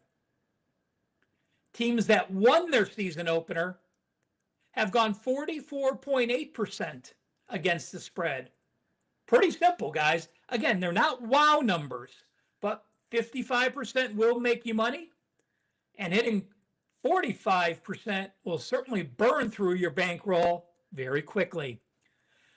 When you see the chart, you're going to see it doesn't matter if you're off a loss. If you're off a loss away, off a loss at home, off a loss as a favorite, or off a loss as a dog, all of those are between 53.6% and 55.6%, all within a 2% straddle there. That's if you're off a loss. If you're off a win, again, you're 45% ATS. If you're off an away win or a home win, it doesn't matter. You're within 1.5%. If you're off a win as a favorite, you are actually 18 and 17, 51.4%. And if you're off a win as a dog, those teams have only gone 35% against the spread in game number 2. Now, I do want to mention, we looked at teams off a loss. That's a positive. Off wins, that's a negative. How about if we match them up? Going back to 2009, teams in game 2 off a loss, playing teams off a win, are 57.5%. And that applies to Atlanta, Carolina, Houston, Kansas City, the New York Jets, New Orleans, Seattle, and Tennessee. I want to break out 2 subsets as well about those numbers we talked about. Not very big sample sizes from the last 4 years, but again, I'll share the data. Hopefully it helps you make a positive decision. Going back to 2017, I went back a little further on this just to check it out, and they were the same type of percentages. Teams that lost at home in the season opener and are now home again, like the Jets and the Saints, they've only cashed 31% against the spread. You would think, oh my God, you lost your season opener at home. You're now playing in front of your home fans. Guess what, guys? Again, it's been a play against. So 31% ATS says to fade the Jets and fade the Saints.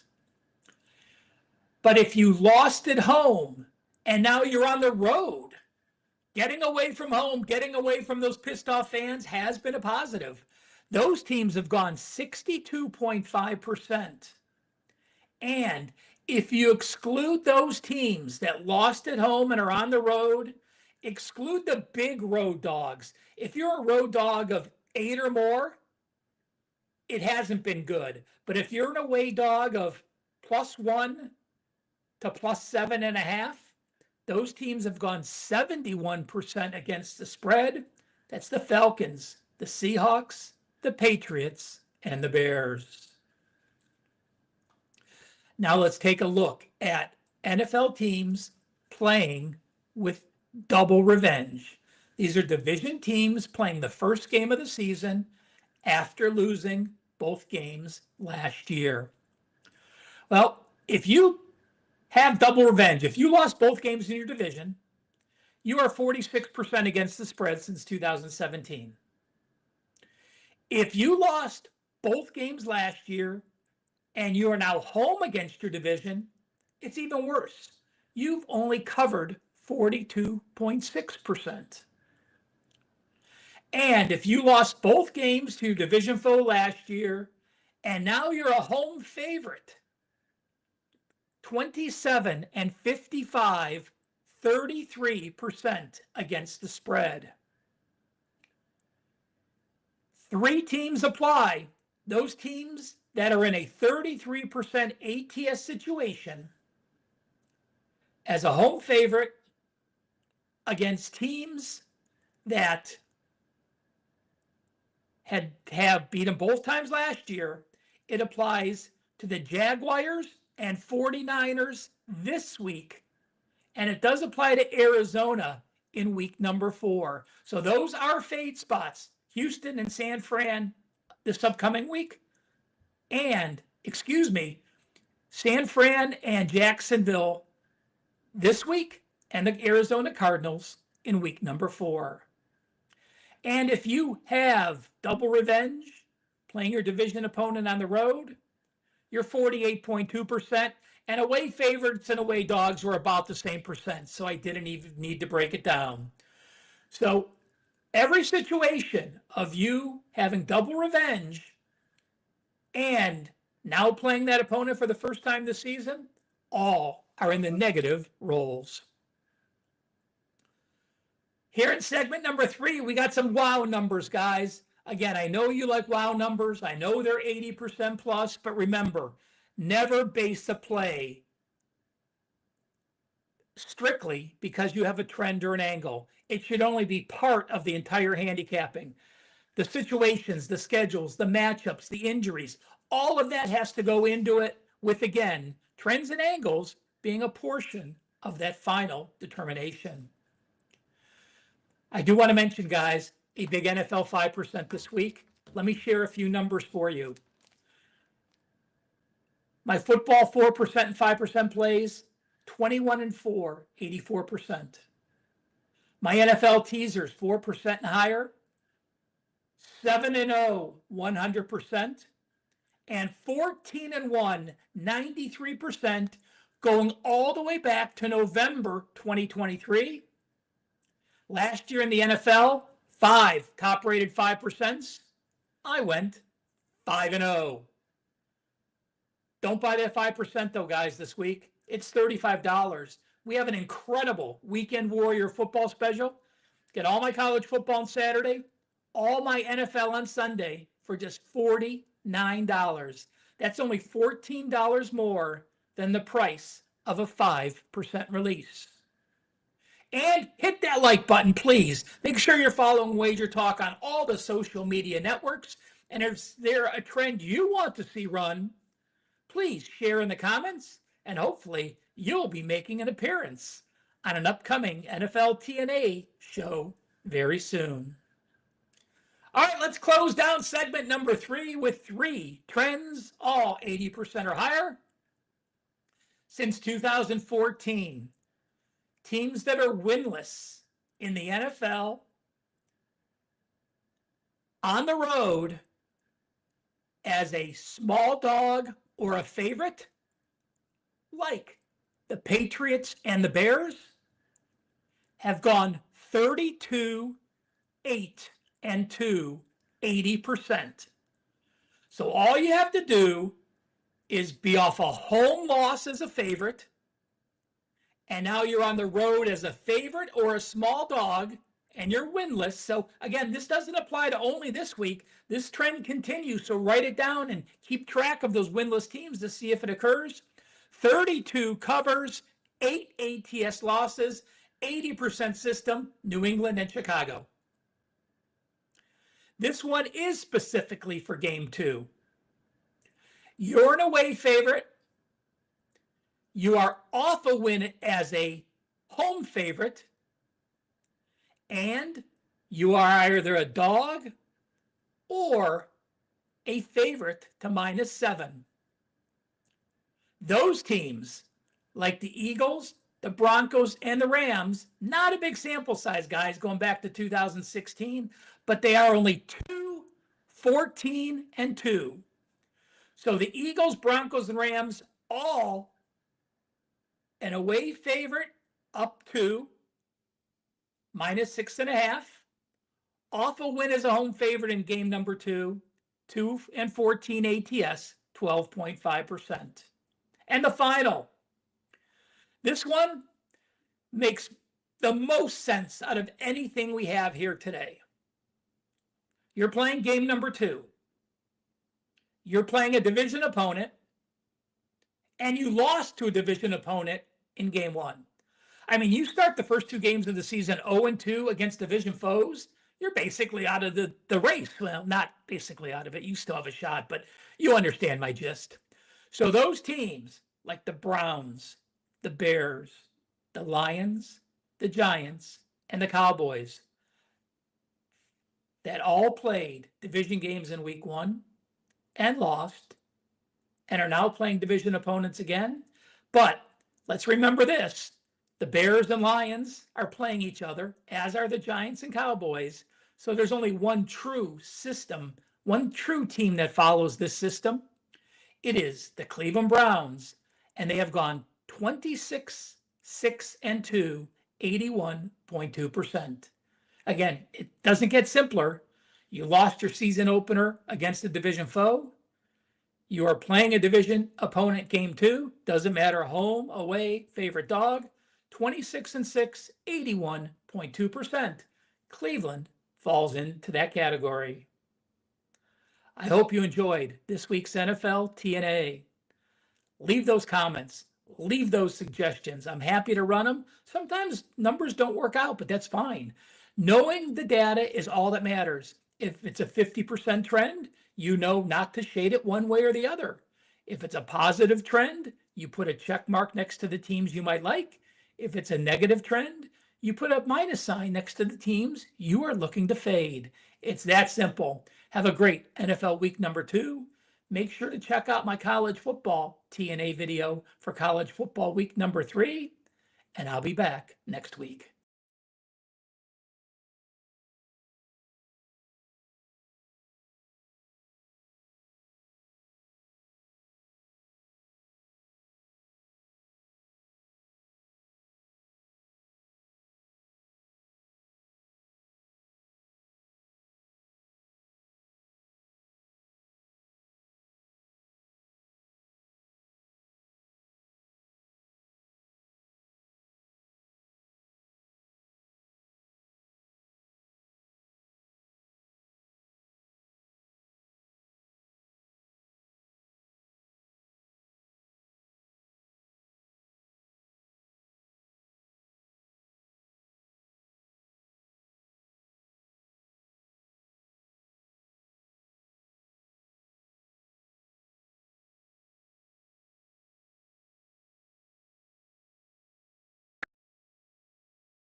Start firing off those questions right now. Any game you want to talk about, we will be happy to oblige. Of course, we're talking all the big games for sure. That means Georgia, Tennessee, Notre Dame, Texas A&M, USF, Miami, Florida, LSU, Arkansas, Ole Miss, and Vanderbilt, South Carolina.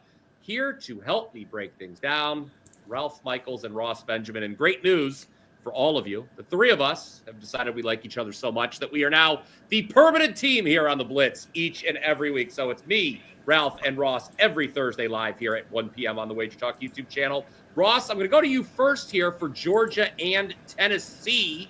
This is a situation where we have seen significant line movement. We did see significant line movement early in the week.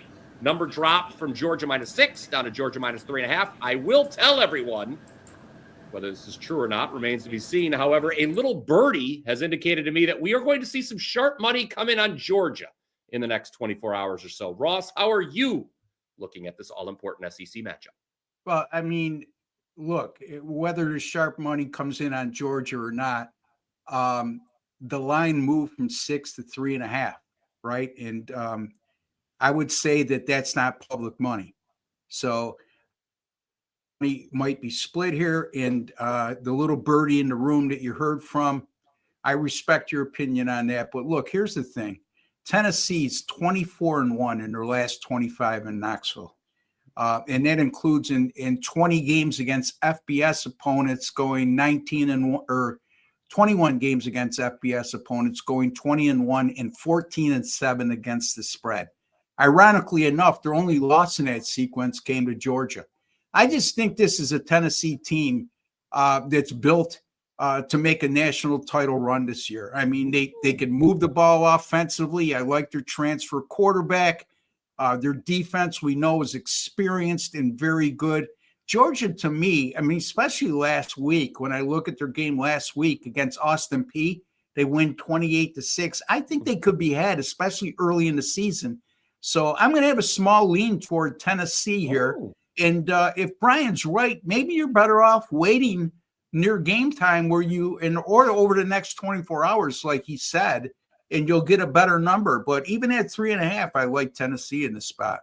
Okay. I was doing this, Ross, not because of anything to do with your breakdown. It was because Georgia, I think, could be accused the last 2 weeks of perhaps a little sleepwalking through their first two opponents. They knew they weren't going to be tested by Marshall and Austin Peay. But Tennessee, certainly, Ralph, a different story in a big, bad SEC opponent. Nobody is more keenly aware of the trends than you. Georgia, let's talk about the rivalry here.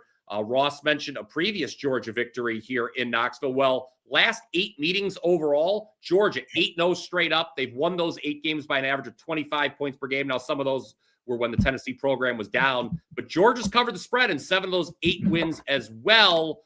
What do you think? Does that history play into your handicap here at all for Saturday? Well, you know, Brian, let me go back to your little statement.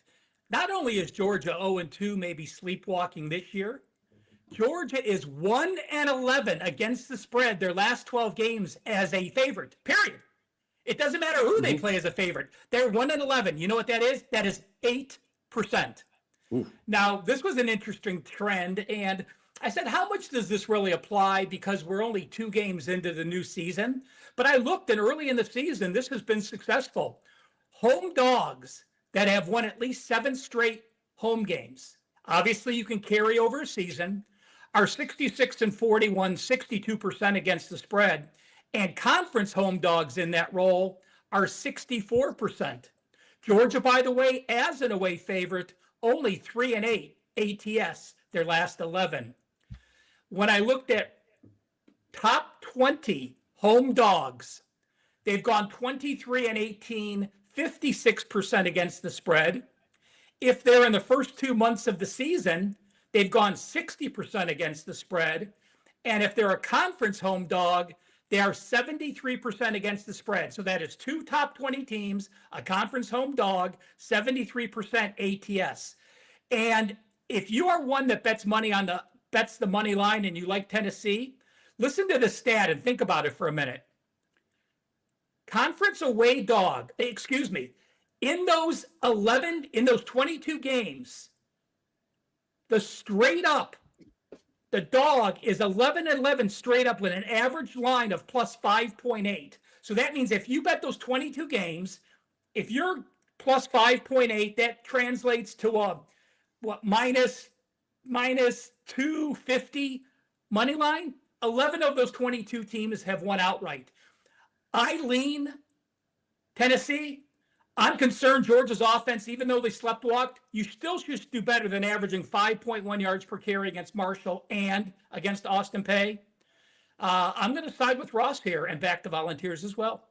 Okay. I'm going to say, Brian, I'm seeing a 4.5 at FanDuel as well. So it's 3.5 across the board and 4.5 at FanDuel. So okay, if you like Tennessee, that's the place to go. FanDuel. I think the line is going to, like I said, if you like Georgia right now, I think that you should bet them now because I think it's going to go to 4.5 pretty much across the board soon. Something we need to point out: the starting quarterbacks for Tennessee are out of this game, so that's something to watch. In the Georgia offense, which Ralph mentioned, has struggled, has kind of whatever the first 2 weeks. Can they wake up and they take advantage of that? All right, next game on the list should be a good one Saturday night. It is Texas A&M and Notre Dame. Teams opened the season against one another last year. I had the first half under in that game. That was a winner. I kind of like the over, though, this year. Ross, what do you think here? Before the season, I did a special edition of the Power 5. I gave out some win totals. I said bet A&M over 8.5 at plus 150. If they win Saturday night, I think I'm dancing in the streets with that win total. I think that's going to be looking pretty good. But here's the problem. They're 2-13 against the number under Elko, including 0-2 this season, and they're an underdog in South Bend. Yeah, I mean, and you look at Texas A&M, they've had struggles on the road the last few seasons. Notre Dame coming off that heartbreaking loss against Miami of Florida. They did have a bye week last week. Texas A&M, although they're 2-0, they haven't wowed me when I watched them. They beat UTSA, and they also beat help me out, guys. The other Utah game, State. Yeah. So I mean, it's not like they won by 22 or 21 points in each game, but they didn't come close to covering, and the opposition moved the ball on them. And Notre Dame here, keep this in mind. Under Marcus Freeman, they're 5-0 straight up in ATS coming off a bye during regular season action.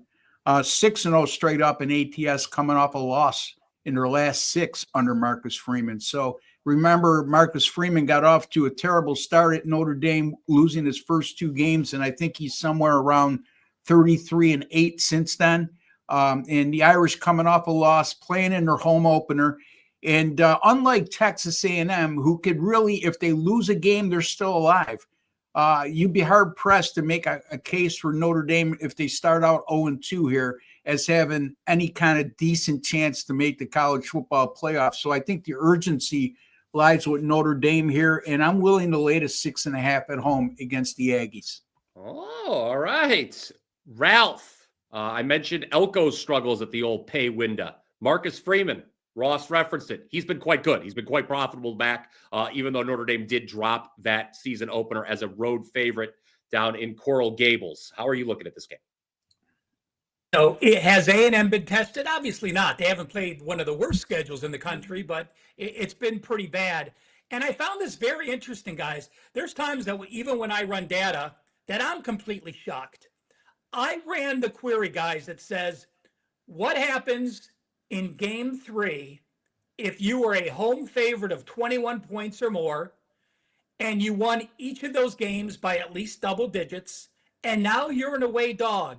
It hasn't happened very much, but those away dogs since 2016 are actually 62% against the spread. So I was going to say this. I think A&M is an overrated 2-0 team based on who they played. Yes, they have a dynamic offense with a couple incredible wide receivers. Carver has been amazing. Concepcion has been great. It really allows Marcel Reed to stretch the field. I do like Notre Dame's defense, though. Yes, they allowed 324 yards, but remember, this was 324 yards to a Miami team that was one of the top offensive teams that had a quarterback that was a transfer from Georgia. They were on the road in that situation. So I don't think at the end of the year, I think that 324 yards that Notre Dame allowed is going to be an actual positive number versus right now into the break, it looks like a negative. I did look up 2 other things that I wanted to share with you. Teams off a ranked loss. So you were a ranked opponent and you lost. And now you have a bye and you are off a bye. Those teams are only 49% at home. So it doesn't, not a positive, not a negative, but I still want to share that data with you. So if you have those type of thoughts, you know what the results are. But when that team is off a ranked loss game and they had a bye, they are 70% to the under the last 36 games, 11 overs and 25 unders. And that's where I'm going to go here. Big game, national TV. I like these teams having to feel each other out. I'm going to go under first half in this, and it's actually one of my top 3 plays from the games we're going to talk about. Under first half, Notre Dame, Texas A&M. Okay, there you go. Of course, guys, here each and every week in the Blitz, we've got you covered with the biggest games on Saturday slate, but we also will leave no stone unturned. If you're watching live, you can ask us about any game you want to hear about, and many are doing that right now in the chat. I'm going to go to a question from Adam because he wants to know about Georgia Tech and Clemson. I'm going to this game right now, Ross, because the line movement, it's a very similar story to what we talked about earlier just a few moments ago in the Georgia-Tennessee game. The market decided this number was too high at the open, and money came in on the dog. We know Brent Key at Georgia Tech has been fantastic as an underdog. I believe they've covered 6 straight at home against ranked opponents. I'm going to look that up in a minute after you're done breaking this down. Maybe Ralph also has that one handy. But Georgia Tech's been very live in the home underdog role against top teams under Key. What do you think? Clemson's not looked good at all the first 2. No, I mean, talk to me. Yeah, they had to come back from a 16-0 deficit against Troy last week to win 27-16. They did have a strong second half. Maybe they can carry that momentum over.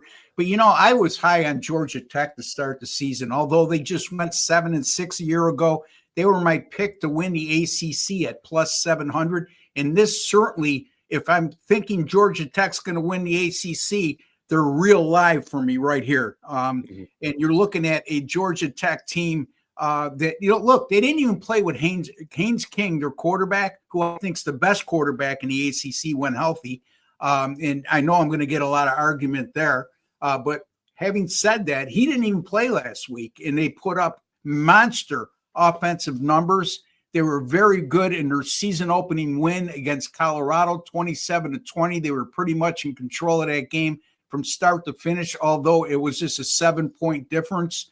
And Haynes King, again, if he's healthy this week, I like Georgia Tech even more. If he's not, I still like Georgia Tech. I think Georgia Tech wins this game outright.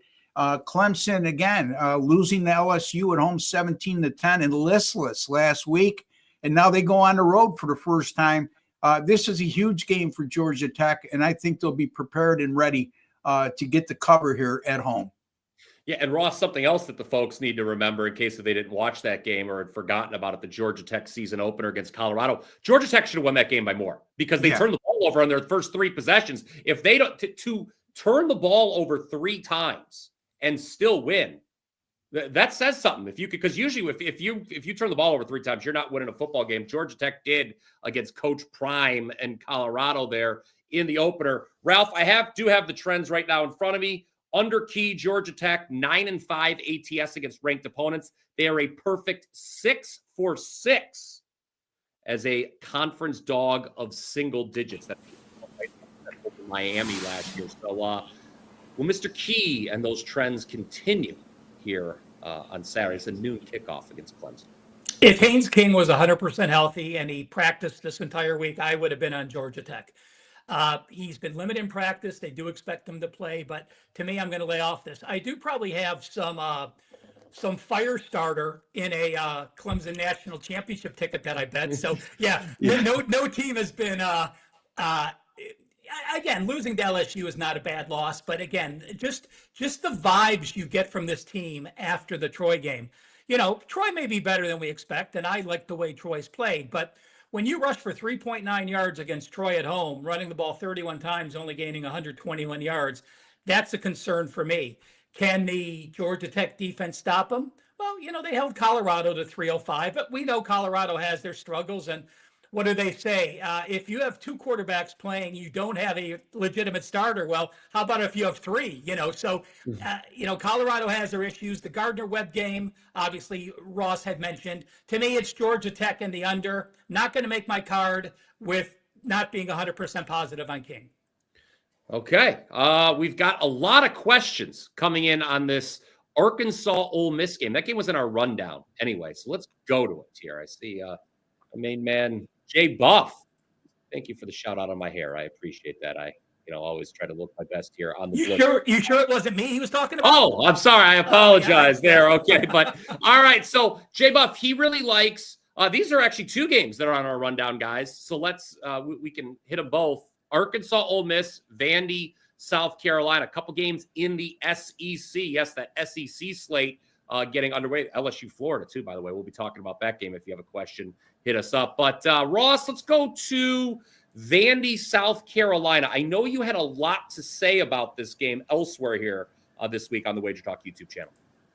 Yeah, I mean, this game looks like a trap to me. You're looking at a number 11 ranked team in South Carolina, and they're just, a 3.5 point home favorite here, or 4.5, whatever they are, against an unranked Vanderbilt team who only got one vote in the AP poll this week. And that I got to scratch my head, because right now, to me, when I look at these two teams and I looked at film on both of them, Vandy, to me, is the better team. I mean, South Carolina, 2-0, deceiving. Why do I say that? They won 38-10 last week, Ralph, over South Carolina State. But guess what? They scored 3 touchdowns by way of a punt return, a block punt, and a fumble return. They only compiled 253 yards of total offense against an FCS opponent.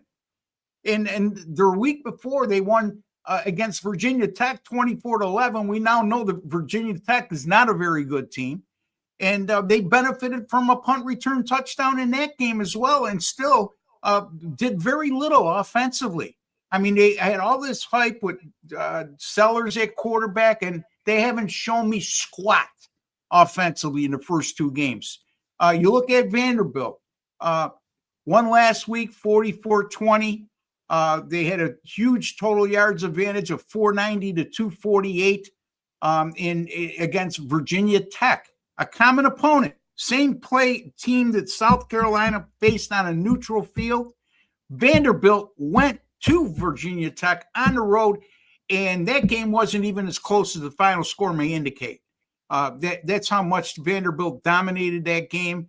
And look, here's the thing. They've lost 16 straight versus South Carolina over the last 16 meetings. You think that's not big-time revenge? Because this is, to me, a much improved program. I like Diego Pavia at quarterback. Is he an NFL-ready quarterback? Not even close. He may make it in the Canadian Football League, but he's not an NFL type of talent. However, he's a winner, okay? He's a winner. He knows how to get things done at the proper time.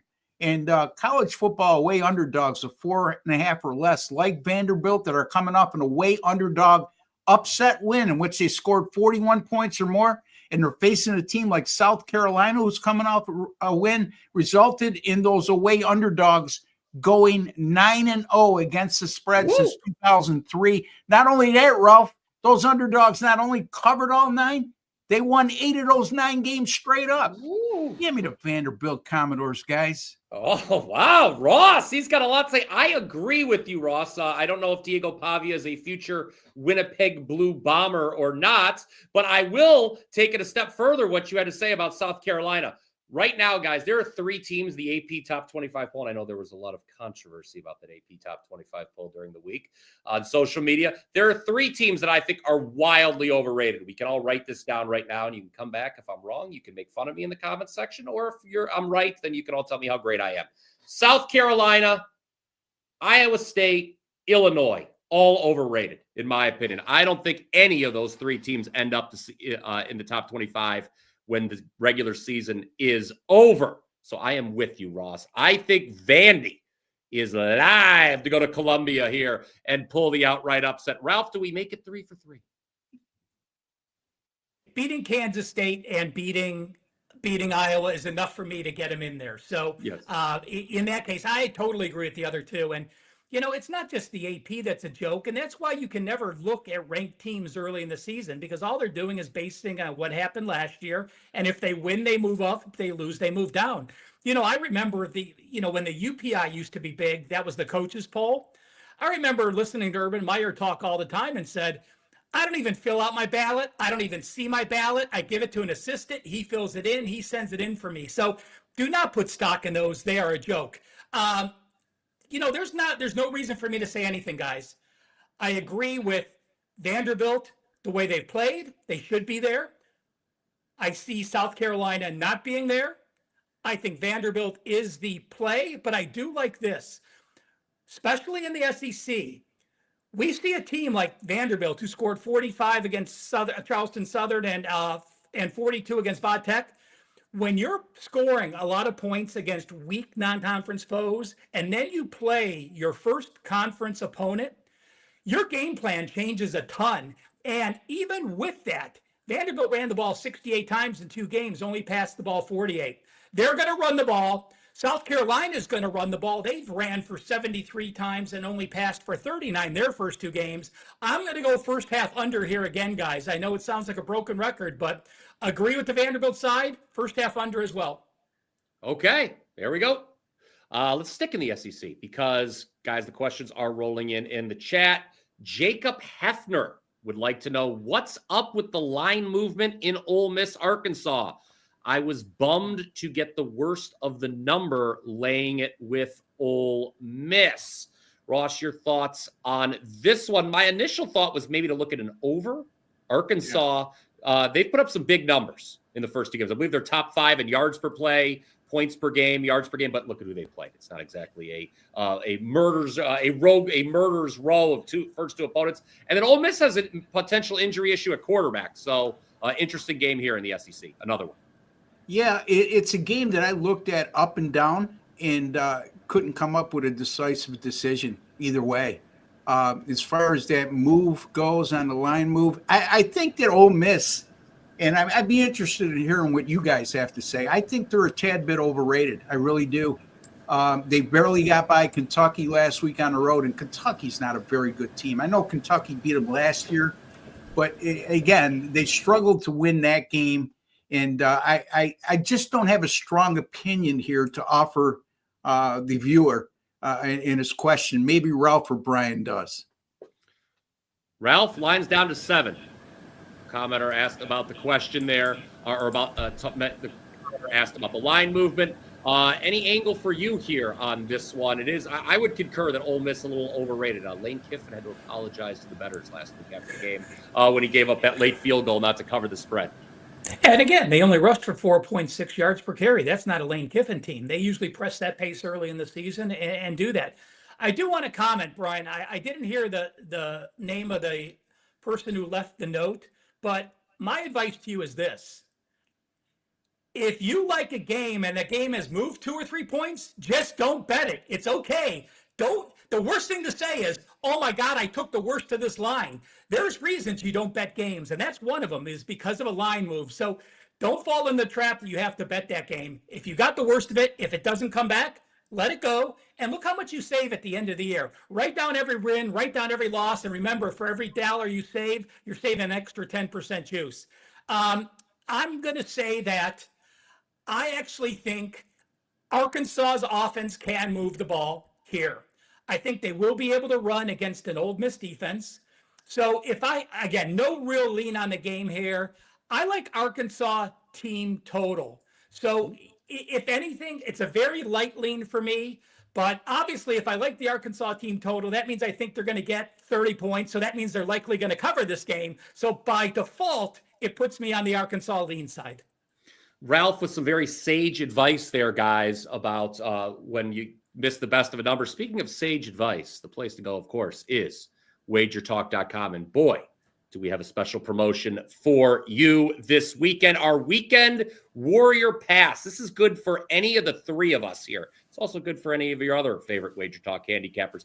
This weekend, you can get every football play from your favorite handicapper for Saturday, Sunday, including any 5% releases for only $49. And as a bonus, we're going to include any football plays on Monday at no extra cost. So guys, I'm going to give you guys the opportunity right now to talk about what you maybe have already locked and loaded for the weekend. Ross, it's a great way to get involved this Weekend Warrior Pass. What are you doing this weekend, man? Yeah, I mean, I got a 5% best bet on Saturday for $35, and another 3 college football winners on Saturday already posted. So if you take the price of those picks individually, you're talking about $110. That's not even including the NFL on Sunday and what I put out on one of the 2 or both Monday night games in the NFL. So, I mean, that savings is just terrific. And folks, let me remind you, the first 2 weeks of the college football season, week 1 and week 2, not counting week 0, I put out 2 5% best bets. Week 1, I had LSU plus 4.5, winning outright 17-10 at Clemson. And then last week, I had Oklahoma as a 5% best bet. Woo! They were a 5-point home favorite. They won by 11. My college football, by the way, folks, since 2023, number 1 in units earned since the start of the 2023 season. Last year in college football, number 1 in units earned, number 1 in win percentage. 4 huge college football plays up right now at WagerTalk.com or at my personal link, wt.buzz/RB. So NFL will be up tomorrow, but certainly that $49, that's a steal, Brian. It is. I will have a 5% play in the NFL on Sunday. I know we're, of course, talking college here in this hour. I'll talk more about what I've got going on my page, but I want my good friend Ralph Michaels to talk about what he's got going on this weekend. Before we get to more of your questions, I see the one about Troy and Memphis. That'll be up next. Brian, I am with you with an NFL 5% play. It is a teaser. My college football and NFL plays rated 4% and 5% have gone 21 and 4, 84%. My NFL teasers rated 4% and higher, 7 and 0, and 14 and 1, 93%. Going back to November 2023, I had 5 NFL 5% last year. I went a perfect 5 and 0. Best of all, buy the Weekend Warrior right now, and you get all the plays already loaded for Saturday and Sunday immediately, so you could take advantage of the proper lines and grab them today. All right, so there you go. Weekend Warrior Pass, guys. Any of your favorite handicapper, just $49 for the weekend. That is, as Ross mentioned earlier, a real value, a steal, dare I say. All right, let's talk about this game here. Adam wants to know about Memphis and Troy. You mentioned Clemson earlier. Clemson played Troy last week. Troy was beating Clemson 16-0, and Ross, they were probably feeling pretty good about themselves, weren't they, down in Troy? But they, of course, lost 27-16. So Adam's question is, do we like Memphis to dominate Troy after that emotional roller coaster last week, or is Troy just getting going? You know, Troy might be just that good for a Sun Belt team. And Memphis was a favorite trendy pick, I should say, for a lot of people to come out of the group of 5, and they still may. But this looks like a tricky one to me, guys. You know, I think Troy, if you look at how they played defensively against Clemson last week, they just wore down because Clemson had more quality depth in that game. And I think a lot of people are jumping aboard the Troy bandwagon this week, and that line moved from 6 to 3.5. Again, that might be some sharp money because it came in early, or it might be an overreaction to what we saw in week 1. But this game is not going to get any of my money, Brian. And I'd like to give Adam a definitive answer, but I just think there's more value to be found on the college football board on Saturday.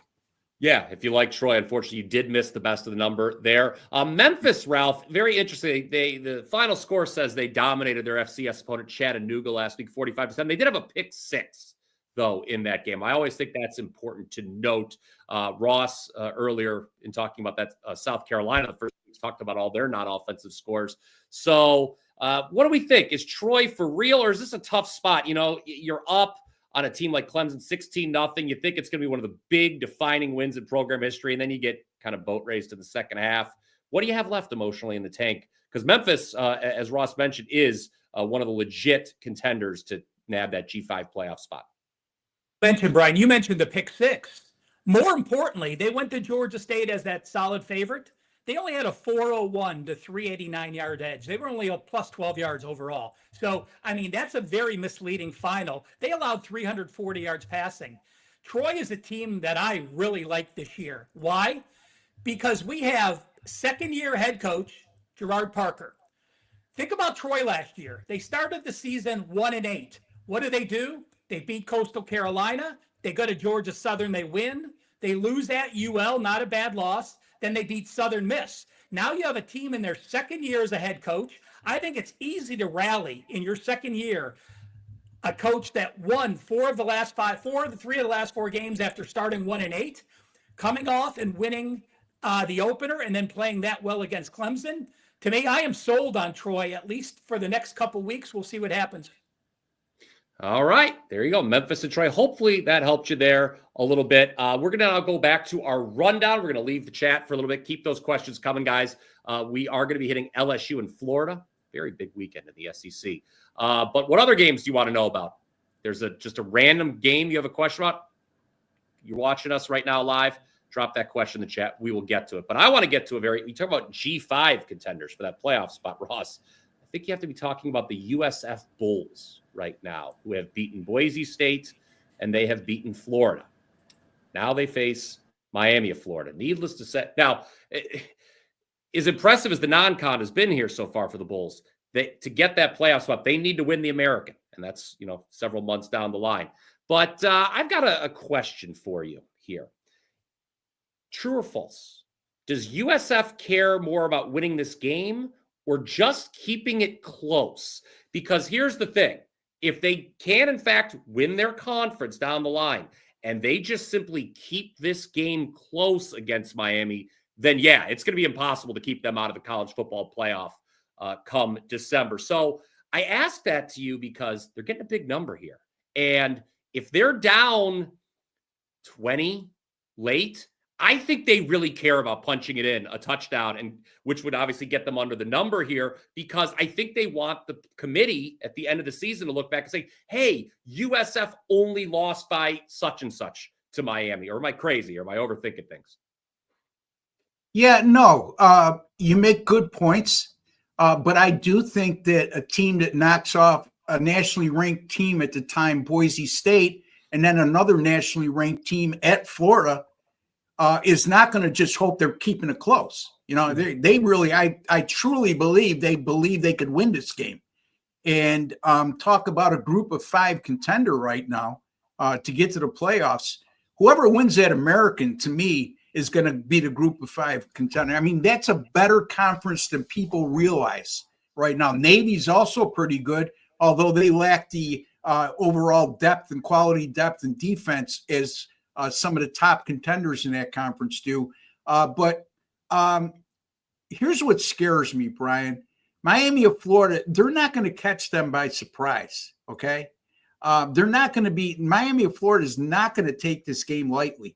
Miami of Florida is not going to waste a win over Notre Dame in their season opener. They're a very talented team. And it also strikes me that this game opened at 15.5 and very quickly, right after it opened, shot up to 17.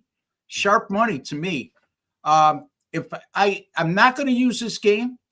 I do like the points you make, Brian, but I truly believe that South Florida wants to win this game and believes they could. Now, wanting to do so and doing it are two different things. I have a slight lean, Ralph, toward Miami here because of that early line move. It just, you would think that a double-digit underdog that just pulled off 2 upsets in a row against quality competition, and people would jump all over that. but that wasn't the case. And to me, that move is sharp money. That's not public money. So I think Miami, there's no way that Miami wants to contend for a national championship and lose to their little brother in South Florida. And that's basically how they look at things. So it's a tough call, but if you put the proverbial gun to my head, I would lay the points with Miami. Okay. What do you say, Ralph? It's the third straight week facing a ranked opponent for USF. Well, Brian, I was on USF against Boise. We talked about Byron Brown, how good he was before he got injured, and he came back, and he looks to be the same player. But when you asked your question about do they want to keep it close, there's no other game on the board more than this one that sets it up for a backdoor cover. USF has South Carolina State at home on deck, followed by Charlotte at deck. Miami has Big Brother Florida at home, and then they go to Florida State, the other in-state rival. So you're talking about them. How many times do you play 4 in-state teams in a row? Bethune-Cookman, USF, Florida, and Florida State. So to me, the situation clearly screams USF with no one on deck. I could see Florida resting some starters before they host Florida next week if they're up by that aforementioned, you said, 3 or 4 touchdowns into the fourth quarter. I actually was close to using USF, but again, trends are either to help you make a bet or to keep you off a bet, and these trends are keeping me off USF. So guys, I'm going to put you on the spot real quick. I need a real quick answer from you. How many times since 2008, so we're talking, 16 years, has a college football team won back-to-back games as a dog? It sounds easy. The first 2 games of the season as a dog. I was shocked how low this number was.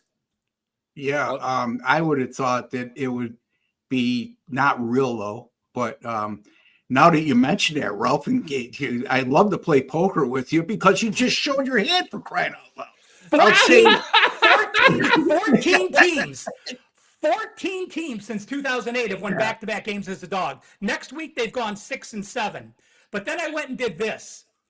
How many teams were an away dog and won as a dog of 3 or more, and then won as a dog of 14 or more, like USF did? So back-to-back wins anytime in the season, not through the first weeks of the season. The next game, it's only happened 30 times since 2018. The next week, they are 9-21 against the spread. That is 30%. And if they're a double-digit dog, they are 2-14 against the spread. So some serious numbers for teams playing that third straight underdog role. And while I like USF, and I would still give out USF as an opinion, this is a situation where those trends, to me, that make total sense, are keeping me off this game. Okay, so there you go. Battle of Florida there, a little bit for both sides. And remember, Ross, I think we mentioned this, Ralph, too. The first time we talked about Miami, I believe, is when we were breaking on that Miami Notre Dame game. The three of us gets late, and the game is close. Mario Cristobal will often do the wrong thing. So we also have to acknowledge that, certainly. All right, guys, there's some weekday college football action, of course, this week. We've got a question from Colin Gregory on a little Friday night lights here. Coach Prime in Colorado. They're going, looks like they've made a quarterback decision there. They're going with the guy who was the original third stringer against a Houston team that I bet over 6.5 wins to go before the start of the season. I thought this Houston team was going to be improved in a wide open Big 12. I expect Houston to win this game at home Friday night. Ross, am I crazy? No, you're not crazy. And again, this is a tough call for me. I mean, this game opened with Houston -4, quickly moved to 6, and now there's been a lot of buyback, Brian. I mean, you're down to 4.5 pretty much across the board in this game. And yeah, I mean, I looked at this line and it jumped right out at me. And it also jumped right out at me was the early move, because initially my initial thought was Colorado might be a nice dog in this spot, but with the quarterback change, and it's not like Colorado has looked very impressive to start the season. This isn't the Colorado team from a season ago. They're talented, but not quite as talented as that team. And yeah, I would have a lean toward Houston in this spot, and agree with you, Brian. Yeah, it's Ryan Staub getting the start for Colorado. We mentioned earlier when we were talking about the Colorado-Georgia Tech game that opened the season Ross, Colorado could not beat Georgia Tech despite that lopsided turnover margin. That doesn't speak well to them. Now it's a different quarterback getting the start here. But Houston, Ralph, even last year when this team struggled, Houston has a very solid defense. And I like the coaching staff. I think this is a team on the ascent in the Big 12. Have a second-year head coach in Willie Fritz, coming back, and we've seen the Houston improvement. And I'm a big fan of that. Second and third-year head coaches that continue to show the improvement with their squads. I'm going to make it simple. This Colorado team doesn't rely on the pass because they don't have a quarterback like Shedeur. But the last two road games, the first two road games of last year with Shedeur, at Nebraska, they threw for 40 times, ran 16. Against Colorado State, they threw the ball 49 times and ran 19. Now, when you look against Georgia Tech, they ran the ball more than they passed. So this is a Colorado team whose offense is going to be completely different this year, is not going to be as dynamic, is going to run fewer plays, is going to have a massive run-to-pass ratio, or at least a run-heavy pass ratio completely compared to last year. And I do like the Houston defense as well. Houston and the under for me. Okay. So looking at the chat here, Lucky Larry asked about the Notre Dame Texas A&M. Yes, we did talk about this one earlier, Larry. Maybe if we've got some time at the end, we'll come back to it. Some quick thoughts. Nice time for me to remind you guys. Click that subscribe button down below. That way you'll be instantly notified when the show goes live each and every Thursday at 1 p.m. Eastern. But if we do have some time, Larry, we can just kind of do a Cliff Notes version of our thoughts on Notre Dame and Texas A&M. But I want to get to another game here that Godfather J6 asked about. This is Bama and Wisconsin. Alabama, I'll tell you what, Ross. Luke Fickell, he needs to get in gear. Otherwise, he may be selling his home in Madison, because this Wisconsin offense looks absolutely atrocious. Now, Kalen DeBoer, everyone was ready to ride this guy out of town in Tuscaloosa, including that woman who, I don't know if you guys saw this clip on social media. She said if she won the Alabama State Lottery, the first thing she would do with her money was pay the buyout for Kalen DeBoer and run him out of town. I think that is an interesting use of winning the lottery. But I digress. Alabama killed L.A. Monroe last week. What do we think Alabama does here against Wisconsin? They killed them last year. I remember watching that game. Maybe, I don't know. We liked Alabama, Ross, at the start of the season. Then they go out and they lose to Florida State, who might actually be a very, very good team. So kind of an interesting evaluation of the Crimson Tide right now, where they're at. This guy's got to be related to me with a handle named Godfather. It's again, I thought that Alabama woman's going to take all the money if she won the lottery and hire Ralph Michaels as a head coach at Alabama. Because anyway, on a serious note, I think Wisconsin's a very deceiving 2-0. They don't have a lot coming back from a season ago. Luke Fickell, to me, has not been getting the job done at Wisconsin. It's tough to get the NIL money there. And I think Alabama, everybody threw them under the bus after that season opening loss to Florida State. But maybe Florida State is just that damn good, Ralph. My lean here is definitely the way to Crimson Tide. I think they cover the spread by the half and then win going away. I just don't think Wisconsin has that type of offense. They never had under Luke Fickell, where they're built to come from behind. So I think it could snowball out on them very easily if they fall behind quickly. And I think that's what will occur. And I like Alabama to win big here. Yeah, the Wisconsin defense has done okay, Ralph. Obviously, they've played some weak teams. Miami of Ohio, by God, they're turn your eyes away when they're on offense, everybody. But the offense, again, for Wisconsin has not been up to snuff. And I concur with Ross, the boss there, that if Wisconsin falls behind, I don't know how they come from behind. So you've been giving out a few first half thoughts so far in the program, Ralph. Is this a situation where you would lay it with Alabama in the first half, or how would you approach this game? We remember they were the run of the century. I mean, a couple of years ago, what did they go 14-1 on first halves? Again, right. new head coach Kalen DeBoer, and you might think, well, Bama has George on deck, but again, there's a bye week on deck, so it's not quite the same situation. I think Bama uses this as a prep game to show Georgia. I think they're going to try running the ball. I am not impressed. Again, I agree with what Ross said and what you said, Brian, that the Florida State loss may be a fine loss in a couple more weeks. I mean, they were only outgained 382 to 341. Yes, they lost by 14 the way the game played out, but you can't overreact to those week 1 games. I think Alabama is going to try to run the ball. I don't think they need to pass it much. I think they need to work on that.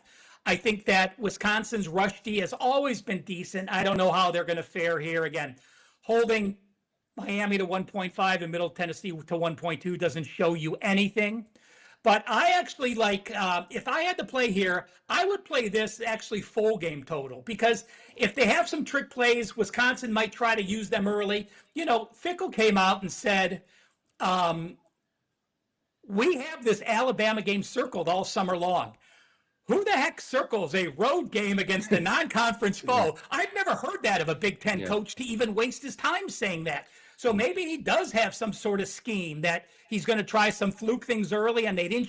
Maybe, and again, maybe since they won 17-0 and 42-10, maybe we just think Wisconsin's offense is bad because he's hidden the playbook until he starts to play Alabama. That's a possibility. That's something we don't know.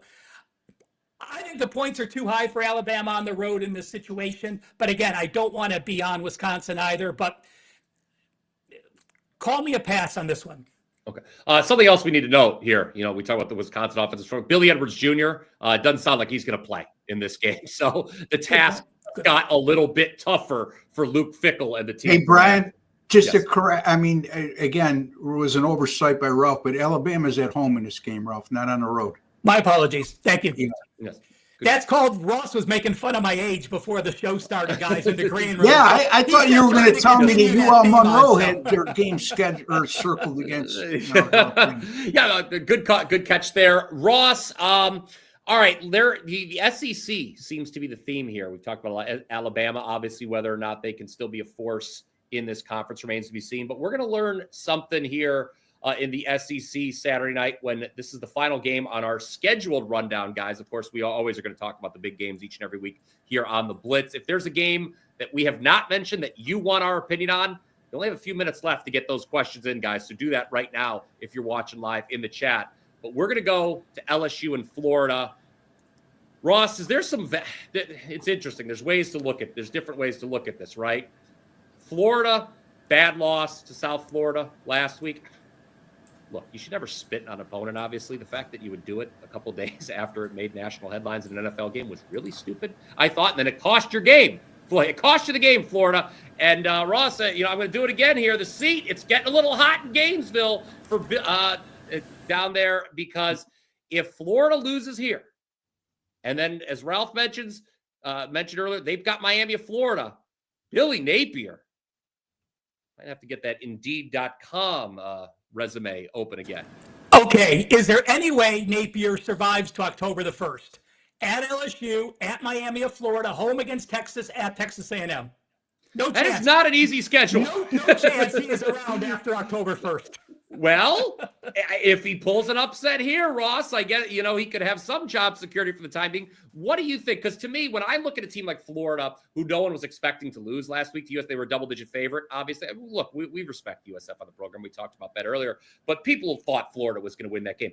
To me, my opinion is always there's some value now on the underdog. That's what the market seems. The market thinks this number opened a little bit too high. And as impressive as LSU looked against Clemson in the opener, boy, did they just sleepwalk their way to a win over Louisiana Tech last week. Hey, Ross, let me jump in here, and I'm going to give people an angle, and then I'm going to have them think of the angle. After you get done, I'll share the angle with them. So, Brian, this is sort of something without you telling me this. What's the ATS record for teams after they lost as a home favorite of 14 or more? I'll get you those ATS numbers after Ross finishes his breakdown. Okay. Yeah, and I could almost assure you that Ralph is going to come up with an angle that supports the underdog, because I do the same type of technical handicapping, and I don't mean any disrespect by any means with Ralph, but we think alike in that regard. So I think Ralph's going to mention that there's an angle that supports the underdog in this situation, coming off a favorite loss of minus 14.5 or greater. here's the thing with me. LSU was listless last week. Brian, you mentioned that. I just think that I got to give them a pass. They come off their big win against Clemson on the road. And, you got Louisiana Tech in between the game against Clemson and the showdown with Florida, who at the time was a nationally ranked team when they faced them, when they played last week. To me, again, I'm going to stick with my guns here. I think that LSU is the best team in the country. I said that before the season started. I gave them out on the college football betting preview show with Teddy. I gave them out at plus 1,400 to win the national title. Now they're around plus 800 or so.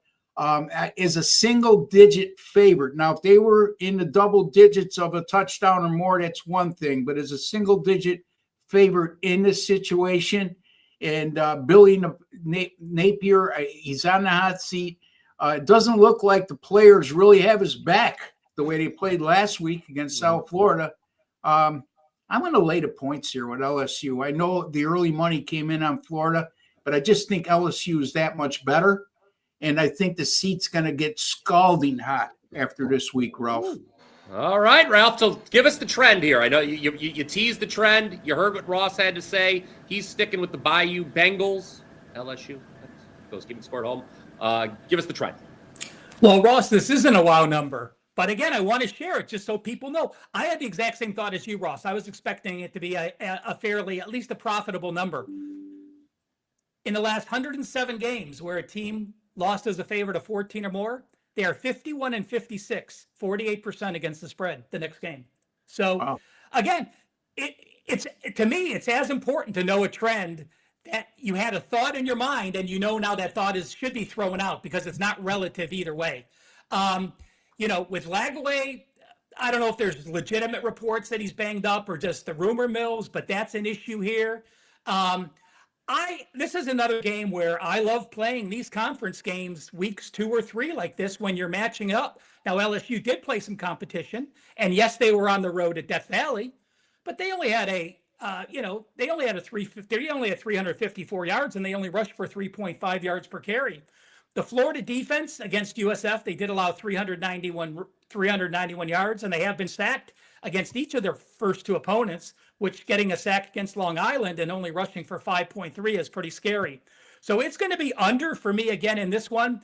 And something I want to mention, and I am remiss for not having this data for you, big ATS difference in LSU Death Valley playing a night game and a day game, with this being 7:30 p.m. So next time LSU has a night game, I'll make sure I have those numbers for you here on the Blitz. But again, it's Death Valley at night games and Penn State whiteouts are my 2 highest rated home field edges in all of college football. Yeah, something tells me this will not be the last night game for LSU home game this season. I'm with you. I think they're a strong contender right now with the question marks we're seeing at quarterback with Georgia and Texas and Alabama. I think LSU is very live to win the SEC. We have one question coming in on another Friday night game from Godfather J6. Has chimed in again. He wants our thoughts on Kansas State, Arizona. We will get to that in just a moment. I'm going to just take my opportunity, since this is a Friday game, to promote what I've got going on. Again, one more time, WT.buzz/BP. We've got that weekend Warrior Pass. So if you want to get down, you get Friday, Saturday, Sunday. And remember, we're throwing in Monday. Ross mentioned it's a double header this week on Monday. Remember, you got Bucks, Texans, Raiders, hosting the Chargers.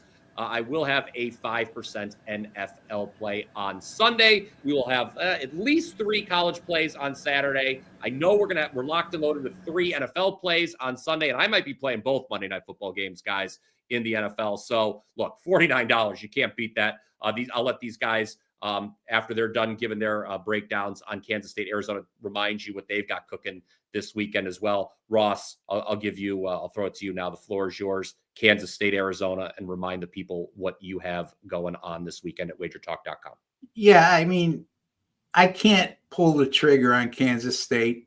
I thought that they would wake up last week against Army at home. Nothing embarrassing about losing by 3 on the road against a nationally ranked opponent in Iowa State. But then the following week, you come back yes, you're weary from travel, but you're playing an FCS opponent in North Dakota, and you need a last-minute touchdown to win at home 38-35. Then you play Army as a 17-point favorite. An Army team that lost to Ralph's alma mater, Tarleton State, in their season opener. Maybe it wasn't Ralph's alma mater. He'll let us know, I'm sure. But, and they laid an egg, and they lose the game outright. Not only not cover, but they lose the game outright. Arizona's got a little bit of momentum after a terrible year last year. They win their first 2 games, yes, albeit against less than imposing opposition. But I think that Arizona State, with the momentum and playing at home against a Kansas State team that right now, I'm not sure what you're going to get from, I can't pull the trigger on Kansas State. Probably a game I'm going to pass on. But if you, again, the proverbial gun to my head pick would be on Arizona in this one. Ralph, those who have followed me and have been on board with me for any length of time before know that I am the ultimate buy low guy. I love to buy low on teams, and this would appear to be a buy low spot on Kansas State. But I'm with Ross. I don't think I can trust this team. My power ratings say no. I mean, they're back up to a road favorite here. I don't want to play them. I know they hammered Arizona last year in Manhattan, the Little Apple, but this game is out in Tucson, late Friday start. Your thoughts on this one? My biggest power rating difference. And that's just because I haven't lowered Kansas State enough. I mean, Kansas State is by far my biggest dropper in the power ratings this year. So I cannot back them. I understand your buy high, buy low situations, but it's one thing to buy low because the team lost but played okay. It's another to get outgained by 86 yards against Army and only rush for 74 yards against an Army team that has a very small D-line against an opponent. I just don't like the Arizona State side either. So no opinion for me. I can't get to either side on this. And just a reminder again, Weekend Warrior, $49, a 5% NFL play loaded for Sunday now, all of Saturday, all of Sunday, and Monday football included. A great offer. Yeah, Arizona's 2-0 against the number so far this year. Guys, here's a stat. This, I'd like you guys, I always pour over these box scores each and every week. This was the most astounding stat from last week in college football, okay? Kansas State, second half, time of possession against Army, 3 minutes. They had the ball for 3 minutes and a half. Tough to win when you only have the ball for 3 minutes, Ross. Yeah, I just wonder if Avery Johnson's father and his brother got in a fight after that game, man. Yeah, after playing that way, holy cow! Especially when the brother didn't get on the field for only 3 minutes. Nothing unusual, Brian. When you play Army to lose time of possession. But you look at Army, and it's not like they racked up a ton of offense. They were less than 300 yards on the game themselves. So, yeah, I mean, what's going on, Ralph, with Kansas? It's one thing to say Kansas had 3 minutes of possession. It's another to be a Kansas State team and allow Army to run 82 plays against you. Yeah. I mean, to Ross's point, Army's a team, they're going to run that play clock down. I mean, their goal is to eat that time of possession, but even by an Army opponent standard, guys, 3 minutes of time of possession is quite ridiculous. We've been talking about this Weekend Warrior Pass several times. I should have mentioned when I talked about the 5% play that I've got this weekend. 6-2 last week for me in football, 3-1 college, 3-1 NFL. We hit 66% last year in September, guys, in NFL and college combined. So no surprise that I'm off to a 75% start this year. Mr. Benjamin, I believe you had something to say. No, I was just giving you a thumbs up. Again, I didn't mention again to review 4 picks in college football on Saturday, including the 5% best bet. Tough week for me in the NFL, folks. I'm going to bounce back. I mean, look, I had the over on the Thursday night game, the Dallas and Philadelphia game, 41 at the half and ends up 44. I had Denver minus 8.5. They win by 8 and they pass up a field goal opportunity with less than a minute to go on 4th down. Field goal opportunity would have been from 50-something yards, Ralph, but, you're in field goal range when you enter the stadium in Denver. So a couple tough losses there. And then the Monday night game, I lost with Chicago. So I tell it the way it is. I brag about my college football record, but, the NFL didn't go as well. And we're transparent here, folks. We're not making up stories. Hey, Ross, if James Franklin was at Denver coaching, they would have tried that field goal. Oh, there's no doubt. Probably would have tried a fake field goal. Yeah. All right. Just real quick here. Did you guys want to reiterate your thoughts on Notre Dame, Texas A&M? Because we had a follow-up on that. Somebody tuned into the show. Did we want to just give under first half for me, but I think there was some good information. Just rewind back and go view it again. I mean, it's only a couple of minutes, so yeah. Yeah, Notre Dame coming off a loss with Marcus Freeman. Notre Dame coming off a bye week. Again, Notre Dame beating Texas A&M on the road last year. I know there's a revenge factor, but there's something to be said about that Notre Dame defense, which is very experienced and held Texas A&M in check last year. I don't see why the same thing doesn't occur here.